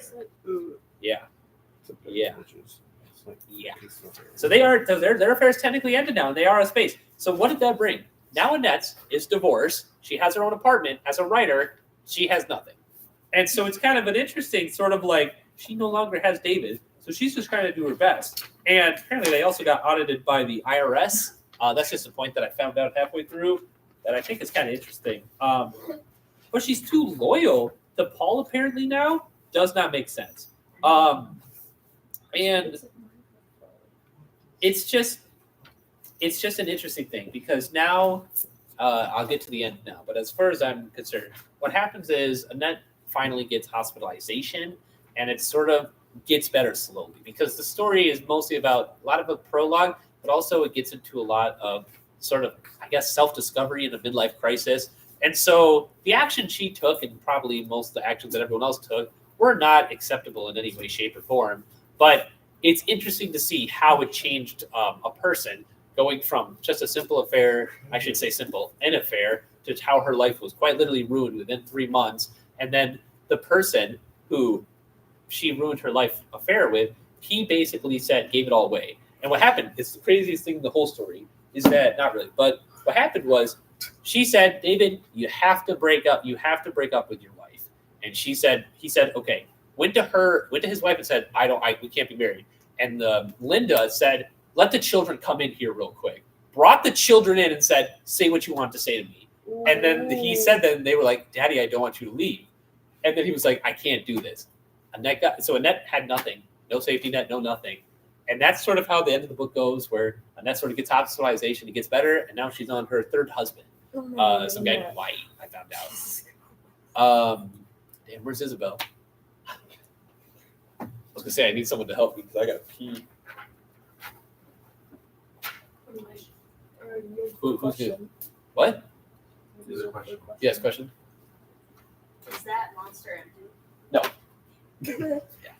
Oh, you want the pop tart? No, it's in the in the bingo.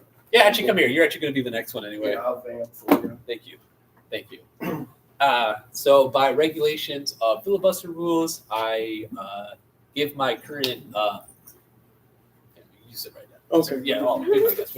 I give my certain talk to Jake. Do whatever you like. Hey. So I just I came here at 12:20 for my 1 a.m. session. Camden was talking about a book, and I don't know what the book is called, and I don't know anything about the book. There's a lot of cheating and sex, and does anyone want to fill me in on what I was listening to? This woman is having a midlife crisis and ruined her entire life kind of because of it.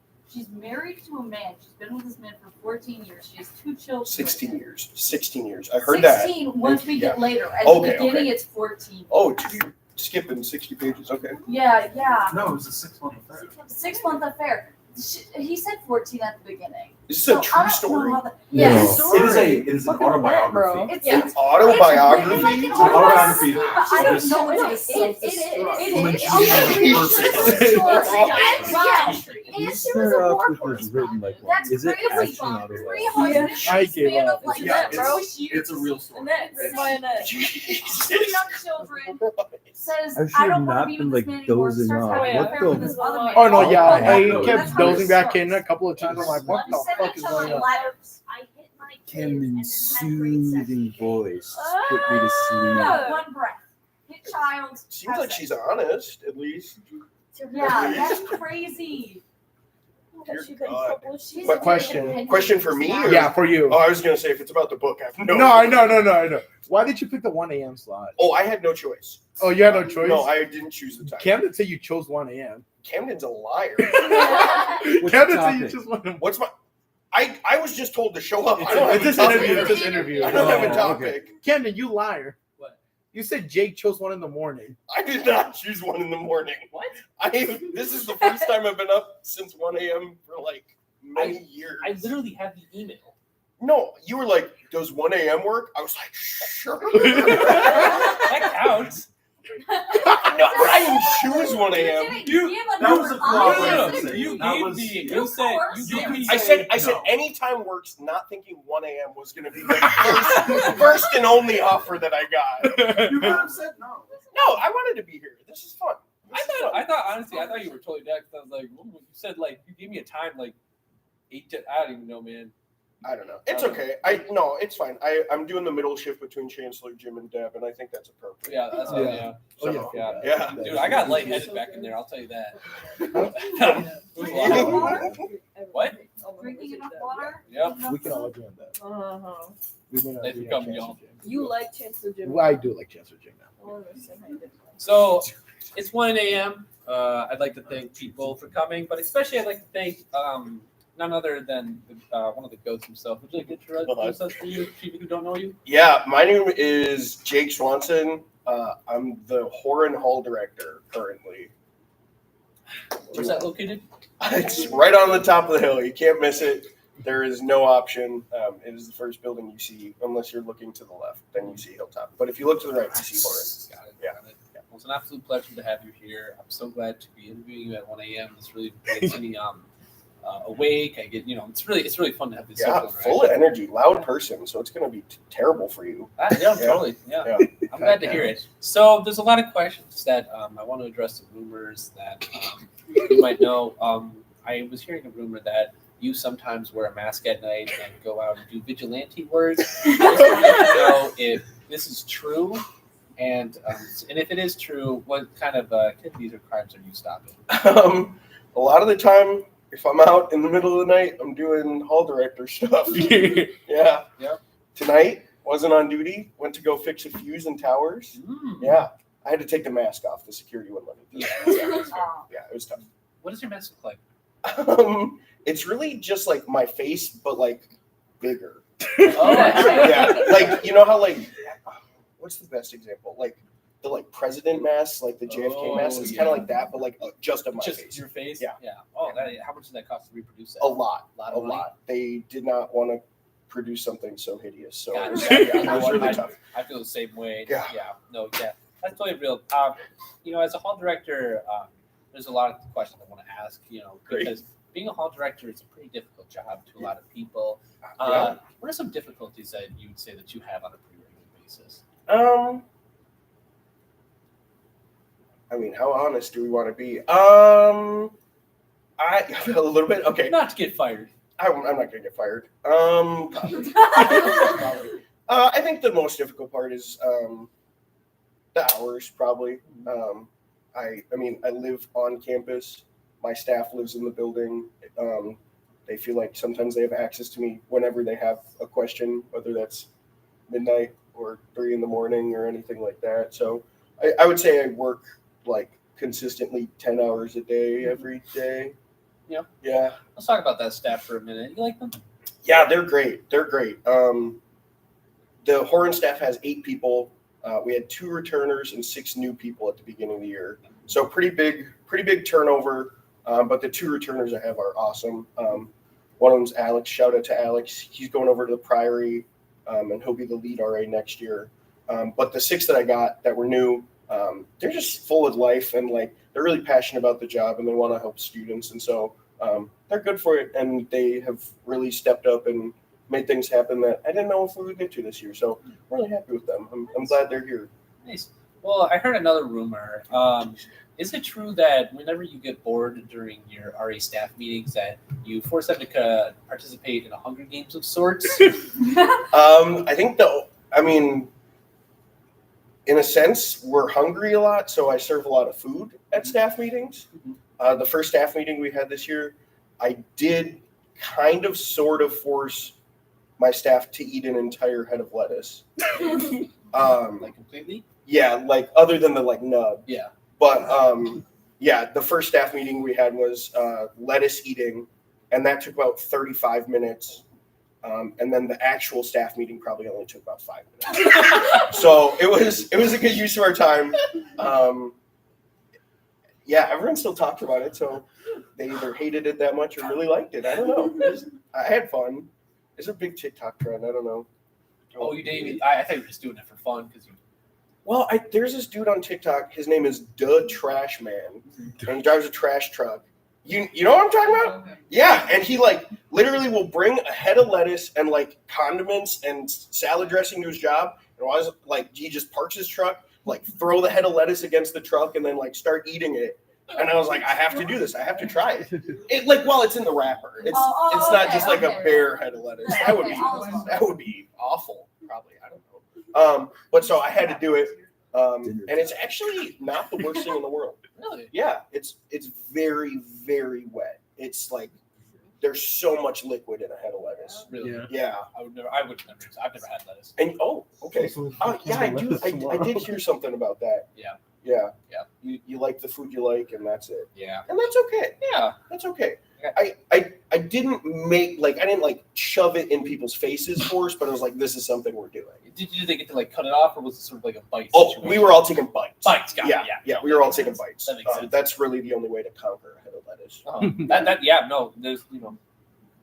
That's really the only way I can think about it. Yeah.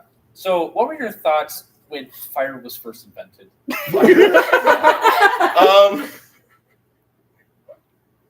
don't know if I'm that old.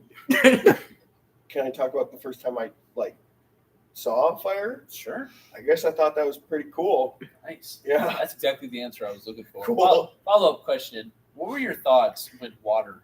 When water? With water. I don't